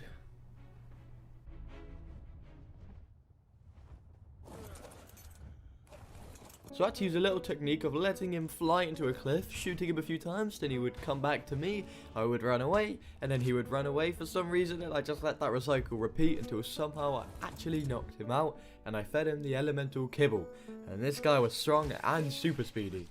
Day 62, I headed over to the volcano part of the map where I spotted the perfect tame. It was a level 350 Apex Poison Wyvern, so I tried to lure it away, but it wasn't the only thing following me. No! Celestial! I didn't see that, no! Damn, I was going to need to be a little bit more prepared if I was going to go tame that wyvern, so I used my RG and Doek to farm up a wyvern trap, which surprisingly you don't need that many things for. And I set it up on a cliff quite far away from the volcano, and now all I had to do was get my loot and lure a wyvern into the trap. So the next day, the first part of the recording messed up again, so you get my outstanding art, and what happened was I got my loot back, but a Celestial RG accidentally killed my PT due to me getting too close to its blast radius. So I grabbed another PT to lure in the wyvern, and I got it so close to the trap when a necrotic or neocratic wyvern must have followed me, and it cocooned me, and I was unable to move. Ah, why can't I move? What's happening? What? They can do that? Let me just grab my stuff. Oh no, oh no. Oh, my saddle. Wait, yes, come on, come on. Alright. Yeah, we're good, we're good, we're good, we're good. We're good. No, oh, no. It was now day 64 and I was out of disposable PTs. So I had to use my Alpha Dimorphodon to get my loot, but I kind of fell off the cliff and you know that Celestial Rex? Well, it got me again. Okay, so now I was out of every flyer other than my breeders and non-disposal ones that I can't let die. So I quickly knocked up an Alpha Griffin, tamed him up pretty soon after that and called him Squishy. Again, my footage was bugging, I think because my storage on my computer was, I had none left after recording 100 days.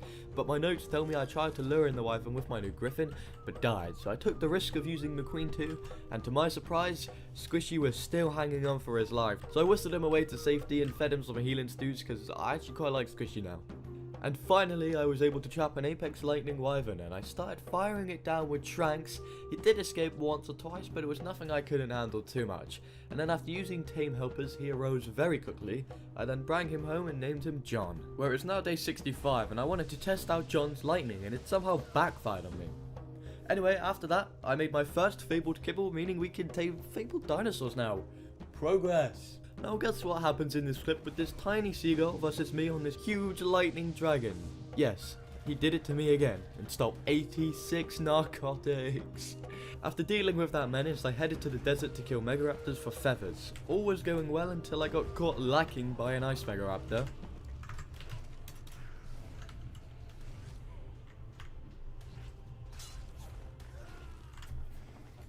On day 66, I tamed another Apex Dillo, you know, for more eggs to keep him going, and I then stumbled on an NPC house in the desert. Although I removed the mod a while ago due to it killing my game, Their base was still there, so I took advantage of this opportunity and raided them. I got some nice cementing base, which is very helpful as I haven't found any beaver dams on this map yet, and I've had to craft it, and that's my least favourite thing to do.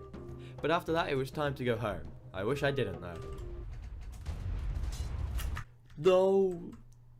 No.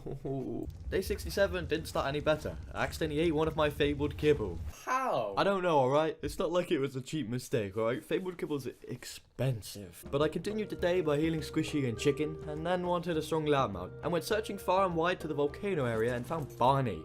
Slight downside, he had a 1.2 million torpor.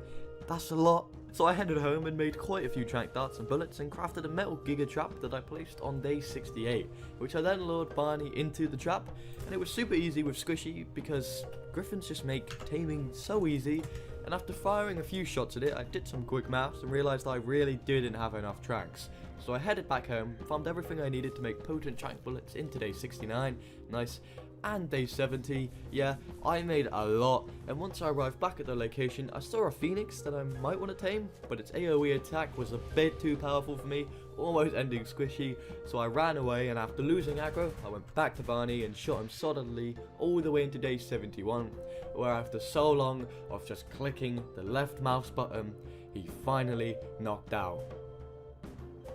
And I was a bit short on kibble, so I quickly went back, made some more, and tamed Barney.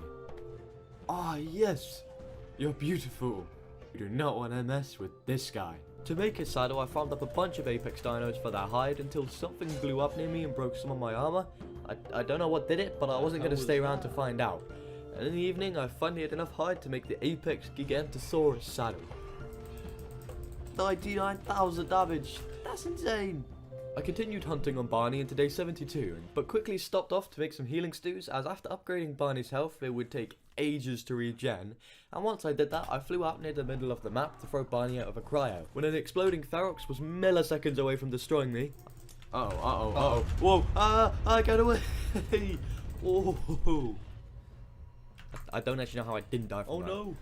Now, although the Origin Argentavis was too scary to take on, I was still able to take on loads more things I couldn't before, like a Primal Tech Rex, and beating a dragon until he flew away.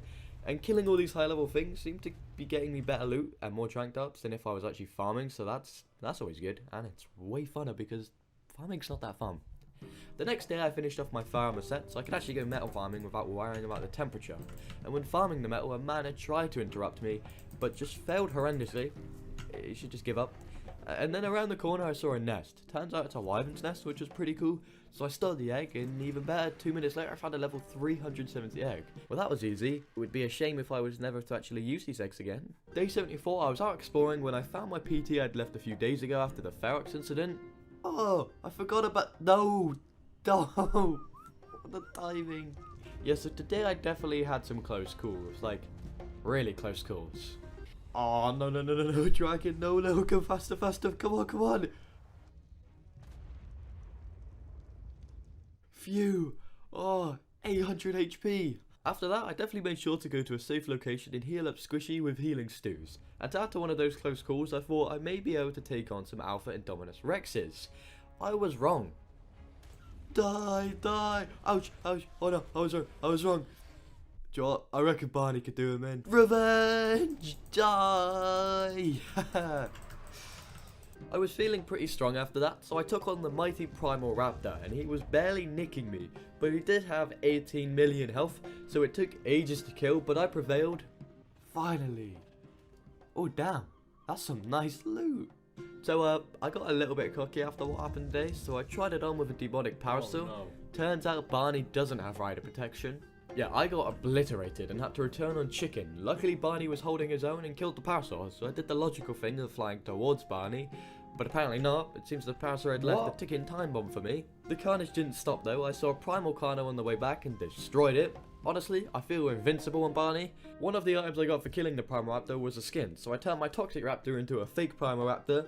It doesn't help him in strength, but it looks cool. It was now day 76, where I tamed an alpha Didaeodon because it could be useful for healing at some point, and I then spotted a level 40 Malin, which is a special type of dino, so I started shooting it and it kind of spazzed out like everywhere, and they wouldn't even hit me, which was kind of odd, but it was a pink unicorn and it was cool. Like, the knockout wasn't too hard, it was just really strange. And once he was knocked out, I crafted out some special kibble, and Malin was now part of my army. And right after that, a raptor attacked Malin, but it kind of pooped out a bunch of little jerboas and destroyed it. I don't know what this thing is. What the hell? The day after, I had it written in my notes that I killed a manticore and a dodo ivan, but I can't find any footage of it anywhere, so use your imagination. But what I do have footage of is my near-death experience. Oh, what's this? What? Ow, ow, no, get away. No, jeez. How strong was that thing? After that fight, I took on some easier fights, like a couple exploding Varorexes, or up the beach a couple of Apex Indominus Rexes, which were pretty tough but not strong enough for Barney, and when they died they dropped a fertilized egg, which was awesome, so I went back to base and made a nice little hatching area on day 78. I don't really know why I'm only just making a hatching station, but hey ho, I guess I forgot and I haven't really breeded anything yet that needs it. And once it was ready, I laid down the apex egg, and it said it would take an hour to hatch. So while I waited, I left to go gather the last item I need for a mega kibble, which is electric feathers. And after some while, I found an electric megaraptor, which was perfect, so I killed it and made some omega kibble. Progress! Day 79, this is me, and you're probably wondering how I got here. Well, I'm a bit embarrassed of my mistakes, so let me draw it for you. After my newly obtained omega kibble, I was searching for omega dinos, and I flew a little bit too close to an omega indom rex, causing my beloved squishy's death. And that brings us up to where I am now, running for my life, trying to trap this indom rex. I got it in the trap at the cost of my own life. I spawned back at the base to grab a PT and tranks, and once I arrived back I shot it continuously until I ran out of tranks, so I had to return home to make more into day 80, where I got a little visitor. Whoa, that was, no, bunny attack, what's happening? Fly away please! Yeah, that little visitor broke my breeding station and most of my windows upstairs and then just dipped. It didn't even stay for the fight. Not a Gigi-chan move. Once I felt like I had enough tranks, I headed back over to the Indom, who when I arrived had somehow escaped his trap. So it made knocking it out significantly harder, as I had to chase it down on Barney, until at last, he finally gave up. Yes! I went over as quick as I could and fed the damn Indom its kibble so I could rest at last, as it was very late at night.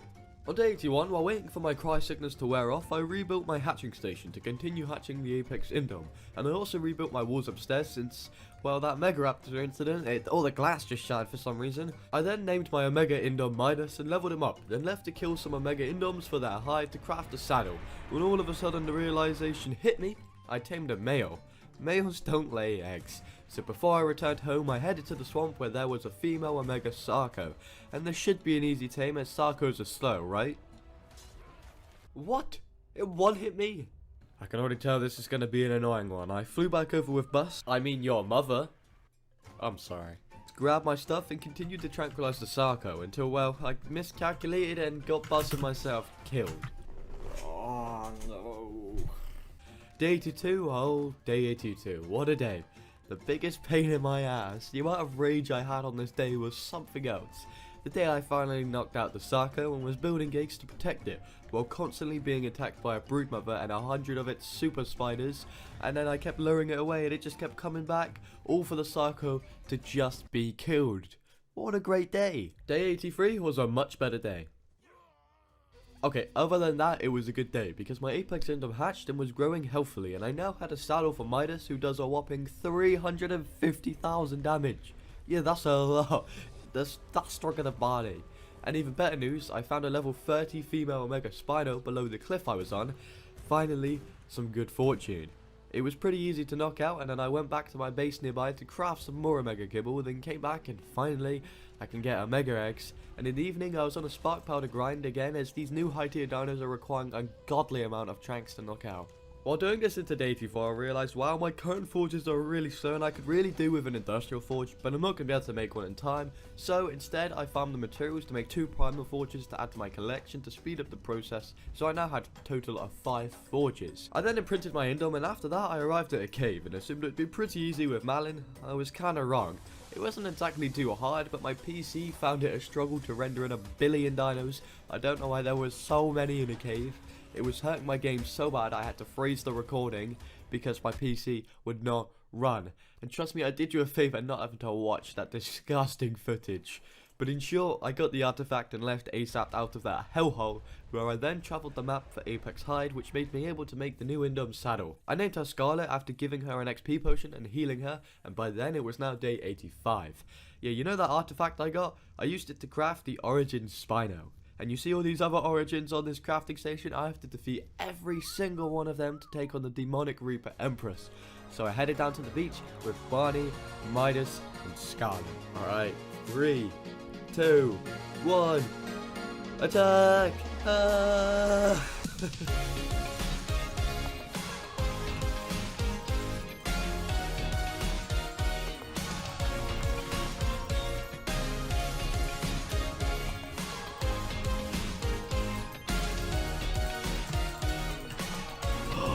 Yes!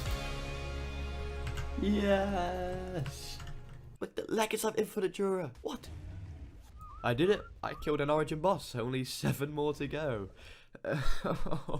As a flex to my army strength, I whistled my dinos to kill a puny demonic monkey, and he got demolished. Day 86, I was looking for a new Griffin, as they are really good for teamings. You can just stand on them and shoot down on the dinos below, and I tried to tame the first caustic Griffin I saw.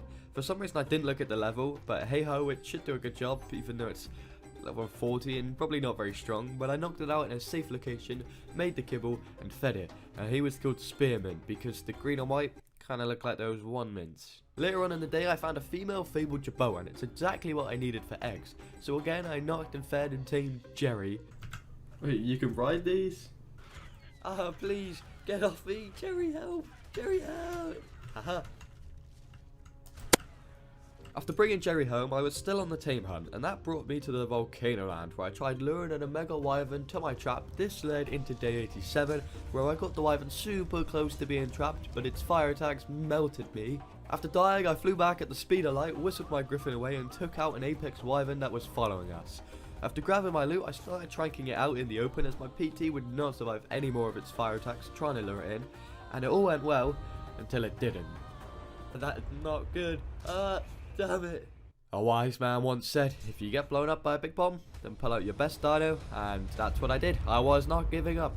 Just throwing Midas out seemed to be enough to scare off the threats, and they all seemed to just fall off the cliff. And although the Wyvern's taming effectiveness was probably in the negative after, being bombed, I still fed it the kibble and tamed it, and this guy looked like a menace. Once I returned home, I crafted the Origin Kairoku, yeah, we'll go with that, and then healed up my dinos and headed down to the beach, and it should be much easier now with the Wyvern. Alright, let's go. What? No!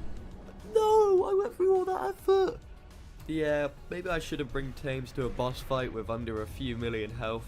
That was a bad idea. This proved to actually be quite a hard challenge, as the Karyuku could attack very fast, his DPS was insane, and they were shredding through our health. And to make matters worse, 2 Primal Carnos joined the fight, which is, Primal Carnos are pretty strong, but due to my Omega's heal ability, we came out on top, and I got more of the infinite durability armor. It's really cool because it doesn't break, and repairing stuff is so annoying. The following day though, I discovered a really cool fact. Not every female Primal Dino lays eggs, so that fabled Jabot I spent expensive kibble on, yeah, it's useless to me. So I went searching for a fabled Dino that does lay eggs, or at least I thought did. On my journey I found beaver dams. It's nice now, but it took 88 long days of crafting cement in place to do this, but at least I have them, alright? And back on the mission at hand, I found a low-level female trike which will do just perfect, so I knocked it and tamed it and brought it back to the base. And I also made the Origin Raptor summon. I wasn't going to fight it quite yet, as I wanted another strong Wyvern, so I headed to Volcano Land of course, and there was a Dodo Wyvern which would be perfect. So I lured it into my Wyvern trap, and for some reason, I honestly couldn't tell you why, on day 89 I decided to go to the desert into a cave I'd seen previously to get an artifact. It was a cool cave with creatures frozen in some liquid, but it kind of straight up made my game crash like a couple times, so after loading back up and completing my task, I made a quick stop off at my base to make some more tranks and got to knocking this bad boy out who had a whopping 1.5 million torpor. Why must this game do this to me? Thankfully this time I did bring enough tranks to knock this sucker out, and then made his kibble that it was able to chow down on day 90. For some reason though, Greg, yes his name is Greg needed his saddle. So I found out some chitin real quick, made Greg's saddle, and gave him a little test run. To my surprise, he has every wyvern attack. That being lightning, fire and poison, which is super cool because, I mean, maybe Dodo Wyverns already had this, but I didn't know this, so it's very cool. I then made an Origin Rex summoner, but learned from my mistakes that Greg will not be joining us in this fight. A Primal Allosaurus was in my boss arena, so I had to take him out first, and I then summoned the Origin Rex. He was a heavy hitter and probably my hardest challenge yet. The fight took over 30 minutes, all the way into day 91 to finally defeat. Again, I got some more of the cool Infinite Jura armor and the Rex skin, meaning I now had a wish version of an Origin Rex. As you may be able to tell, these fights are taking way too long and I'm gonna run out of time, so I need some more firepower, and I went looking on Greg for a female Omega Indom that I could breed with Midas, and of course I went straight to the volcano land and spotted a lovely couple.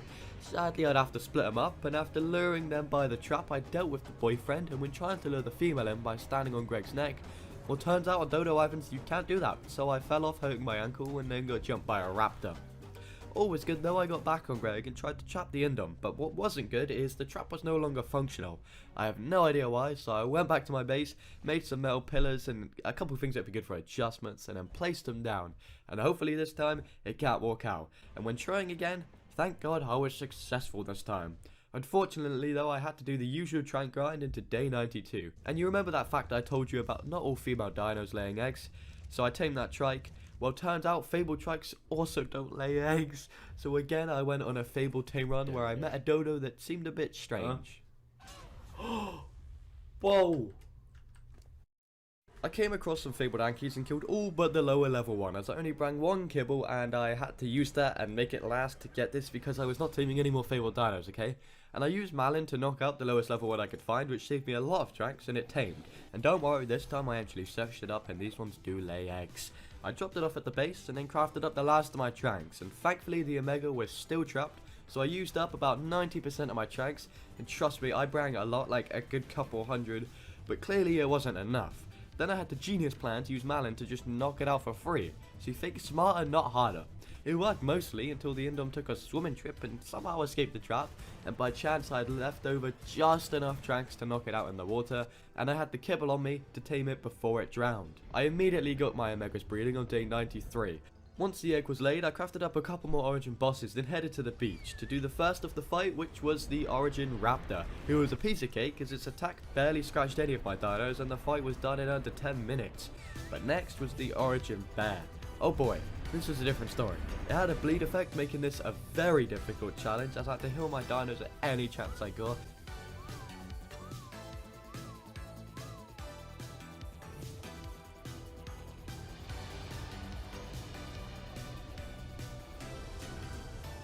Midas! What are you doing? You idiot! The fight carried on into day 94 where I used my good healing potions to keep Midas alive. This is when tragedy struck. No! Scarlet! No! Scarlet fought greatly, but this world was too much for her. Please make sure to pay your respects, alright? I was fueled with rage and made sure to destroy the bear, which I certainly did, but gosh darn, these fights are getting hard. At least I got to feel some joy when I collected all my dino's eggs and realized I could finally make some celestial kibble. Probe, shut up! Alright, I'm sorry. This was huge though. Celestials are super powerful and will make these fights much easier, so I instantly went searching in the most common place I saw them, which was the snow biome, and the first one I saw was a level 120 Ferrozino. And you know, I'll happily take that. It may not be max level, but if you look at the day count, I am running out of time, so I swiftly went back to my base, crafted up a trap idea I had in my head, and then placed it before the ferry noticed me, and I tested my theory, and to my luck, the ferry was actually trapped. It wasn't a perfect trap, but it worked, okay, and it stayed there until it was close to knocking out, and that's when it ran the other direction and took advantage of the flaw in my trap. It was able to run away, no worries though. I chased it down and quickly knocked it out, and I tamed it even quicker as this area was scary and nothing was gonna mess up my tame.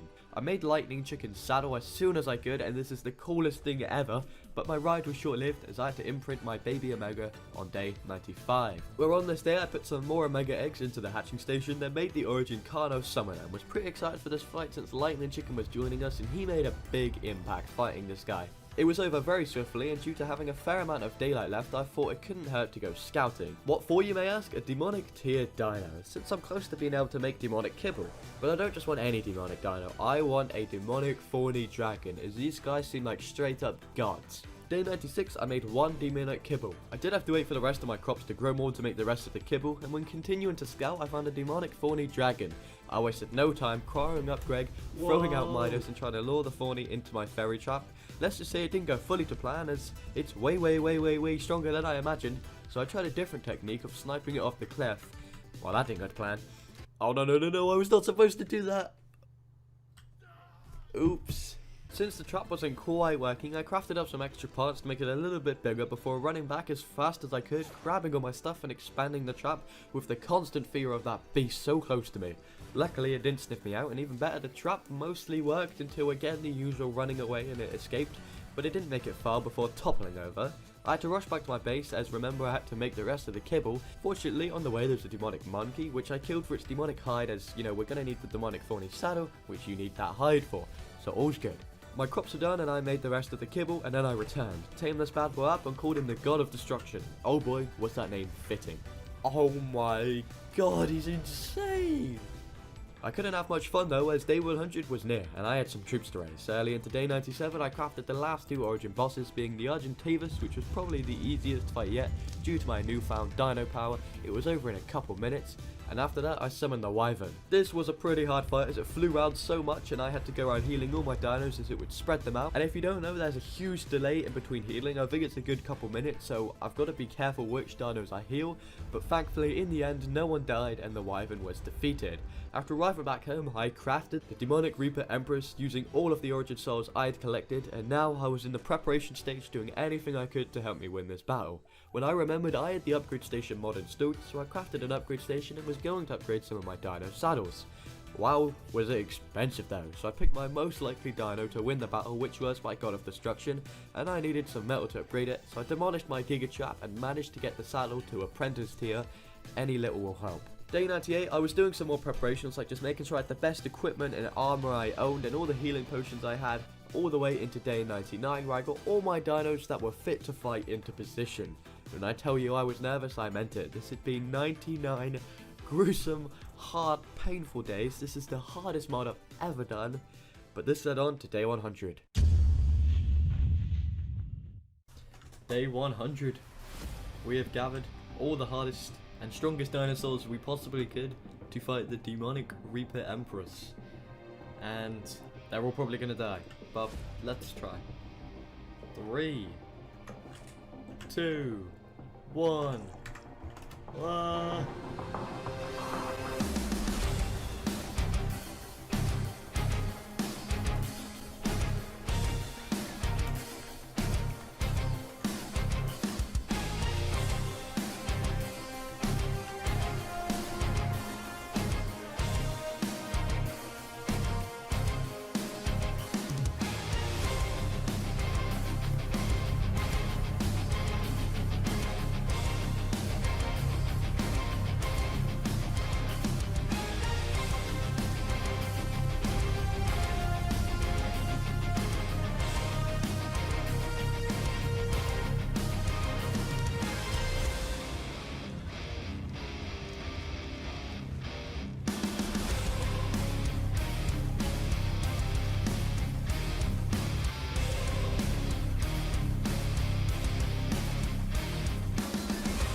Come on, we're not too far.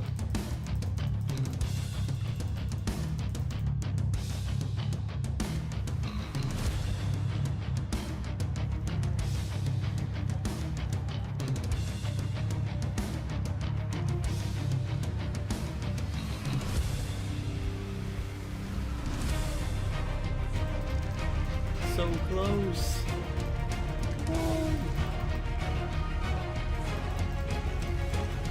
One more hit. Come on. Come on.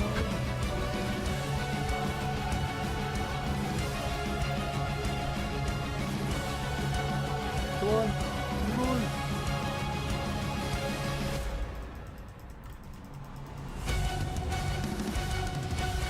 Yes! Yes! Yes! can't see anything.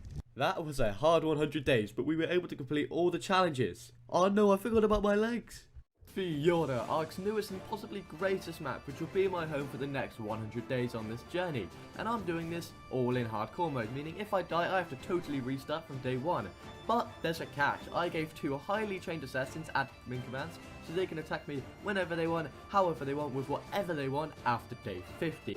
Now merely surviving isn't my only goal. To complete this challenge I must tame all of the new creatures, being the Sarcus, there's Modus, Fjordur, and the Fenrir. Not only that, but I must defeat all of the bosses. You know there's 7, right? Wait, what?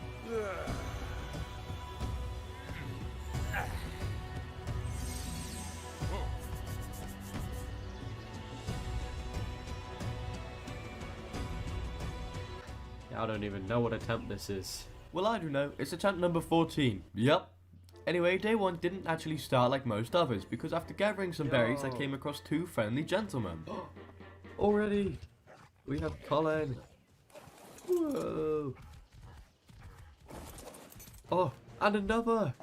With Colin and Dave on my side, I was feeling pretty confident already, but I'm not going to get too ahead of myself, so I made the basic tools as always using Colin, since if you didn't know, moss drops are great early game tames, as they have good weight and can harvest berries, trees and hide, and that's why I killed this poor little fella. And since I can kill a compy, surely I can kill a Diplo. I was right, I can, but I learned moss drops don't attack stuff if you're not on them, so Dave just watched. Cheers. It was about time though I went exploring up the beach, until I encountered a Rex fighting a Stego, and sadly the Rex won, so I had to go in another direction. No, no, was there another Rex? No, to the warp, come on, Dave. Oh, I think I'm safe. Dave, where are you? Dave, no, this can't happen again, this is how my last run ended. Wait, Dave's still alive. No, no. Luckily, just up the shore I spotted a shipwreck where I headed to and set up camp for the night, as Fjordur is super cold, and once I peeled up a bit I broke these boxes in hope for treasures. He didn't get it! Day 2, I bowled and knocked a palace with my trusty slingshot, then put berries in its inventory and swiftly ran back to my base to warm up, where after a short while I legended tamed. By the way, some of my tames will be named after some of the top comments of my last video, so leave a comment. I tried taming another parasaur, but that venture failed after I bowled myself. Yep. So instead I knocked the level 32 pterodon, and while I waited for it to tame, I farmed up some resources for a raft and then literally picked up my base to place it on the raft. This is when I checked that my pterodon and a raptor had chomped on it, so there was only one outcome. Die! But what if the raptor didn't die and it came back to life as a zombie? Well then I would be prepared, as I've been playing the sponsor of this video, Age of Origins. Age of Origins is a zombie tower defense strategy mobile game, which are my favourite kind of mobile games, and in Age of Origins you play as a commander who has recently taken over a city in this ruined world. Your goal is to expand your city's walls, research new technologies, all whilst fending off waves of invasive zombies, just like those aggressive packs of raptors. Oh, but it's not only zombies you fight. Now you can battle in online PvP against millions of other players to see who can come out on top as the victor, and watch live crises play out on the world map. But do not worry, you're not alone in your battles. To help you succeed, you can recruit a range of officers to help you fight, or even try your hand with Lucy and convince her to use her biochemical zombies. Or if you're looking for some insane firepower, you can try get Genshin and Empress, 2 titans having their own unique special attacks that deal massive amounts of damage on the battlefield. And there's more. There's a bunch of fun mini games like Giant Cannon Defense being my favourite, since you get to blow things up, and there's also Tower Defense for a more variety of weapons like laser cannons.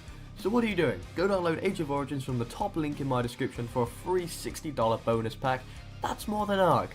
Thanks again to the sponsor, Age of Origins. Anyway, I finished setting up the raft and then sailed across the sea on a big voyage.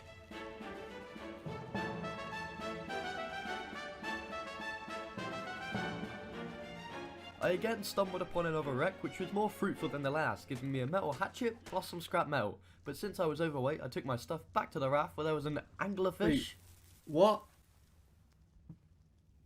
Why is there an anglerfish? Huh?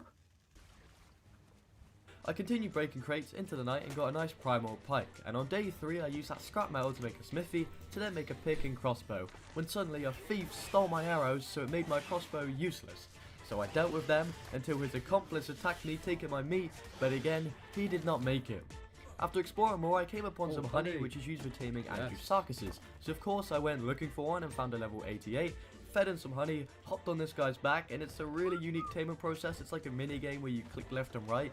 But since this bar was nearly full, I had to jump off and wait a little bit or he would have gone rage mode. And all was going well until... No, Colin! No! He was supposed to be following me. Oh, I got this guy. Oh. Yo, this is sick. But Colin, no. At least I now had Andy, I guess, but poor Colin. I also wanted a little backup Andrewsarchus just in case. It didn't go well. After that, I had the better idea to tame a higher level pterodon, so I did just that by crafting Trankars, knocking it out and stuffing it with meat, and of course protecting it with spikes so I could return to my raft the next day and make spark powder to make gunpowder. For what you may ask, a long neck, which I used to take revenge in the worst creature in the game. Aha! That was well deserved. That was so worth it. On my way back, I got a very helpful green chop, and I used the narcotics I got to make sure my pterodon actually stays asleep. And since I still had a while longer left, I tamed up a low-level Andrewsarchus, but it didn't listen to any whistle commands, so it died. Bro, what? So instead, I explored far and wide up a huge mountain in search for crystal to make a spyglass.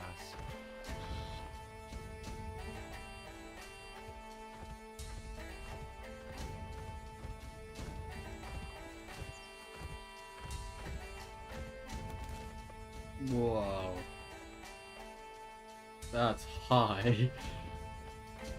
I did kill an Ovis while I was up here, but the locals were not too into sharing, so I quickly ran back to my PT. I was now tamed, although I didn't have a saddle yet, so I killed a turtle for kiting and got a total of 0.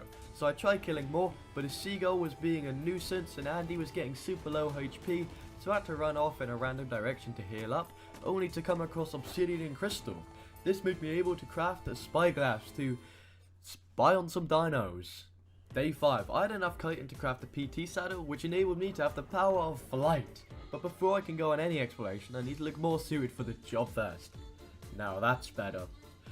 Yo, look at this village. This is sick. As I was on my journey, I realised the next thing I need to progress is an Argentavis. And that's why I farmed up a trap, and then I had to log off by this rune as I needed sleep. But Ark isn't a game known for always working, so when I logged back on, I didn't have Samuel with me and I was lost. What on earth? Where's my PT? I felt all alone in this world when it was made clear I wasn't alone, and RG had to make the situation worse, and it was clear I wasn't wanted here, so I moved to the beach to heal up and trekked all the way back to my raft, to then head back with Andy searching far and wide for Samuel. I don't know where he went, he wasn't where I logged off. And then there he was, just chilling on the edge of a cliff. So now it was back to business. I trapped a level 208 Argentavis, then went back to my raft to craft narcotics for narcoas, and I also made flax since this is hardcore and I should be more protected by now.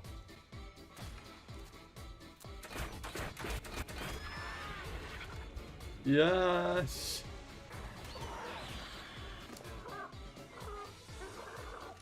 After feeding the RG Prime and waiting for it to tame, I explored the map, and after collecting this rune I came across a cool cave with Desmoduses, but I didn't stay for too long as they're very scary, and after a while I returned and Skull Dragon 7 was tamed, another comment of course, and I took him back to base as I didn't have a saddle yet, and as I was exploring the map, gathering runes on this just amazing landscape because I needed to level up, I was also farming blood packs at the same time because they take a while to farm and you need them for Desmoduses.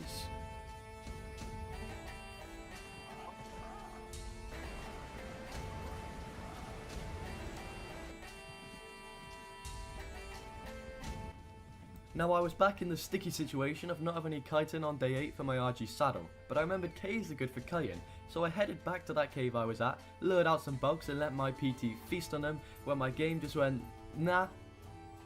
Luckily when I logged back in I was safe and sound, and a short while after that I made the Argentavis saddle, and I also made Andy's saddle, so I now just have a tank with 4 legs.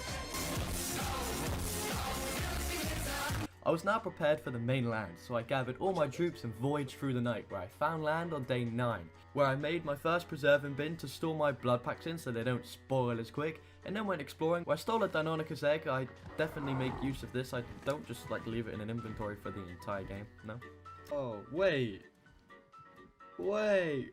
Is this Helm's Deep? Yo. That's sick. Oh. Helm's Deep was pretty epic, but what's even better was up the hill I spotted a level 224 Rex that of course I found up a trap for.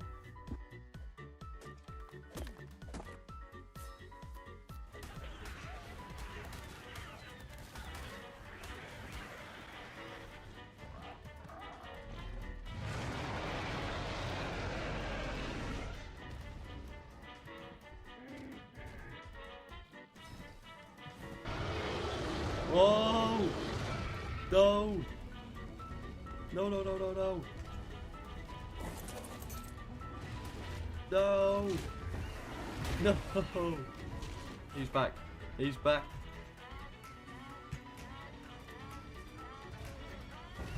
Ah!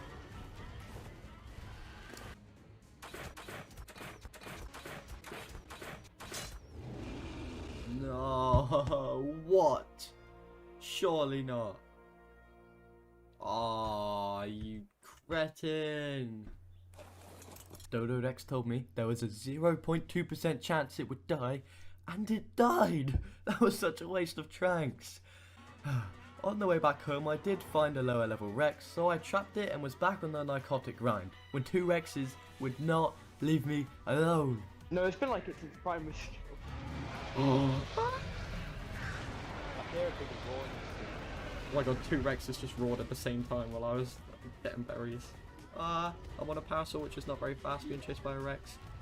2 Rexes. Oh my god. No. No, no, no, no, no, no, no. Oh no, no, no, don't fight back. No, no, my life savings. Please. No! Who just died? No!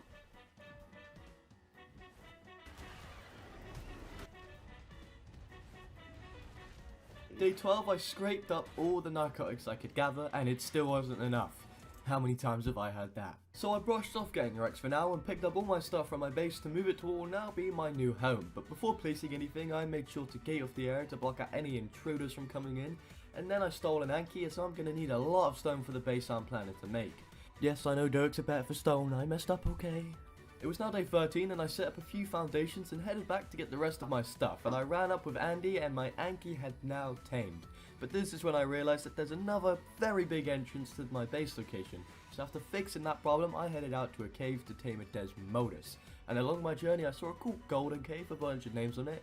I'm assuming they're the people who helped make this map maybe. And on day 14 I found another cool castle, grabbed some cementing base and got a bit lost, so I stopped off in this cave to tab out of my game and look at the world map. But when I came back, a saber-tooth had munched on my PT and was going for seconds.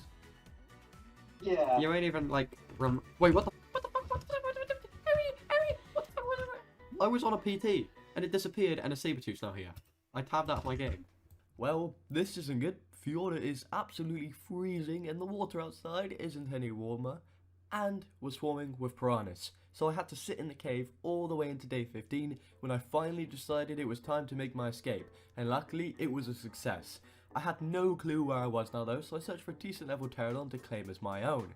Now after further searching I did find the Desmodus cave, so I shot one to lure it out and ran as fast as I could to my PT and then began the taming process.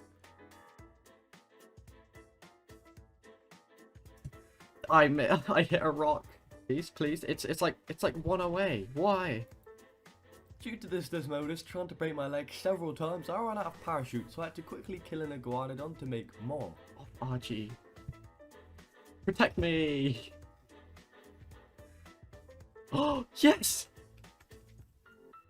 Desmoduses are definitely something you would see in a nightmare, but despite their super, unique looks, they are very useful, because after making Desmond's saddle, I killed Dinus into day 16 and he harvests blood packs insanely fast, and just look at how quickly he dealt with these saber-tooths. Once I was done stealing creatures' life force, I made my Anki a saddle to start farming rocks for foundations. This is when I finally realised gathering stone is not their strong point. So I went looking for a Doeg, but instead I came across a decent Rex pair, so I headed back to grab my gates when I found a Doeg. So I picked up a Parasaur, took it back to my base, knocked and tamed it.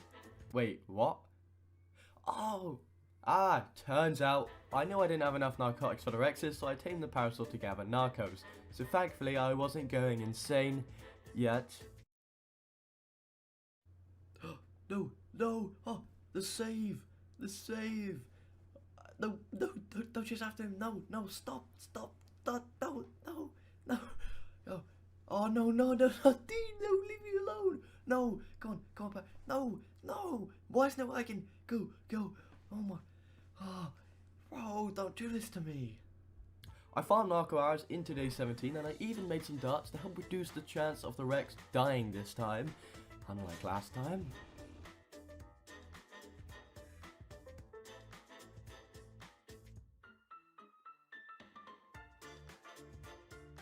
Wait, no, I'm such an idiot. No, are you stone arrows? What? Why am I such an idiot? Okay, maybe I am going insane. It took me that long to realise I was using stone arrows. Come on. Either way though, I had to fill the time while I waited for the Rex to heal, and I thought a harpoon gun would be useful, so I got some poly from some kind penguins, and then did a nice little metal run and made some projectiles. Day 19 started with a decent red job, and then I headed back to the trapped Rex. Bruh. I'm not sure why it despawned, but it is what it is. So I headed home and spotted a Doeg again. So I picked up a trike for berries. No, I'm kidding this time, don't worry, I actually stole the Doeg and took it to base. Although I'm not making this up, this guy decided it would be better to jump off a cliff into a pack of Allosauruses than to be tamed by me. Since none of my tames were going to plan, I headed to this super nice looking mountain region to go for a swim to grab some oil, silica pearls, and some crystal from outside this cave to craft a fabricator and a harpoon gun that I definitely made good use of. Day 20 was the day I decided I should probably make some cryopods, so I headed to the green obelisk and I made 5 and 5 only. I never made any more, even though this caused a lot of pain, but I still never made any more. Now green ob was in the redwoods, and since I was here I needed a cave dino, so I searched for one of my favourite creatures in the game, the Phylocolio. And shortly after I found a good level 1 near a Daredon, so I disposed of the pepper pig, then placed down my trap against the cliff, and wow, saying I struggled to trap the Phylo is an understatement.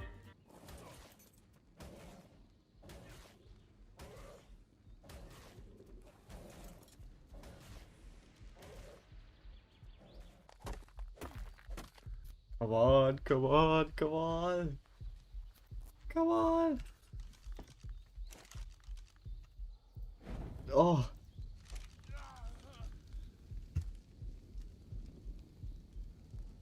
Oh, yes. That was close.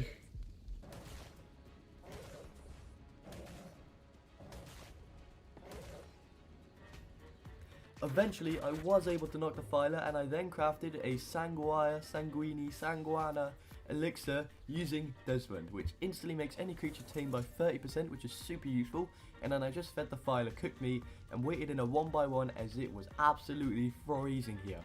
I stayed there until day 21, and in between healing up, I was collecting Naga berries to make sure the Phyla stayed asleep, when a Terrorbird wanted this video to end right here.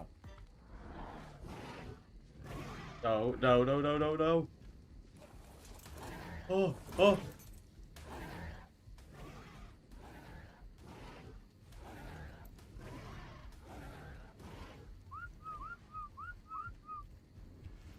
Come on.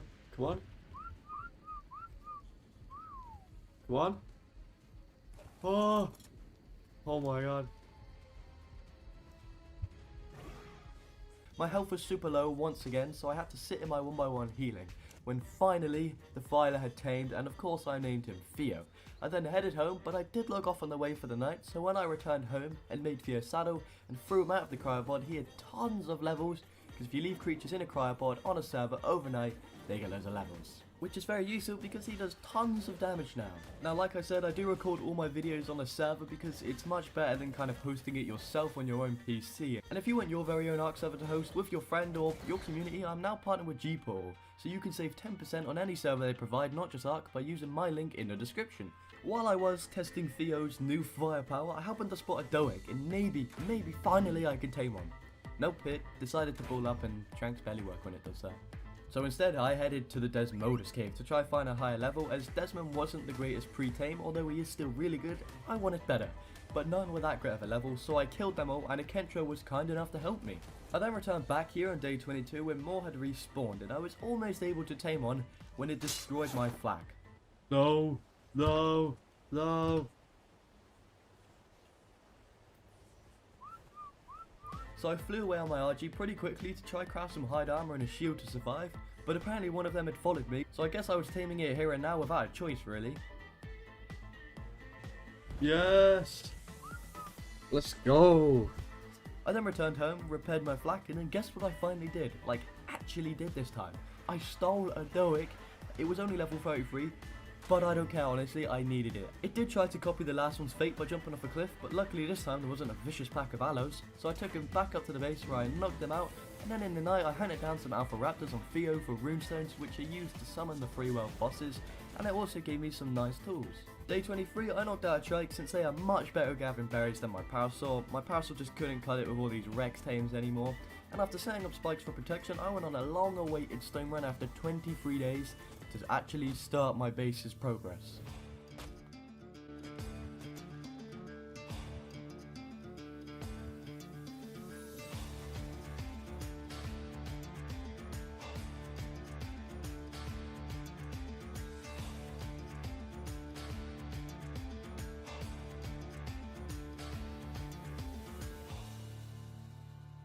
Day 26. For the rest of my base I realised cementing praise will be a problem, but apparently not anymore since I found the absolute motherload of beaver dams in this lake, and there was so much. Oh, nice. For the rest of the day I found the other resource I'd need a lot of, which was crystal, that I used on day 27 to place down the walls of my base and then name my new Desmodus Dracula, because everyone deserves a name. And if you think I've deserved your subscription, then don't forget to do that because it really helps out, so make sure to click that big red button down below. On day 28 I was hoping to get some more PP, so I headed to a nearby lava cave, and I was having a hard time with these insanely high level bats. 576.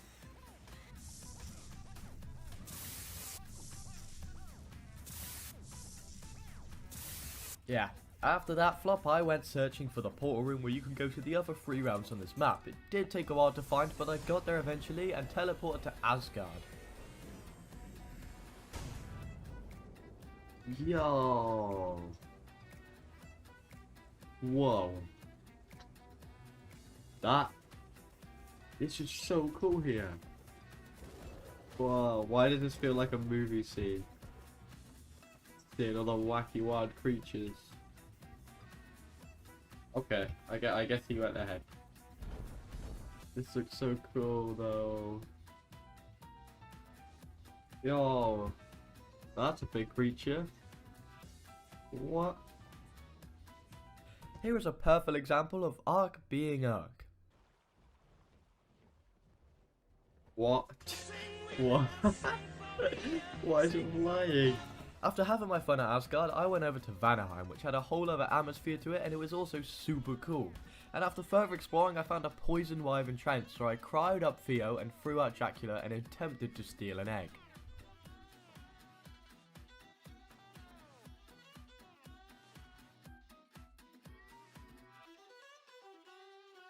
.304. Yo. Uh-oh. Uh-oh. You can bet I flew away as quick as I could to safety, and then for some reason I wanted to test how far this realm stretches to see if there's just world borders or not. Spoiler alert, I hit a wall. Day 30, I was getting tired of farming wood by hand because I can just never seem to get enough for my forges and other stuff, so I searched for a beaver. Thankfully, I had the perfect trap for it back at my base to knock it out and fill with berries. And to speed up the process, I was farming blood packs to make an elixir until a Microraptor had other plans. What? What? No! No! No! No! Go away! After feeding the beaver and all was done, I thought I'd go on a quick loot run, not expecting to get anything too crazy, alright? Oh, no way! Oh, no way! 438%! Wow, let's just say that is going to save me a huge amount of trank darts. That's actually insane. By the time I arrived home, Justin Beaver had tamed, so I tested his abilities, and I must say I sure was impressed, as I've never tamed a beaver before, and when I was writing down what I had just done in my notes, I did a big brain move. No, no! Jesus. I need to look at my keyboard. Day 31, I did some base on the work. No. Day 31, I did work on the base, like finishing off walls, and later on I killed a nearby Alpha Raptor for runestones, also giving me an insane crossbow. I can't complain. I then went scouting for fairies. Since I can't seem to get any Rexes, I thought, why not fairies? While doing this, I went for a quick drink and I got to put my new long Rex to use. Oh, whoa. Whoa. That was unnecessary. I continued searching into day 32, where I got a great red drop containing an Ascendant chest piece and an Ascendant PT saddle. And even better, I found a high level fairy, so of course I chopped it, knocked it, and fed it meat. I'm an idiot. So after actually giving it the correct food, I also spotted a high level Allosaurus. So I trapped, knocked, yada yada yada. Oh god, my fairy's about to wake up. It woke up, and no, I'm not trying that again. I just don't want to. The next day I was casually farming some stone when my trike picked a fight with some Deinonychuses. No, no, no. Stop fighting.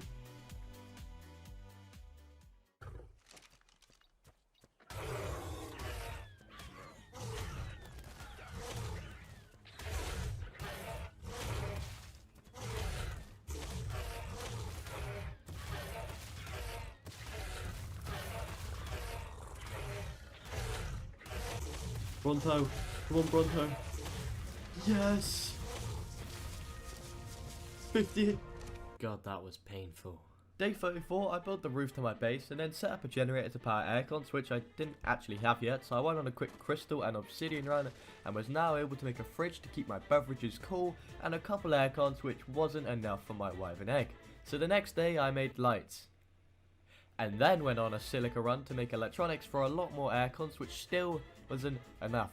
Great. Also got to work on a dino platform, as my plateau is kind of getting a bit crowded with dinos and they need somewhere to be. Day 36 started with getting a nice fur cap, but well, it's pretty pricey, and after that I used my trike to gather long grass seeds, as they are crucial ingredients for veggie cakes, which are used for taming overseers that I would love a breeding pair of so I can get easy mutton by killing their children. Now we are at the part of the video where I forgot to record, but all that happened was I built some crop plots to plant those seeds I got, and then I killed an Alpha Raptor with JJ, giving me more runestones, and to finish off the day I did a huge stone run, and then a wood run on day 37, all of this to make one singular behemoth cake. Oh god, why are they so expensive? Since I still needed more aircons, I once again went to farm some poly and decided to grab some more while I was there. I really need to understand my oxygen capabilities though as a human, not as a fish. Uh-oh. Uh-oh. Oh no. I'm sorry. Stay away. Ow. Ow. Ah. No. Oh. Take that. Ha. When I got home, I made a ton more aircons and it was finally enough for my wyvern egg. Let's go. I sat there all the way into day 38 until Big T hatched. Hello. I don't even know what to call you. Big T. Because he's like toxic and that. So after feeding him, I set up a water reservoir outside as the nearest water source is so far away and I cannot be bothered to set up pipes. So let's just hope it rains and my seeds actually start to grow. Now for some reason my recording gun goofed up again, but all I did was rebuild my roof as I didn't like the way it was. On day 39, Big Z had become an adult, so I took him out for a spin and he was awesome. I even flew over to the volcano land where I spotted a super high level giga, so I quickly ran back home to craft metal gates, but I could only make one at the moment, so I farmed into day 40, where I also made a bunch of narco darts as gigas have absolutely insane torpor. This was around the time I forgot about the giga. Yeah, I just forgot about it, like, how? I ended up finding this Aberration cave, which was super cool to see, and they even had carcinosis there, which will be my new source of polymer since this cave is pretty close to me. Oh, those leggings are insane! On my way home, after all this time, I found another high level wreck, so I quickly got to trapping it in gates and knocking it out, and then searching for an ovis to kill, which I found on day 41. And after harvesting its flesh, then feeding it to the wrecks Omega had tamed. And later on, I broke these trees at the beach to get sap and then gathered some honey, crafted some stimulants to make a veggie cake on day 42. I have to admit, personally, they wouldn't be my ingredients of choice for a cake, but they like what they like. Anyway, it is day 42 and I am nowhere near boss ready, and some highly trained assassins will be coming to hunt me soon. I wonder what they're up to now, actually.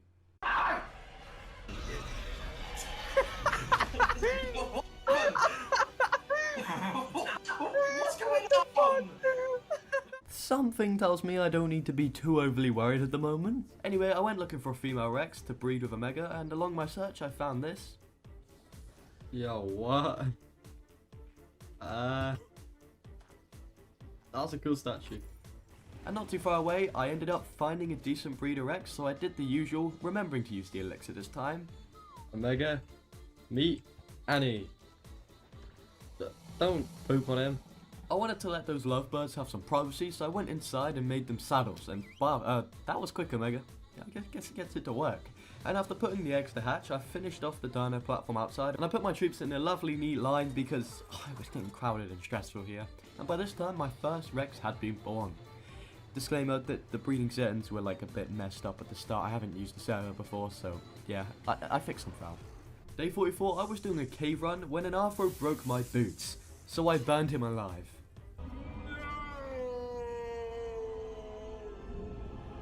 After this, I thought it'd be wise to tame a snow owl. Since I barely feed my dinos, I can just heal them instead. So I found a level 144 and I finally made use of my harpoon gun. Snow White. I thought Snow White was a fitting name, and what was even more fitting was the oversight I stole on day 45 that I brought all the way back to my base to feed it some veggie cake that it gladly accepted, and he was called Salami.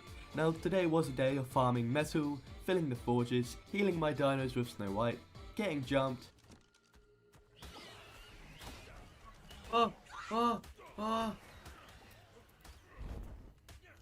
No! Okay, I need to be a little bit more prepared. Then grabbing oil and silica pearls. Day 46, I dropped an egg batch at the air guns and dealt with an intruder. Since this map is so big though, I wanted a Maywing due to them being the gods of speed, and I did find one I wanted, but I accidentally nibbled it, so I had to chase it down for ages, eventually losing it because Akano intervened. So instead I had to settle for the lower level one, but at least it tamed up pretty quick, and I forgot to say, Maywings are also magic? What? I didn't actually know you could put Rexes in this. Well, I did, but I didn't think it... What? The next day was the day I remembered about that Gigra I wanted, so I just about was able to trap it, although it destroyed Big T's health, nearly killing him multiple times. And now I was going to need a ton of tracks for this operation, so I searched far and wide for the best bear gatherer in the game, which was a Bronto about 20 meters away from my base. He was going to take ages to tame though, so I did a quick cave run getting some nice fire armor, which is what I'll need in the freezing realm of Jotunheim. So after that success, I tried taking on an Alpha Rex with JJ, my aloe, that struggled against an Alpha Raptor. No! JJ, stop fighting him! JJ, It should get distracted. Oh, it's following me, the Alpha Rex. Shit. I need to get into the water and then I'll be good. Oh, yes. Yes. Yes. Come on, JJ. JJ. Woo!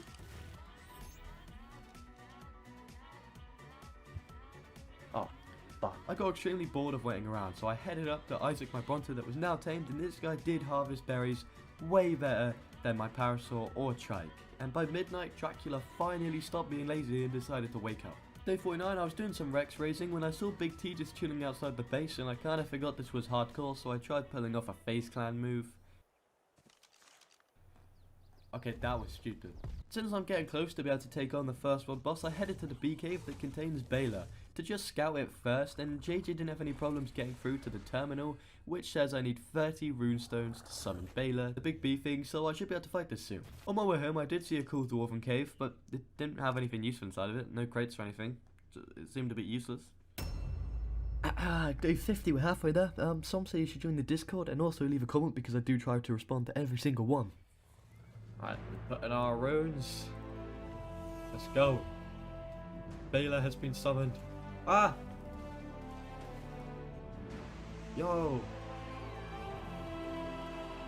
Ah! Yes!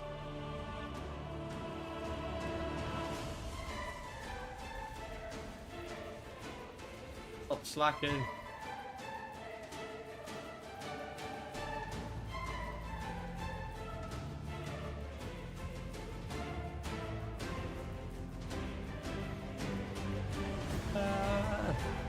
He's so close.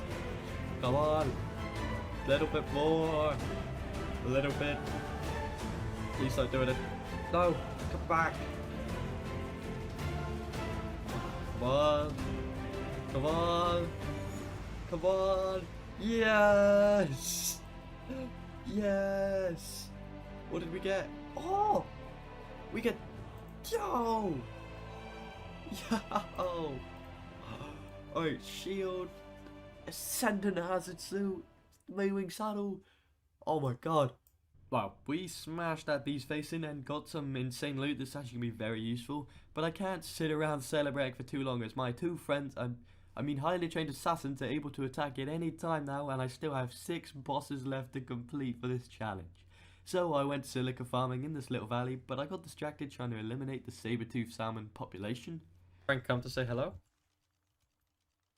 Oh my, 859. Oh. What? Why can he? Wait, can he block? Oh, he can eat me. And berries. What? Oh. What? No. Hello. No. They You're got coming with us. Guys, please. I got him. No. What a no. Oh, we Coming with us, Oki. Are you in the cage? Why'd you get a quest? Even though you can't move in the cage. Close the damn cage! Right, stay in the cage! This isn't funny! We're gonna... It's like... This isn't funny! You to do something for us. Get in the Discord! Get in the Discord! This ain't funny! You guys are scaring me. We've got a cannon. It's hilarious. This is your fault for giving us admin commands. Your neck's kind of fat. Let's take him to... Well, that's very rude. Move your shields! Oh. No. Shit. Oh, wrong group. Come here! Oh yeah, well, We've got plans for you. This is No. not... This isn't how it's meant to go. This isn't a funny match. Come here! No, wrong button. Ah.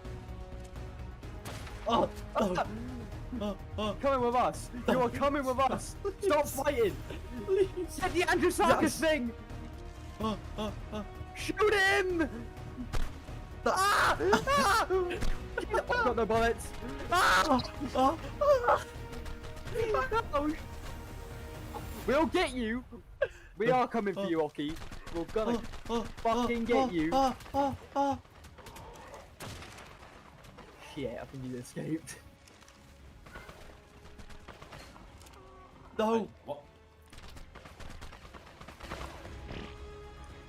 I cannot see you. Wow, I think that was the worst assassination ever attempted. I don't know what their end goal was, but one of them was still in creative. That's why I didn't actually do damage to the Andrew Sarkis, but after this I just went home. Day 51 was back to grinding up resources, but since I didn't actually get to gather many pals last time, I had to go back there and I found Moki's dead body. Oh look! Lastly, I was farming some oil once again without scuba gear, so I had to pull a big brain play. Day 52, I made some advanced rifle bullets for Andrew's saddle as I haven't actually tested it, and then yet again I found another cementing paste haven. This map is way too good for this. And one thing I was still missing was a partner for my Ovis, so I stole a male from its natural habitat, fed it some cake, and he got to work quick by making a baby on day 53, until my game crashed and it died. I'm sure they can always make more. I was now in desperate need of a chem bench though, as making narcos in a molten pestle is so brain numbing. And I headed to the Aberration cave to slaughter a Carcanos for its polymer, and while I was there I also got very nice flak leggings, and then fought a couple alpha raptors on the way back when I was finally able to make a chem bench. Let's go! After imprinting my Rexes and doing a meat run the next day, I went to try to tame a Fjordur. They're not that useful for me in hardcore if I don't plan on dying, since the main purpose of them is to bring your loot to you when you do die, but it's part of the challenge to tame one, so I tried.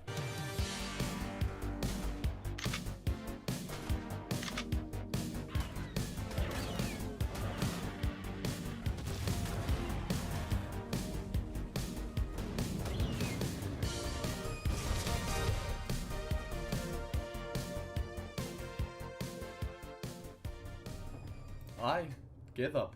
Day 55 I did some Rex leveling to get them prepared for the next boss fight, and then I made a chainsaw to gather hide better to make all these saddles, and a pack of aloes was going to be my first test victim, but they really pulled a Nuno reverse card on me. Ow, what? Ain't no way. They're gonna kill me. How are they gonna fold a Rex? This Rex is so much more powerful than them.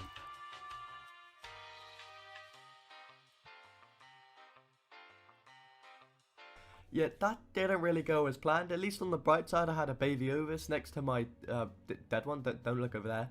And my Rex got eaten. Jesus, it's not really my day today, is it? I began the day with cryoing up the next baby Ovis that came out. Since I can't manage to get any of them to adulthood, they will stay in this ball until they are needed, which won't be today as we're fighting Hattie in school. Yep, that's right. I took my imprinted Rexes down to the portal cave, healing them all up first, and then teleporting to Asgard. Back to my Rex. Come on, Omega. The plan is simple. These ones here fight. Those are backups. We've triggered. Oh no, we triggered both. No, this wasn't supposed to happen. No. Oh, that hurts. That hurts. That hurts. Get back. Get back. One was killed. Attack! Oh, back. No! We need to get rid of Skull. Come on! Yes! He's down. Just this one. No, 2 down.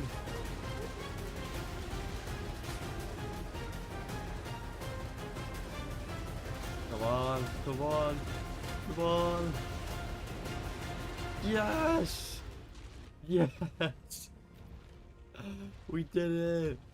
Yeah, the loot pool wasn't the greatest, but at least that's another boss down. And that fight made me realise those Rexes are pretty bad, so I left most of them there in the cave to starve, and got started on a new line, which is pretty much all I did on day 57, as well as doing a large metal run. Day 58, I remember I actually trapped that Giga. I don't know what it is with me and Gigas and forgetting, but I did, and unsurprisingly when I got there it was gone, so I picked up my trap and attempted to kill the low level Giga nearby to let a higher one spawn.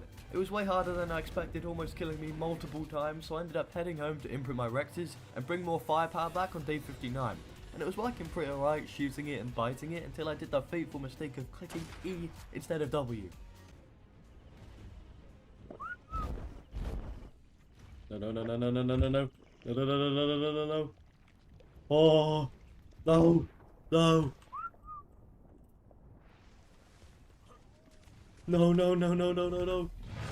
Ah! Oh my god. That was not ideal. After a long while, the Giga was slain, and it was only level 32. What the fuck? I continued today by doing more Rex breeding, and I got a melee mutation, which is always nice. And then on day 60 I logged back in, and a bunch of my Rexes had starved to death, including my male breeder. Maybe, just maybe I should start feeding my animals. I don't know, I'll consider it. But I guess I did need a replacement Rex now, and luckily I found a level 244 male that I trapped my gates, knocked, and casually gave it some meat.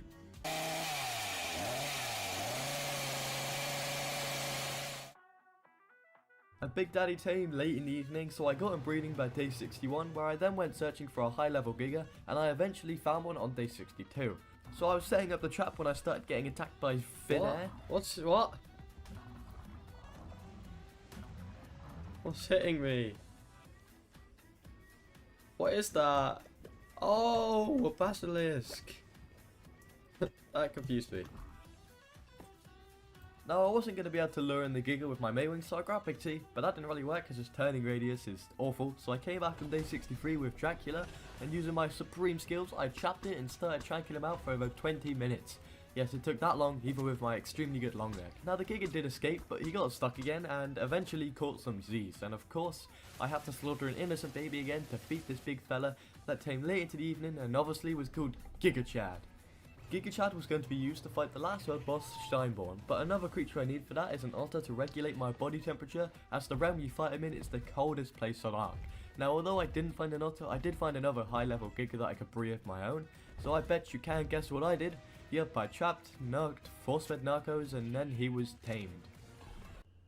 Wait a minute. They're both male. Well, I guess I won't be doing any Giga breeding, maybe I should have checked his gender, but it will still be useful for the fight, and I just did a meat run for the rest of the day because I don't want any more dino starving to death again. Day 66. If this next part feels familiar, it's because it is. I completely forgot I went to this dwarven cave with no crates or any cool things in like 16 days earlier. So after that, I headed to the artifact of the Strong Cave, which is stacked to the brim with enemies, and I made sure to grab every single loot crate while I was there, and I even went for a little swim.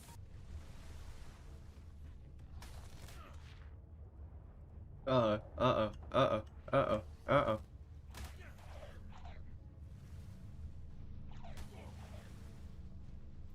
on. Whoa. Whoa.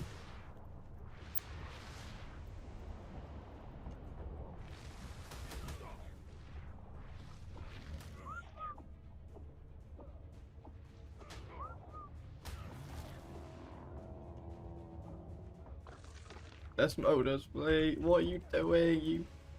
What have you done? Day 66 to 69 was a mix of raising Rexes and getting my new mutations in the breeding line, and also running that cave over and over again to try get good loot like Rex saddles. But for the rest of day 69 I went to Vanaheim to look for an otter, where on the way I got an Ascendant Desmodus saddle, which is always super nice, and then after a long while I found a high level otter. So I sliced up some sushi and hand fed it to Oliver, who was definitely going to help in that cold realm. Get back here, come on. Yes! Oliver, my protector. Day 70, I was getting a little suspicious that the hunters haven't attacked me in a long time, as they're keeping everything a secret from me, other than they said they want to fully try kill me towards the end when I'll lose the most progress. But obviously, I'm not going to let that happen without a fight. On this day I cried up Andy as I was going to test him soon since I made the bullets for him a while ago, but first I made and placed an industrial cooker by this river so I could make med brews.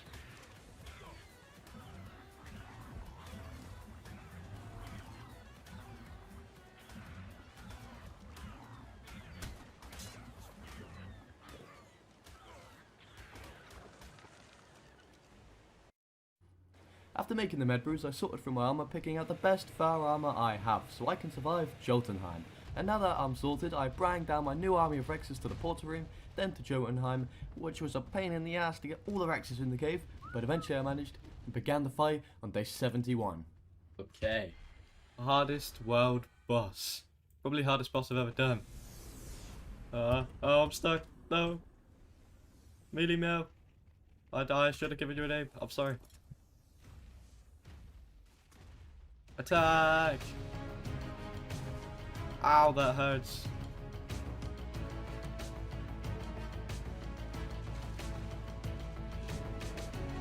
Die.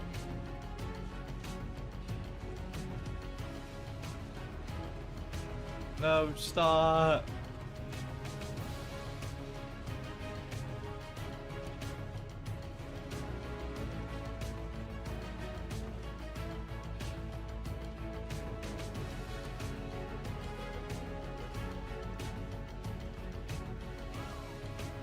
Die. So close. Come on. Come on. Yes. Yes. Oh my god, that was the closest fight yet. Oh, yes, we got the relic. Bee Killer, you've survived yet another fight. Now that was a super hard fight. I pretty much lost all my Rexes, may they rest in peace. Oh, what was that? Oh no, these guys again. No. Get in Discord. I can't even fight back against this. Oh, I'll join the Discord. I'll do what they want. Now. Hello? Wait, okay. Oh my god, oh my god. Whoa. Give me the otter and the Maywing now. But Oliver, that's Nanny. Give As you can see, I did comply with their requests by crying up Nanny and Oliver and handing them over. They had a rocket to my head. There wasn't too much else I could do, because if I threw it at tame, I may die before I do that. No! Bee Killer! Bee Killer! No! Tickle. Oh, you okay? Oh my god. After killing him as I chased down Milky at top speed while blasting him with bullets.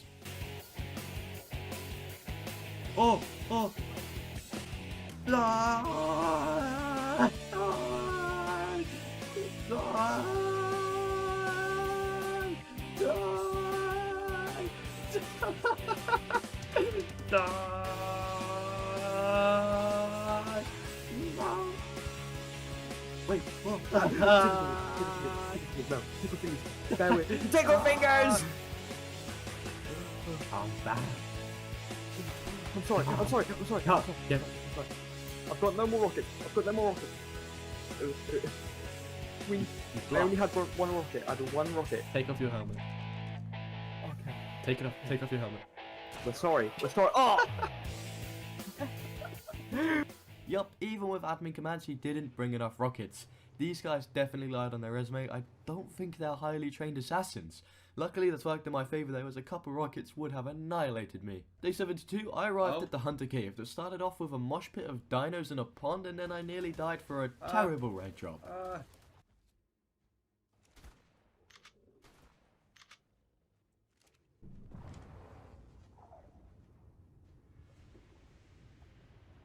Uh-oh.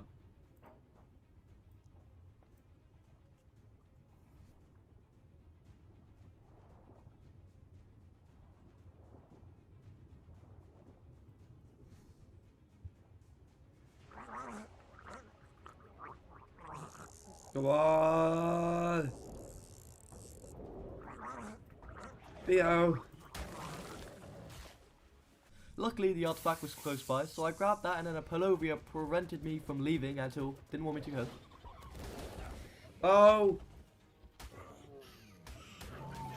Save me! Theo, do something! Day 73, all the way into day 81, was just raising Rexes, getting my army back up, trying to get mutations with the best stats I could, as I still have 4 bosses left to defeat.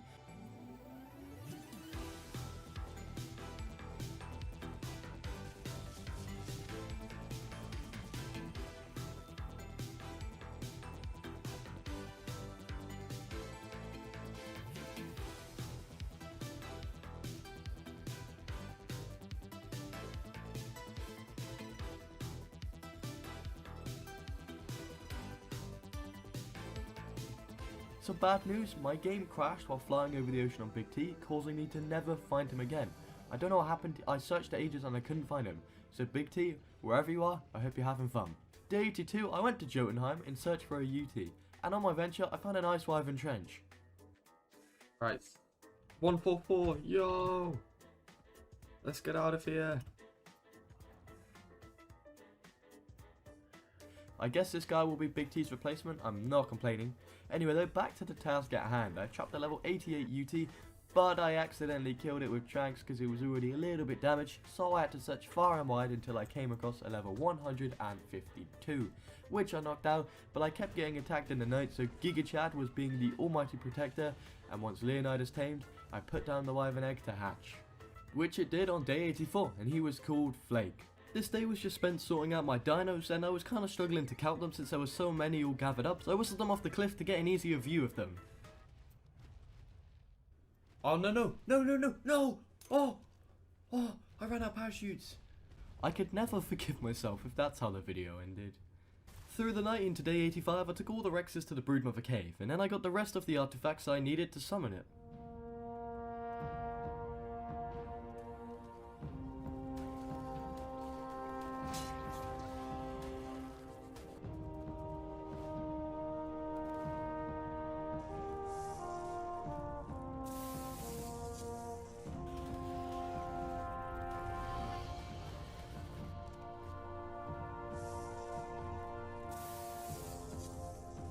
Day 86, today I would fight the Broodmother, and damn it, I need the massive artifact, not the pack. This cave was pretty hard, as it's like the maze cave on Ragnorok. I think it's called the Labyrinth, so there was a lot of puzzles, parkour and death pits, but eventually I got the artifact, and now I could fight the Broodmother. One! Leonidas! Guys, attack! Go, go, go! We're doing it! We're nearly there! Come on! Yes! Yes! That is another boss done and dusted, but I got right back to work by taking my Rexes back to base so I can heal them up, and then I put my well-deserved trophy on the wall, which looked awesome. Now, although that fight was a success, I think my Rexes need better saddles, so I headed to the bee cave, where I did loops and loops and loops and opening every single crate there was, and I got some nice bow BPs, but more importantly, I finally got a decent Rex saddle BP. Thank God. I wasn't going to farm for the saddles yet though, as I'm more focused on getting all the artifacts, so I grabbed Andrew and took him to the Brute Cave. This cave's air damages you unless you have a hazmat suit on, but with Andy's saddle, anything is possible. I was able to stroll right in without taking any damage, but since Andy isn't the strongest cave dino, I had Theo escort me all the way to the artifact, where I did have to get off Andy for a little bit. Come on. Come on. Come on. Yes. That was a fun cave. Next on the agenda was the artifact of the Devourer, which is a water cave. Now, I don't have a water mount and I can't be bothered to get one, so I'm being risky and using Nanny, my Maywing. I just have to dodge every eel. Sounds easy enough. Oh, is that it? Go! Come on! Maywing? You ain't got nothing on me. Ah! No! I spoke too soon. No! No! No! Oh! Oh! Oh no, there's an eel! No! No, we're so close to the exit! No! No! Come on! Come on! Come on! Oh! Oh! For the rest of the day, I thought I would farm up the resources I would need to make the new Rex saddle blueprints I got. Ah, I guess I have some farming to do.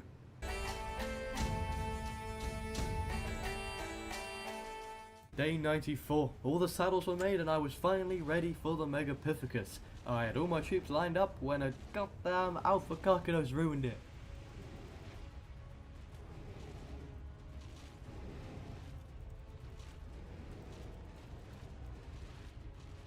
Okay, now I can begin the fight.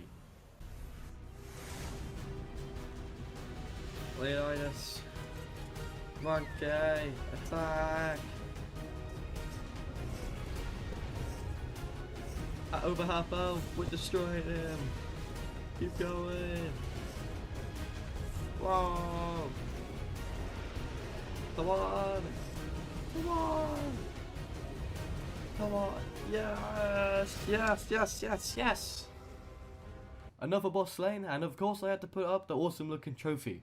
But day 95 I flew over to the Skylord cave and damn, this one was tough. I threw out some Rexes and they just got melted, plus Wildcard decided to add loads of death pits with Palovias, which is an awful combination in hardcore mode. Whoa!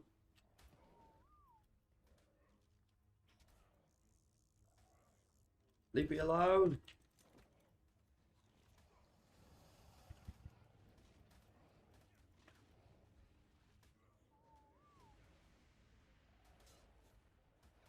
Come on. Yes. Yes. And eventually, after traversing this hellhole, I somehow got the artifact without dying, but I don't think I've ever came so close. Straight away, I headed to the artifact of the immune, where on the way I found a war deserter, and I'm not letting anyone stay out of this war, so I made sure to pick him up so he could join us for the dragon fight.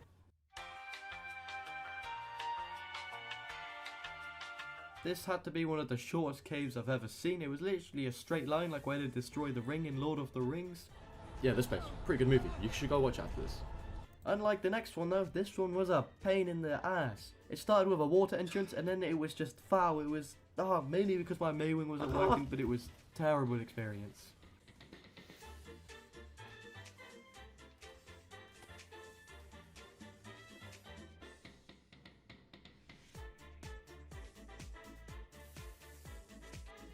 I was so relieved just to leave that cave, and I needed a chill day, so I spent today just transferring my Rexes from my base to the Dragon Summon Terminal. No, I'm stuck. No!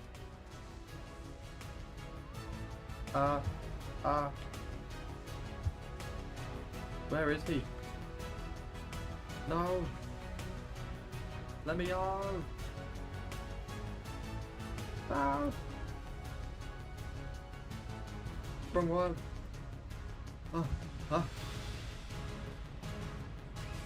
Away, PCs.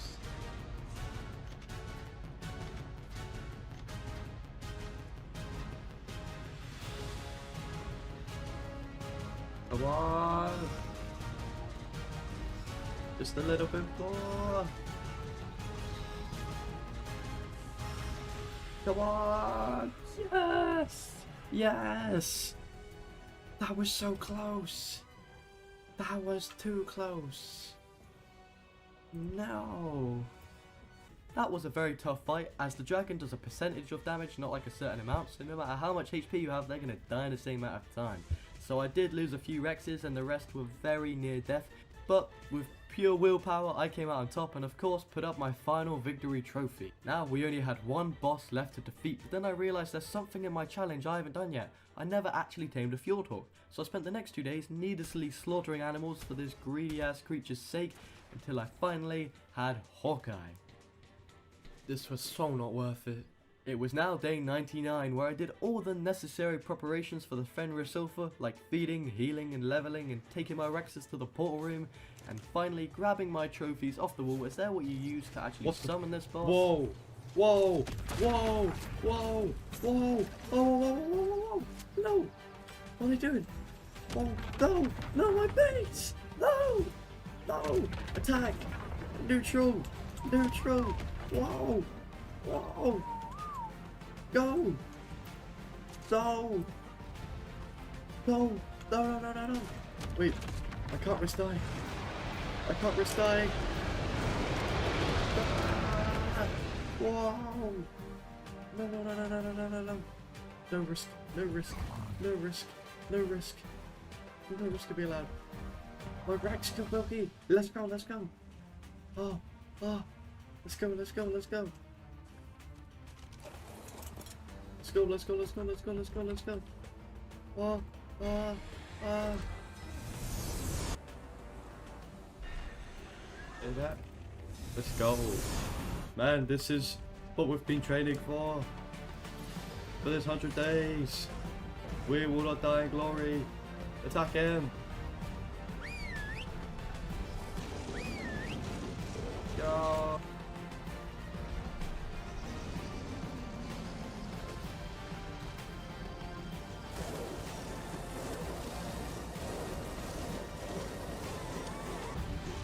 Come on, so close. Come on. Yes, yes, yes.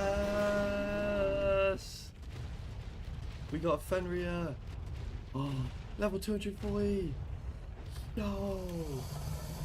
You are no match for me, Fenrir. Alright, let's look at him. Yo. Yo, this guy looks kind of cool. Well, I don't like his colours, but look at his eyes. Damn. Wait. Not the Rexes? Humans have been the dominant species on Earth for thousands of years now due to our intellectual brains, and I guess having fingers and opposable thumbs helped. But what if we didn't have hands? How far would we have gotten? Well, in this video I'm going to find out as I try to beat the Alpha Overseer on Ark on the island in 100 days without farming by hand. This will be done on the Arkive SMP server where I'm joined by 21 other awesome Ark creators that I can either join forces and make friends with, or my favourite option, make enemies. Now it was day one and I obviously started out doing a note run to gain some levels when a raptor caught hold of me, which is always tradition for note runs on the island. No. The raptor wasn't so lucky the next time though, instead he kinda went for a little swim. Yes! That's not a normal Bronto. I could sell these. No one ever bought them off me. Yeah. I now had enough levels to get me going, but I didn't have any resources of course, since I can't find many resources with my hand. Luckily, a charitable soul named Ark Addict heard about my cause and told me to meet him at the Red Ops, so I did. No. Who's this? Oh, it's Addict. Oh.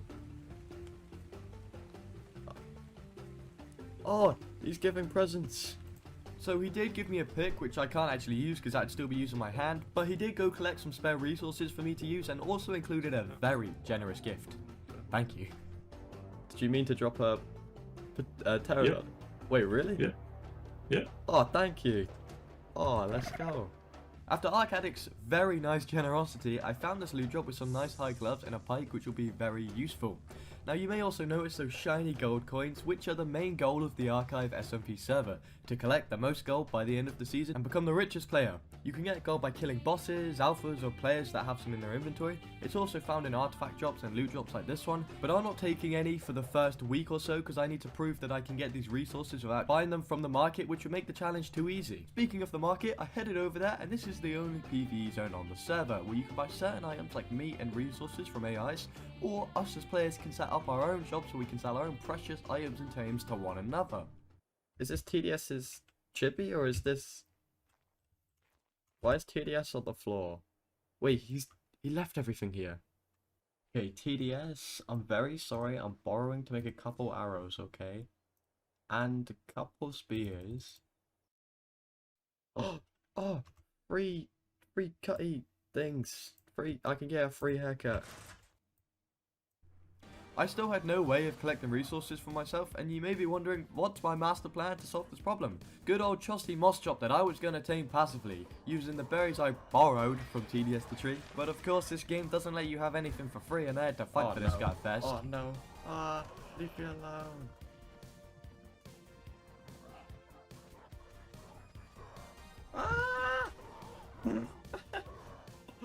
What? Yes. We have Colin. This is pretty big. As you can see, he has a pretty decent defense against small creatures, but I did need a home now, and I thought a raft would do for now, as they only require hide, which I can harvest from those dead compies that I just killed, and you also need wood and fiber, which thankfully the moss chub can harvest. Pow. Throughout farming, I did borrow some cementing paste from some kind beavers that will be useful for crafting, and I'd be able to sell to other archivers once I had my very own stand. And for the rest of the day, I farmed up a tiny wooden log out shack, also making a mortar and pestle with the stone Ark Addict gave me to craft some narcotics, to then craft some trank arrows, and then continued exploring further up the map, killing a tech power saw as an easy source of precious resources, since I can't farm any of them anytime soon. And by 8, I felt refreshed. Oh no! No! No! No! Right, no, don't fight, don't fight, don't fight, don't fight, don't fight, don't fight, don't fight, don't fight. After that encounter, I came across what seems to be a tribe's base. Now, I could break their thatch roofs with my PT to get in and steal their stuff, but raiding is disabled for the first week on the server, so I'm gonna have to leave them for now, where I somehow got attacked again by a psycho that broke my bed. Oh no, my raft. No. No, die over here. Die over here.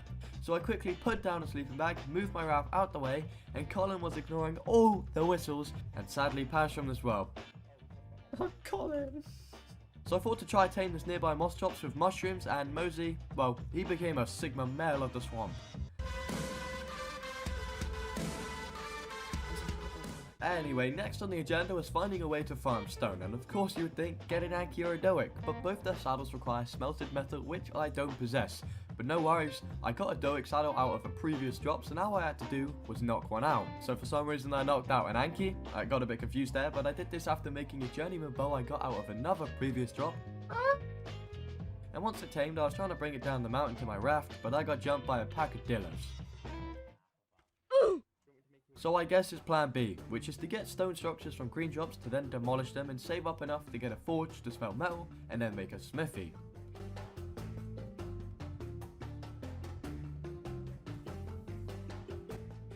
Finally, after a long while, and it's not exciting doing that of scavenging stone, I was able to craft the forge and get up to smelting some metal.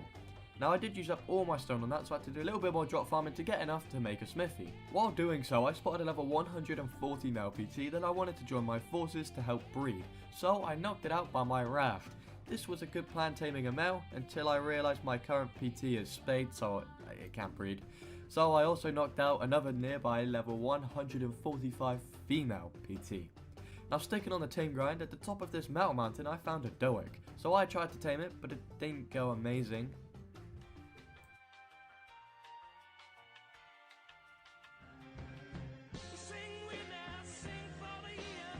I'm dead.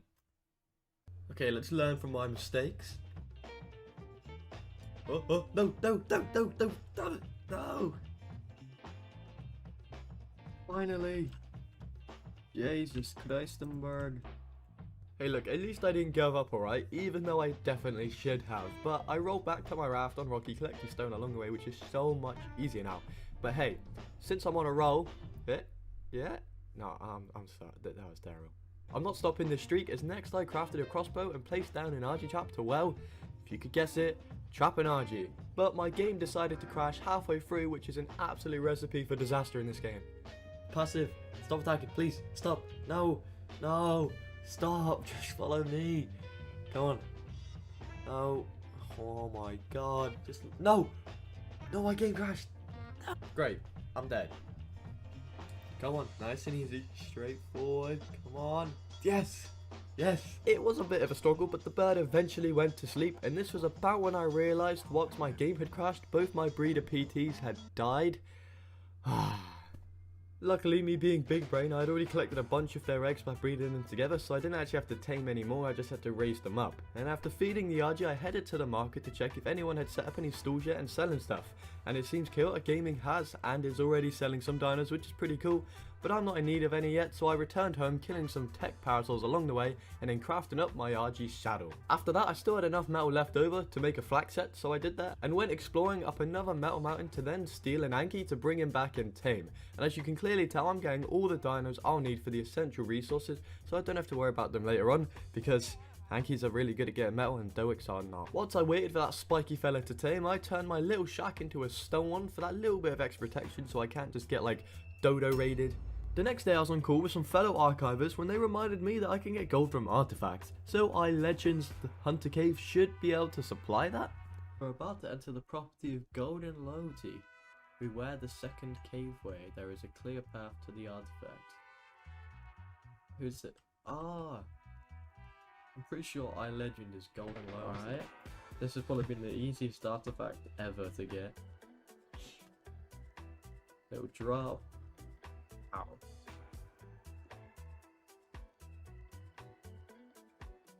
Here it is. Any dinos? Let's go. And gold, yes.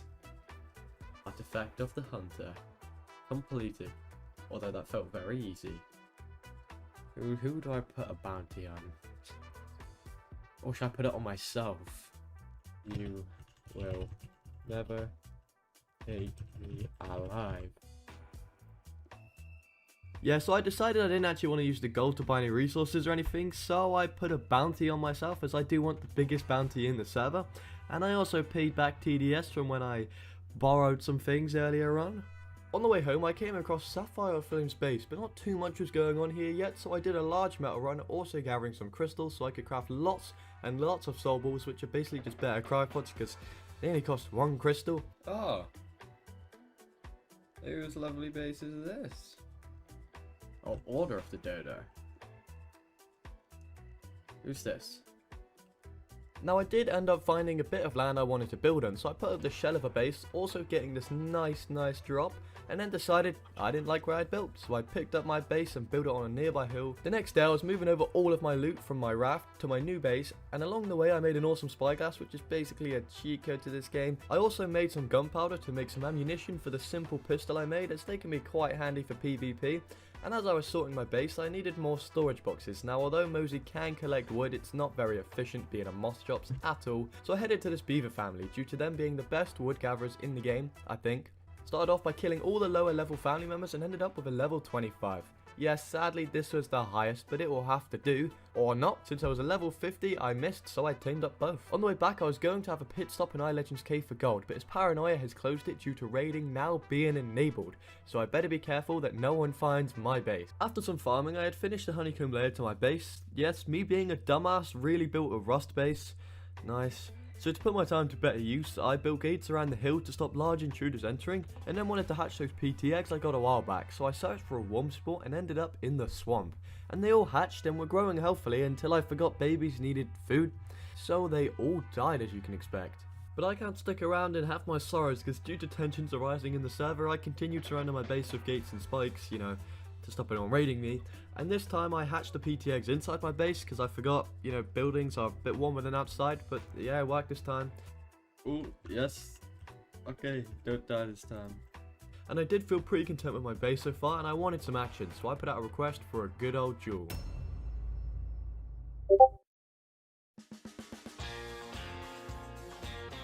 What? Go. Pew. Oh, my accuracy. Pew. Pew. Pow. Pew. Oh, I hit. Damn it. No.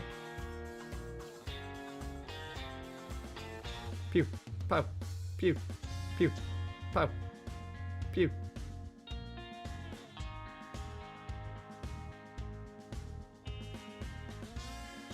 Yes. Pew. Pew. No. No.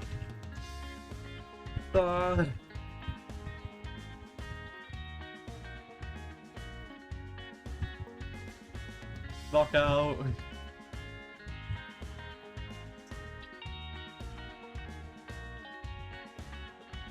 No, I forgot about whips. Damn it.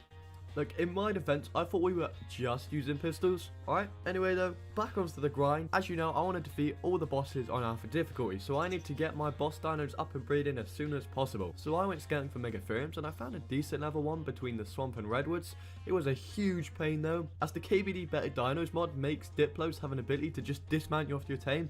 It's not practical.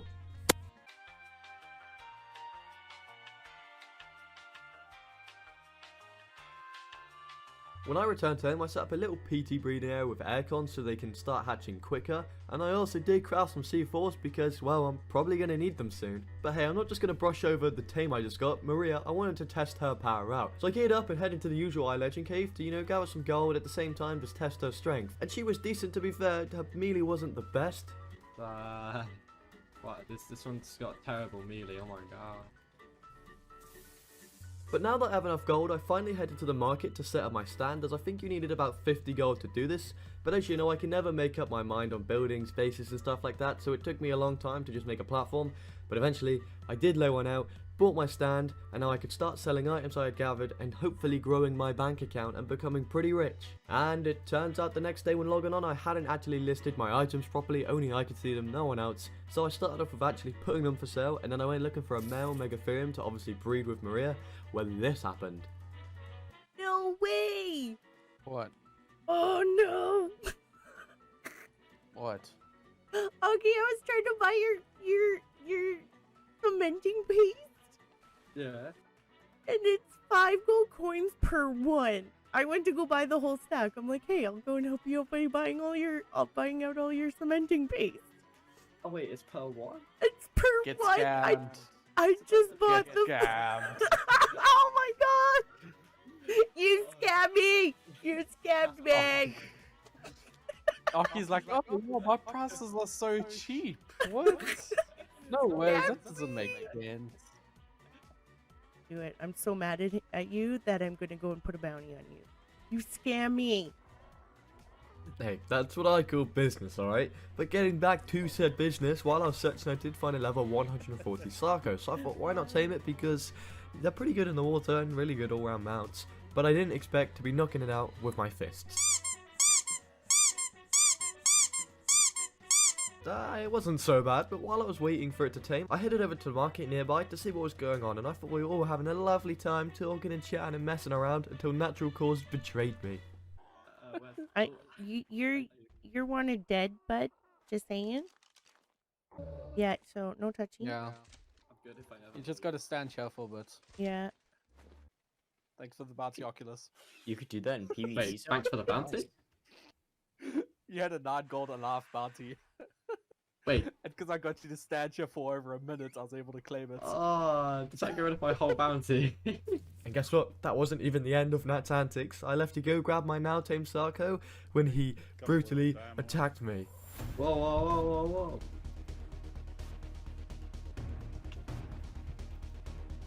Nah, I have king prepared for this. Ow.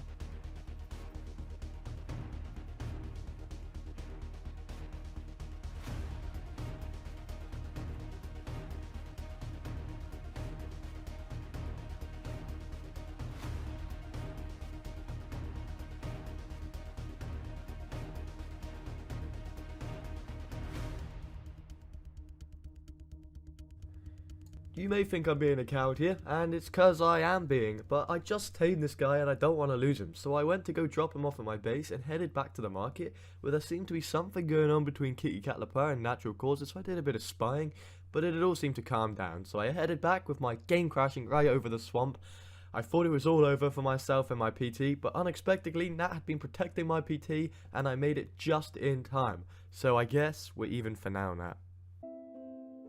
Today was a sad day. My defenses had failed me and Aaron Aztec had raided me, stealing all of my precious gold. This is a message to you. I will get revenge. So this day was spent completely remodeling my base by picking it up with the pickup gun and going for more open and spacious design. And once I was relatively content with it, I made some metal billboards because they're like the easiest trap for medium to big dinos, and then went scouting. On the way I stopped off at the market and turns out someone had bought one of my artifacts I put up for sale, so I used that gold to put a bounty on Kitty Cat Lapar, as I heard she had been causing lots of mischief on the server. Luckily soon after though I found a max level male Megatherium that I obviously trapped, knocked and tamed, and I called him Manny, and soon after introduced him to Maria so they could bond. When I did that thing I made some polymers to make a soul gun and a soul terminal, which again is just better cryopods and cryofridges, except this terminal can pick up newly born babies and raise them, making breeding so much easier for a solo player like myself. And while I left those machines to do their things, I headed to the snow to kill some penguins to get some organic polymer because it's much cheaper than making it, when I stumbled across Rampy's base, well more like a floor, but it's his.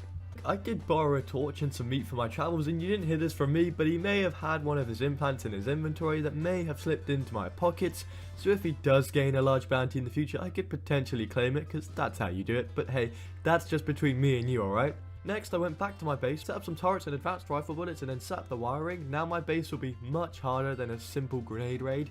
Yeah, thanks to Aaron Aztec. Since I was doing a lot of base upgrades and most of them required metal, I did a metal run because I wanted feeding troughs and an ammo box, which basically you put the ammo in and it kind of automatically feeds your turrets every now and then. It just kind of works, kind of doesn't. Whoa, whoa, what? No, what? Why is he attacking? I didn't do anything to him. He's breaking the base. No, no. How am I? Just kill him. Come on, everyone, over here. No baby's death. Away from the base. Come on! Right, now we can easily kill him. Where is he going? Oh. The next day, I once again found myself in the snow trying to get polymer when I was caught in a snowstorm and nearly dying of the cold, so I had to take refuge in Rampy's base and use his torches for warmth, which luckily kept me just about alive, enabling me to get loads of polymer to make 6 more turrets, and then I dealt with my new PT babies, because none of them were good.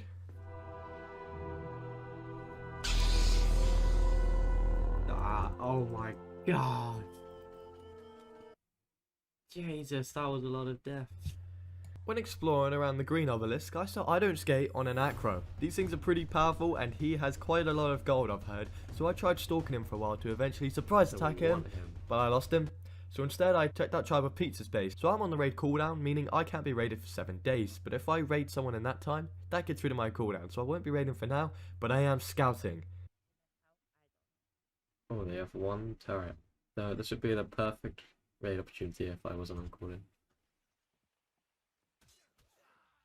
Oh, shit. Well, turns out I haven't made a bed yet in my new base. That kind of sucks, so I had to use my raft to get back to my base, make some beds, and then I made another PT saddle to fly over and try grab my stuff while not getting killed by turrets. Pew pew, pow pow pew, pew pow pew pew. Oh, that's some turrets. Who's that? Easling. Guessing that's CJ. Whoa, that's an insane saddle. Now after seeing their defences I realised I should probably up mine, so when I arrived home I crafted loads more bullets for the turrets and then farmed thousands of wood with my beaver to turn into charcoal to then make more bullets. While doing so I tamed a parasaur that I left on turret mode to alert me if any enemies are nearby, and I also turned most of the base to metal, again making it harder to raid. And then later on I went to go run the hunter cave as usual just for a bit of extra gold, and I expected it to be cleared as usual since High Legend lives there. Well, I was wrong, and I happened to only have my Sako on me. They're like, screw that guy. He's useless. Like, oh yeah, we don't know. Thought I legend cleared out the cave, but all the dinos have respawned. Oh my god. Oh no, my Psycho. Yeah. Oh no. If you're actually going for the artifact, that side is still spawning. Last time I went, there was nothing here. I just lost my max level Psycho. No. Oh, and I'm passed out. No. Damn it. After that tragic attempt, I then ran naked all the way back just to die again. So instead I spawned at my base to grab my Megatherium and correctly do the cave this time, then grabbing my stuff, and outside the cave I ran into an Alpha Raptor, so I killed it and it gave me gold and a really nice crossbow. Then I headed to the market just to relax for a few minutes and I saw a familiar face. Hey addict. It's looking good. Oh, thanks. Yeah, it's 95% here. Looks better in the day.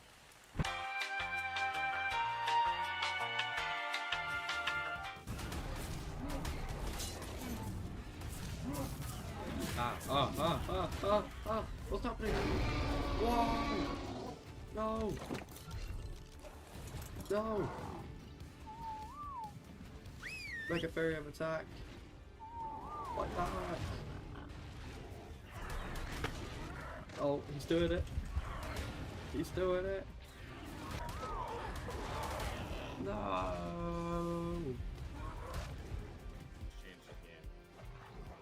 Leave me alone! No! No! Oh, I'm actually getting beat today in this game. I don't want to ride a motorcycle in heat. Fine. No, my game crashed as I'm above a bunch of dangerous dinos. Man, sorry, bud. Wait, what happened? Be hot outside, and I don't want to ride a motorcycle in heat. Fine. Oh man, sorry, bud. Chaotic Gaming headshot me so hard, my game actually crashed. But luckily, after spawning at my base to grab my PT, I got my stuff and he had only taken away half my gold, so he was quite nice. And he also willingly told me where his base location was, which was supposedly at coordinate 11. But I didn't actually go check this out for quite a while because I had a lot of things to do. After returning home, it was nice to see I had 2 new Megatherium mutations, which is good, and then I also got this nice yellow drop which gave me a 149% long neck, which is awesome. Then I found one of I Don't Skate's loose tech stego. That would be a nice source of electronics. Little did I know how strong this thing would be. I made it look pretty easy actually, but it was hard using a PT against a tech stego, and since I was near the swamp I decided to go search for baryonyx as they're decent cave and watermans. Whoa! Whoa! Whoa! Whoa! Whoa! Whoa! Whoa! Whoa! Whoa! Whoa! Whoa! Let go!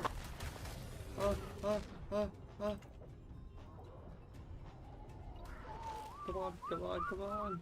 Jesus! How I? Capros, man! No! Uh oh! Uh oh! Uh-oh. Uh-oh. Uh-oh. Whoa, whoa, whoa, whoa, whoa. Unfortunately though, I didn't find any high levels, but at least I found some gold in this drop. Uh-oh.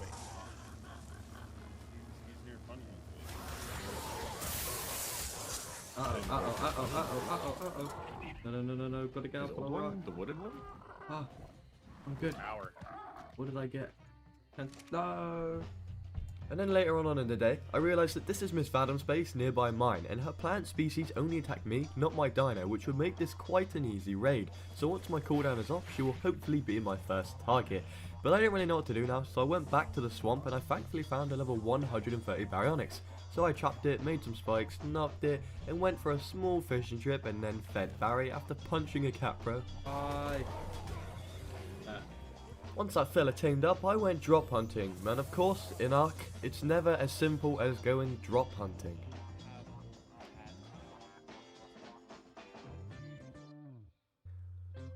I was pretty content with the loot I got so far, so I went to the market and checked out my stand to see if anyone had bought anything, and someone had bought my Dirk saddle for 5 coins. Nice. And after that I went scouting the maps for people's base, as I am now able to raid. Yep, that's right, my cooldown is off. I even switched to Barry to mix it up, and yeah, you know how like a minute ago I said Miss Vadam's? Somehow I forgot. It'd been like the next day and I just forgot. But eventually I came across Zany Zebra's base and decided he will be my target. So I scouted out to see any weak points, and you may see that large tree protected by walls. Well. That tree is Zany's foundation, his elixir of life, you could say his beacon of hope, and I plan on starting a war by taking it down. The next morning, I woke up thirsty for Zany's loot, but before heading to my target, I made some very high-speed PTs, so I headed to the woods nearby to make a little stone base to leave my loot in case of any mistakes, alright? I can... What? Oh. Whoa. No, don't go in. The generator. It's in there. That's what we need to get off. Alright, we should only need one, I believe. Fire the hoe! Whoa!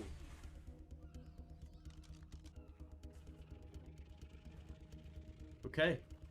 That's the generator down. Smithy. How strong is Zadie?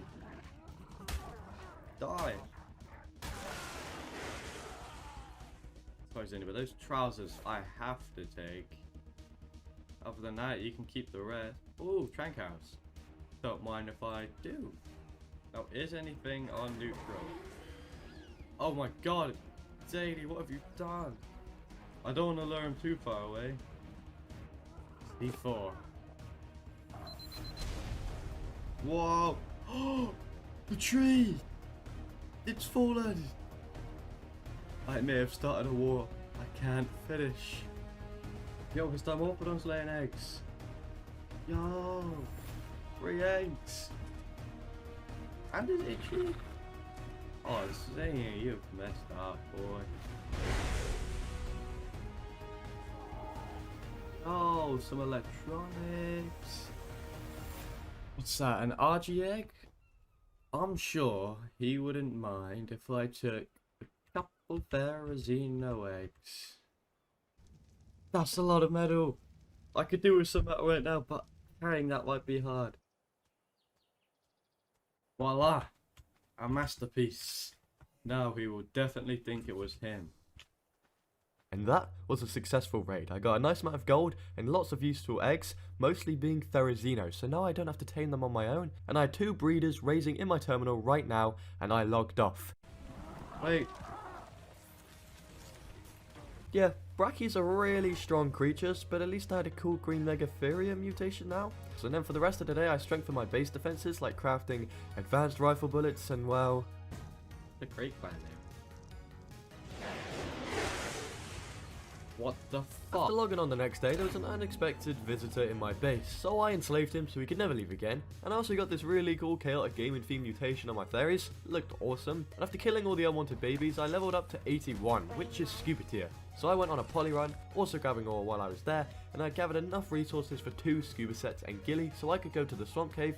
Now I hadn't yet found the cave yet, but I did come across Aaron Aztec's base, and I was able to climb in, and I won't raid him yet, because he seems really poor. So I left, headed into the cave and grabbed a loot drop and got an insane fur blueprint and a crossbow, and then killed thousands of creatures, venturing the tunnels for what felt like forever. I never realized how damn long this cave was, but at last, eventually, I found the artifact of the immune.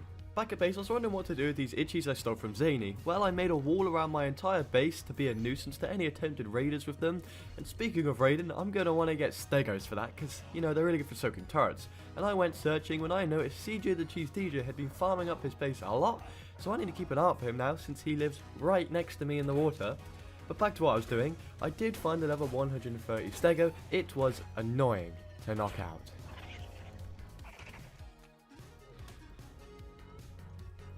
Look, I'm not the best player or perfectionist by any means, but I cannot let myself tame this at 50% effectiveness. While I waited for it to wake up, I just did stuff around base like make some turrets, and when it was ready, I re-knocked and tamed it at a high percentage this time. What comes around goes around. It seems my actions have caught up with me. I awoke to a message from TDS the Tree himself, who was tried up with Zany Zebra saying, "The Almighty Tree has spoken. You have a 1,000 gold bounty." Wait, a 1,000 bounty? That's the highest on the server yet. That was one of my goals. Let's go. But with such a large prize in my head, I need to be extremely careful now, considering I've heard rumors of fellow archivers conspiring to kill me, so I have to stay low and just kill some tech dinos for electronics until I had enough to make a chem bench, which is so useful. I then went on a crystal and metal run to expand the base, also making a rocket launcher and rockets, because the next time I raid, I plan on going in with a bang. But to lessen the chances of my entire base going out with a bang, I plan on making a second building super nearby for breeding and storage, so it doesn't get caught out in raids, as the main purpose of raiding is to get gold, so my gold will stay in the base that's going to be raided, of course. But dang, I had built on the biggest incline possible, causing this to be so extremely expensive, and I kinda got slightly bored after a while, so I just did some alpha hunting for gold. While doing so, I happened to eavesdrop on I Don't Skate, saying he was doing the Hunter Cave. Now, I believe that Skate is quite wealthy, so I repaired my armor and went searching to assassinate him. Sadly, he was not there anymore, but I wasn't going to go home empty-handed. I knew natural causes in Chromeda were in line, so I started to stalk their base, and let's just say, I severely underestimated them. Uh-oh. Uh-oh. Uh-oh. Run, run, run, run, run, run, run.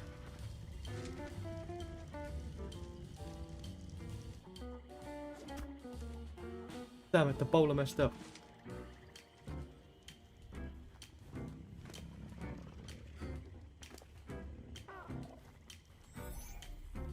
Oh, he cried something out. Who is Simp Crusaders? Oh, we're being raided.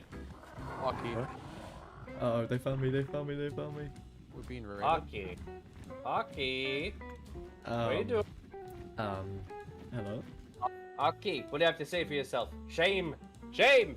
I have no malicious intent. I don't have any sequels on. I call bullshit.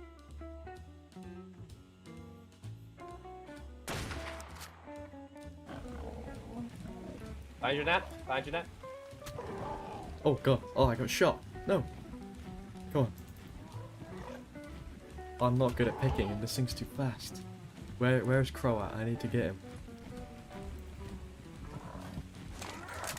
Drop, drop. That wasn't enough. Holy fuck. Here, he's at base. He's at base. I was How much expecting a damage shotgun to you, shot to huh? the face.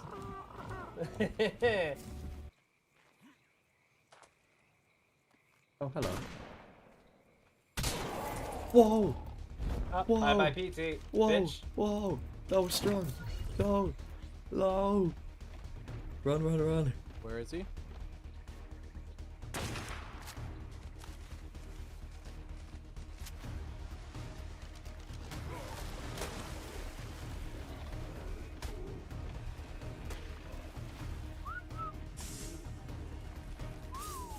No! I've got him. No! You got him picked? Picked. I've got him picked. I'm here. Break him I'm biting. armor. Break him armor. No, don't kill him. Capture him. Grab No. him. Pick him up. Pick him up. Pick him up. Okay. No. Trying. Yes! Yes! Oh, shit, my game crashed. No! Wait, Nat, get a cage, No. get a cage, Nat, get a No! cage. So On him close. that he can I'm so use close. to He just logged in, so you gotta be fast. No, I'm knocked out. Guys. We can talk about this, right? Nah, no need. I can give you plentiful things. Plentiful things, he says. I have. Says the man that sells one cementing paste for 5 gold coins. Wow. That's my updates. I have 110 stego saddles. I got a ferry line. I'm gonna try not to fly too fast because I don't want him to all of a sudden fall into the swamp and die. We want him alive after all. I think you should let go. It'd be a fun ride.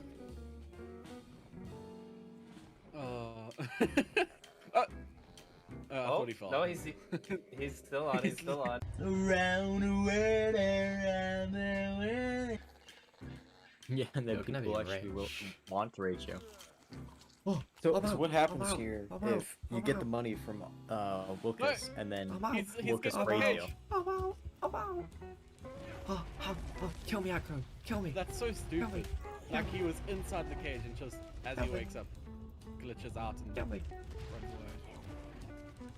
Something, please kill me. Yes. Starko, please. Why won't anything kill me? Aki, just don't resist. No. How does that not pick you? Ow. Got him! I got him! I got him! I got him, Nat! Nice. Okay. Hi. Just so this again. Hold him. I need to get back to the base. I can drop my. No! No! I'm so close to dying. No. He's injured. Make sure you don't. There you go. No! No! I was warning you. He's injured. No! Oh, Crow! I said he's injured. Don't shoot him. Well, I didn't hear the don't shoot. It didn't come through Discord. I just heard he's injured. I didn't hear the no shoot. No. Oh man. That event did not go as planned, but at least my bounty was still safe since it's an alive bounty and I died, so I'm about to claim it. So I rode back home on my ferry and happened to come across a level 145 female stego. Why not? And then knocked it out and then headed home to grab my PT, flying back, but apparently when I tapped out of my game a Capro killed me. Now, as you know, I'd been working on this breeding base for a while now, and it was super ugly. Like, I just came to the conclusion it was terrible, so I literally just demolished it and rebuilt it with the castle mod because, yeah, why not? A few days later, I'd made decent progress completing about half the castle when I saw Arkive was live, so I gathered all my gear and went on a hunt, finding him at the green obelisk. Yes. Drop. No, he's got a parachute. Pew, pow, pew, pew, pew, pow. Oh, Giga! Whoa, bro, it's a pocket Giga. Go on, tickle fingers. No. We can shoot him off. Pew. Pew. Pow. Pow. Pew. No, he's getting demolished. No. How much damage did he do? Oh, he didn't do too bad. Alright, look, there wasn't much I could do against the Giga, alright? So I had to sneak back to my base when I got a notification saying Addict had put a bounty on me, so the price on my head grows even larger. And to make it even scarier, on his live he mentioned he went looking for my base to raid it, so I had to get prepped with gear, throwing out some dinos for extra protection, although after some time it seemed he gave up, so I thought it was safe to log off. The next day was on a brighter note though. It wasn't about making enemies, but actually making friends. Miss Vadams had left an open invite to the artifact case of everyone that can make it on foot. I missed a couple, but I joined in on the Skylord cave after quickly gearing up. They started clearing it a little bit out before my arrival, making it much easier for me. Oh! Door stuck. Oh, I got rabies. Don't. Oh, I'm dead. Nat again! Really, bro? Yeah, see, the chat's saying you did. Oh, I got it. Oh. Friendly I'm fire. in trouble, I'm in trouble!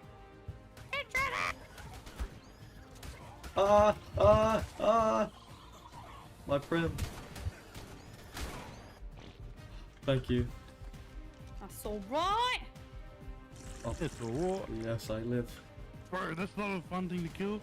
Oh, I saved you.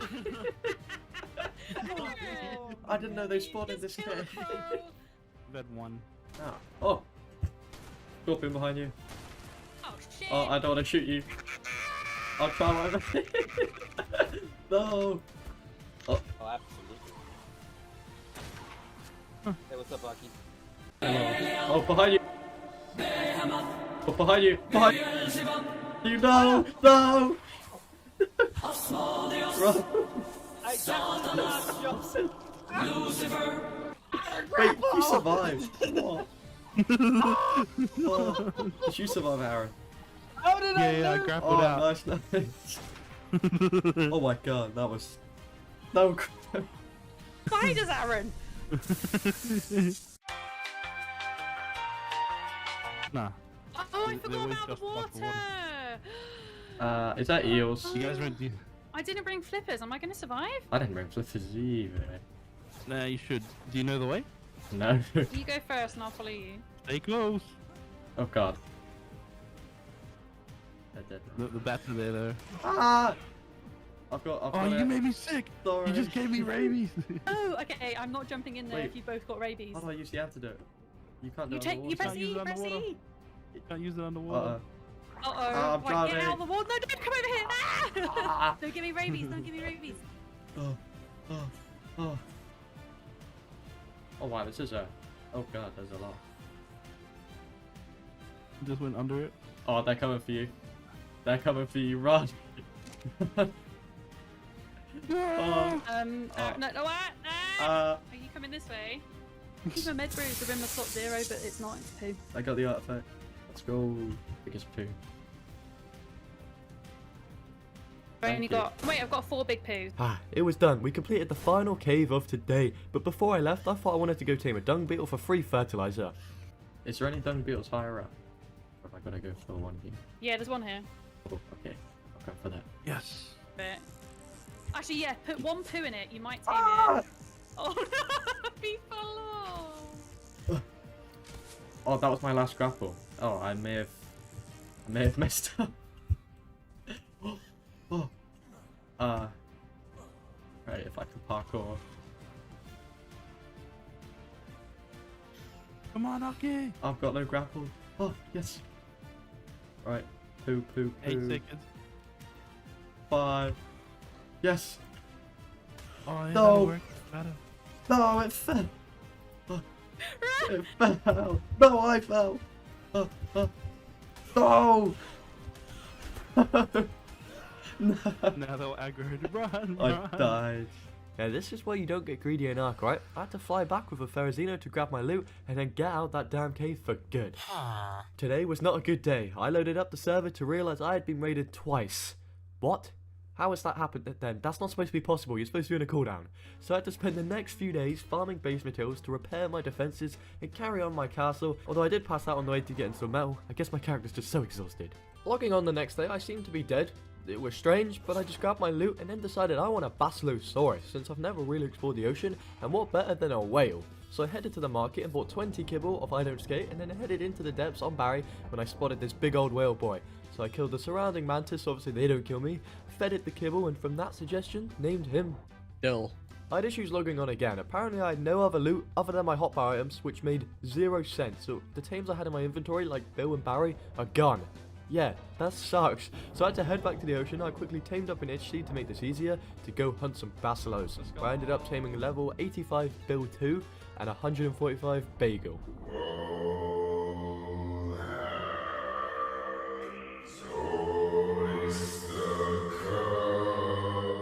A few days had passed and I realised I was getting a little bit behind on my turret game. Most people had heavies and I didn't. Now I can't pick silica pearls up with my hands obviously, because you know that's the whole point of this video, so I will need to go tame an anglerfish as they can do that. Now I set up an angler trap, but I had to deal with a ton of pain in the ass creatures first. I was pretty excited to have this level 145 angler on aggro, but I had to kill it because he was already damaged quite a bit, so instead I had to set with this much lower level one, still enabling me to gain thousands and thousands of pearls though, which is a huge help. Now I'm still trying to get on the easy resource grind, so I went to go tame some Karayaku penguins, but it turns out their health is super low, so when I was using a crossbow it just killed them, so I had to go back, make some trank darts, and this seemed to do the job this time. Once I got back home I got them to breeding. Their children are going to have a sad existence, but it's all for the better cause. Anyway, today I was planning on putting those basilos to use by going to one of the artifact caves on the left side of the map, and I believe I was well prepared, so I headed in.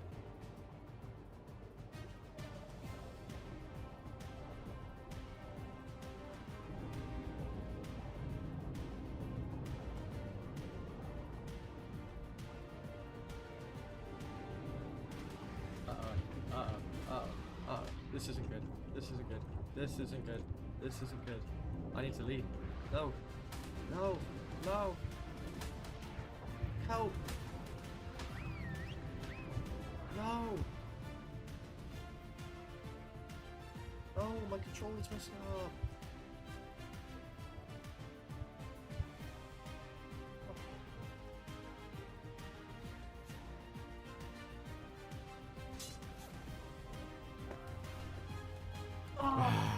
That sucks, but I wasn't going to let my loot go to waste. I grabbed an itchy saddle, killed Vadams for some reason, and then tamed an itchy, went into the cave, and obviously we died, and then I made a lot more attempts, all ending up in failure, of course. Or it's just a major skill issue, to be fair. If I'm honest, this whole event had me demotivated into doing really anything, so for some reason I got the urge to go tame a Quetzal, because they're funny, and I asked my fellow archivers if they would assist me in this venture, and a few showed up, which was very nice. Thank you guys. Down, right? We should oh no! Oh no!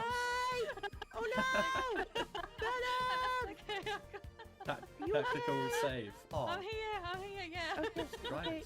Good Okay, job. so fun fact: stop when people are dismounting. All right. Yeah. 3, 2, 1. I missed. No. I missed. Everyone. Oh, someone No, got I one. got it, I got it. All right. Now we need some accuracy. Chase him! You hit Oh, scared. Who hit Sorry, me? Kate. I'm sorry. Oh no! Oh no! Wait. Oh, No. Oh, trees! No, trees are bad. Okay, sit on the bench. I'm sit on the tranked bench. out. I'm tranked out. I'm still alive. I'm just tranked out. Oh no! Who's tranked me? Oh, did I hit you? Sorry. Oh, I look This is all so going good. Oh, that... Hey! I think both of you hit me there. Look below us. There is Nat Pro Space. Okay. Last time I was there, I didn't have a good experience. You should know this place very well. Oh. Damn it. I'm getting it. I'm going as fast as I can. Go faster. Dead end to warp speed.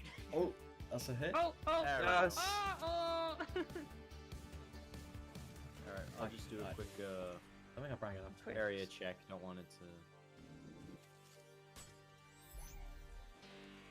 Oh, you made it. I made it. Hello. Thanks for having me. How are you level 1? Oh. Oh no. Oh, look at this! Oh! Flip! No! Oh! No, not. You beat me to it, Kevin. Oh! Do do do! Hey, Fuck, no. What do you... Guys, Do do no. No, Kitty, please. Do do do! You always betray people. Not again. No. No! Wait, What? what? No, that's mine! It's mine! Wait, who is? No, Nat? no, Oh no, no, no. Mine! Hey, All the this is projectiles are flying. Oh no. I don't Oh, know. God. Oh, those damn fighting words right there. Oh, what? Whoa! 2,000 damage!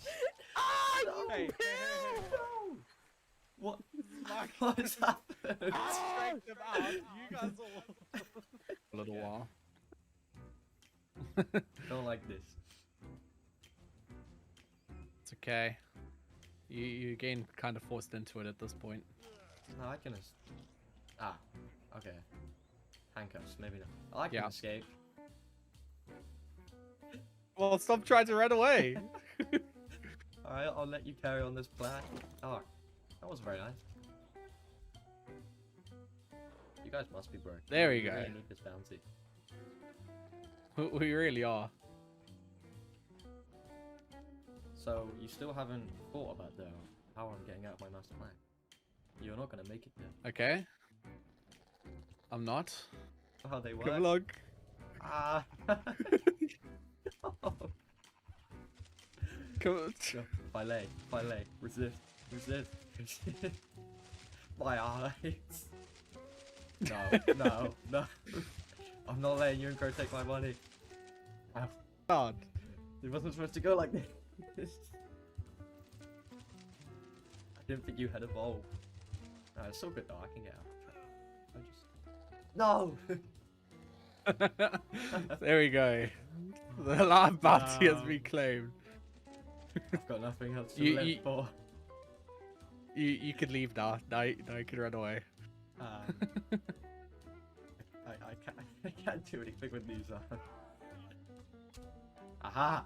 You can't affect me. That giant. Oh god. No. This is a loophole. No. I take back what is.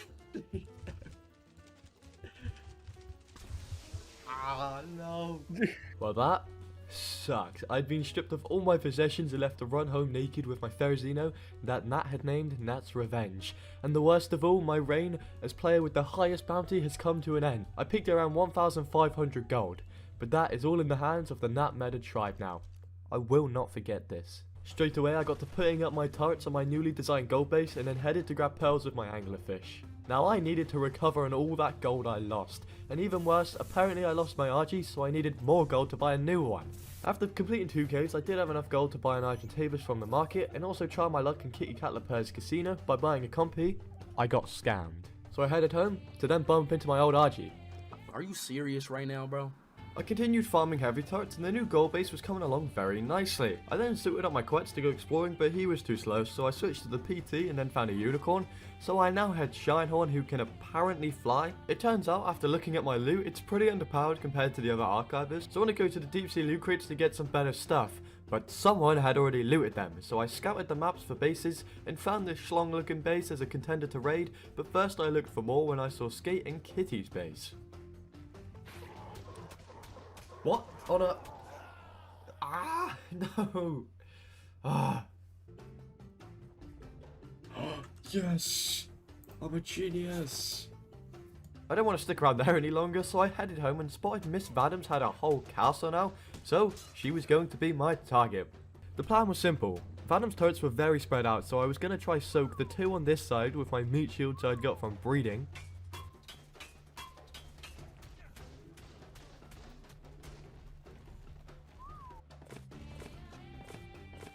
Bombs! Oh my god, that's terrifying. Oh, we didn't break through. Bombs away! Oh, that's so loud. Oh.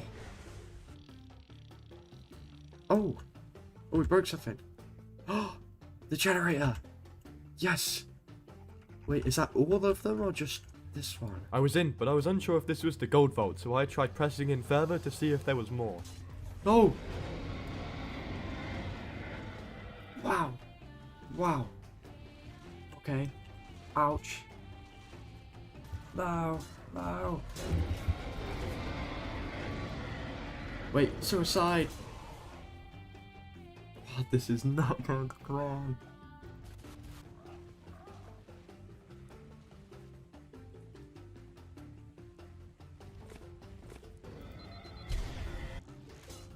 Oh! Whoa, whoa, whoa, whoa, whoa! Ooh. Artifacts, blueprints, Savage Acro trophy. And that's another target down. Thank you, Miss Vadams. I'm not slowing down now. I headed back into the ocean to look for deep sea crates, but wasn't so successful. No way, no way, no way, no way. Well, look who it is. I finally found Chaotic Space after all this time, and it looks pretty scary. You know what? I'm done with going in the water to try find loot, so instead I'm going to fish for it. And this was so much better. I got some decent saddles and some really nice weapon BPs without being attacked by creatures from the deep, dark depths. After that, I gathered tons and tons of cementing paste as I was going to build a large wall around my entire base to help with raid defenses. It was taking forever, so I took a break to kill this Alpha Rex, and that didn't even work since a little rat done more than killed me. At least I had this cool new helmet though. Hey, remember when I got into Iron Aztec's base and I didn't steal his stuff as he was poor? Well, he's slightly not as poor now, so I did a super sneaky entrance of busting open his glass roof. Sorry about your ceilings. Oh my god. And I then found his body where I took ownership of some of his nice gear and precious gold. When I got home, I did a 60,000 wood run for charcoal to make gunpowder, then remembered bounties exist, so I quickly headed back to Iron Space to kill him and grab his implant, but I'm a smooth brain and couldn't figure out how to actually claim it, so I found this monkey and tamed it. I don't really know where the correlation was in that, but just, yeah. Now time is running out for this challenge, and I still need to complete the map on Alpha difficulty, so when Skate offered for people to join him on his Alpha Broodmother run, I gladly accepted, as I am not able to do that boss yet. Oh, where is it? Alright, there we go. Oh, there it is. Alright. Oh god.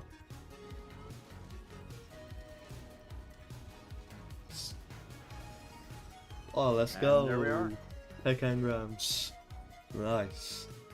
Well, that's the Broodmother down. I put up my trophy and back to work. I tamed an Itchy for the sole purpose of just taming a Basilo and prepared for the water cave again by just grabbing a bunch of Theries and then killing a bunch of babies for their poly to make scuba, and then I entered the cave on my Itchy, getting to some land and switching to my Therizinos to kill the surrounding creatures, and then continued on my way, and it went way smoother this time, enabling me to grab the artifact and leave safely. Then returning home, I discovered I only needed one more artifact for the next two bosses, and that is the pack. So I headed to the cave, and again, this was kind of way longer than I expected, but I still managed to get it. Now all that was really left to do to prepare for the other bosses was to get my army ready. Now my Theries should do the job, as I've been breeding them since I raided Zanny and got them, so thanks Zanny for that. But I only have Prim saddles, so I bought a good Thery saddle BP of Skate for 150 gold, and only had the resources to craft 2 saddles. Wow, these are expensive. Alrighty, now I was ready to go fight the... except for a Yeti. Okay, let's go tame a Yeti real quick. And now the Alpha Monkey. Attack! Go! Whoa, whoa, whoa!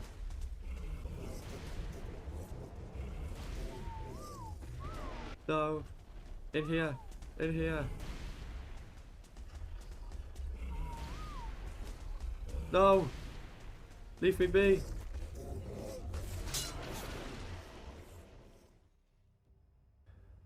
You do not understand how many hours I spent preparing for every part of that boss. It was all going to go perfect for me to die in minutes because I made a stupid decision. There is no way I'll be able to recover my dinos again and retry, so I guess this is a good lesson. Sometimes we don't always complete the goals, but I needed to get my sorry ass up as Chaotic Gaming started raiding me the next day, and I had to throw everything I had left to try and stop him. I don't know how strong. Oh no. I haven't got my good saddles. I spent too long harvesting them. I don't know what that does. You just pissed me off. Oh shit! I do. As soon as you said that. Man, what are you while I'm waiting? Uh-oh.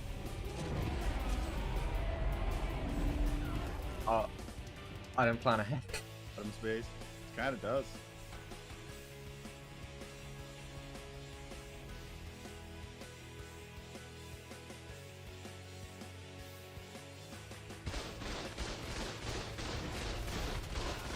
Ow. Oh.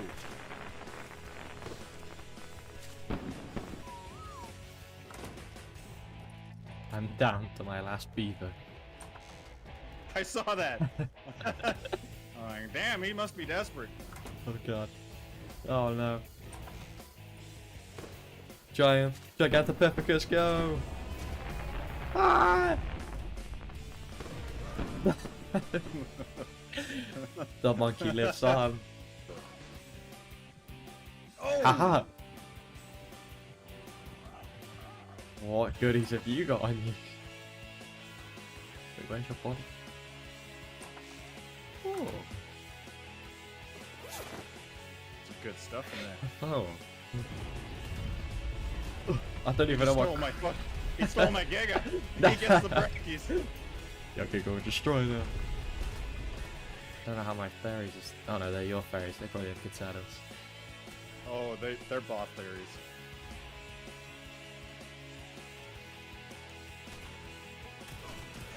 What? You did though.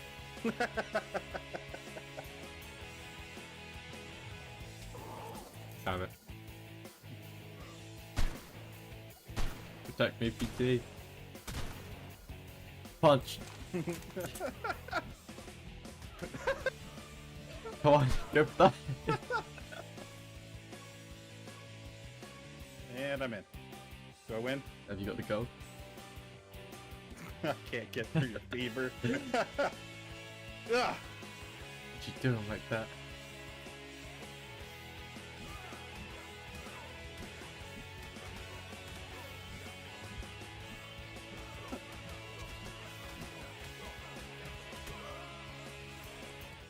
I lost fair and square. Chaotic was the superior side. He came stacked, and now I really didn't have much left at all other than to look back on what I've done. I've made it this far without ever farming one thing by hand, and I got the highest bounty on the server at one point, so I think that's pretty cool, and I guess this is it. Whoa, whoa, whoa, whoa, whoa. What are you still doing? You've got the overseer fight. Wait, what? Yep, we're all fighting as a group. Oh, okay then, okay, let's go. After a season of friendships, betrayals, murders and wars, we all came together to fight the final boss on the island, the Overseer. I only had my one trusty Therizino left to bring with me, and the others, well, you could say they came prepared. I did not realize this boss required so much force to take down. But let's do this as one final thing together. Keep going.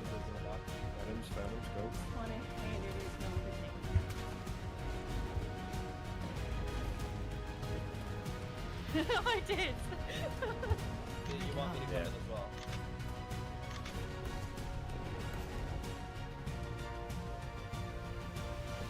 Oh yeah. Exact same problem. It's okay. This is the exciting bit. It's all good. Dude, you guys took everything.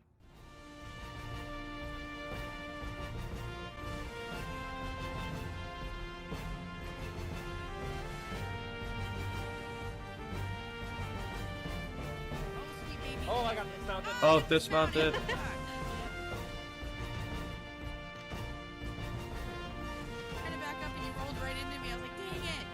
This is terrifying. So much. Oh, damage numbers. Bad. Carnivores go from the sides. Carnivores go from the sides. Die. Oh my god, everything. Another pulse. Another pulse. Wow. We're gonna. Whoa! Whoa! Whoa! That did a lot of damage. That did damage. What happens that far? Alright, he's down. Let's see down here. He's pretty low. He's like really. Full charge. Dodge laser. Stay. Yeah, it'll be 30 seconds. We got like 30 seconds. Shoot him. No. Oh! Yes. And nobody died. Guys, come on. Oh god. Damage Except for numbers just addicts. almost Hit, crashed me. off your mount, off your mount, off your mount. Ah! Achievement unlocked. Yeah. Yay! Oh, this is really weird. Ascension scene without music. Ah! If you've watched all nearly 8 hours of this, you should probably go touch some grass. But either way, comment 655 days if you have, and I'll see you guys in Ark Ascended.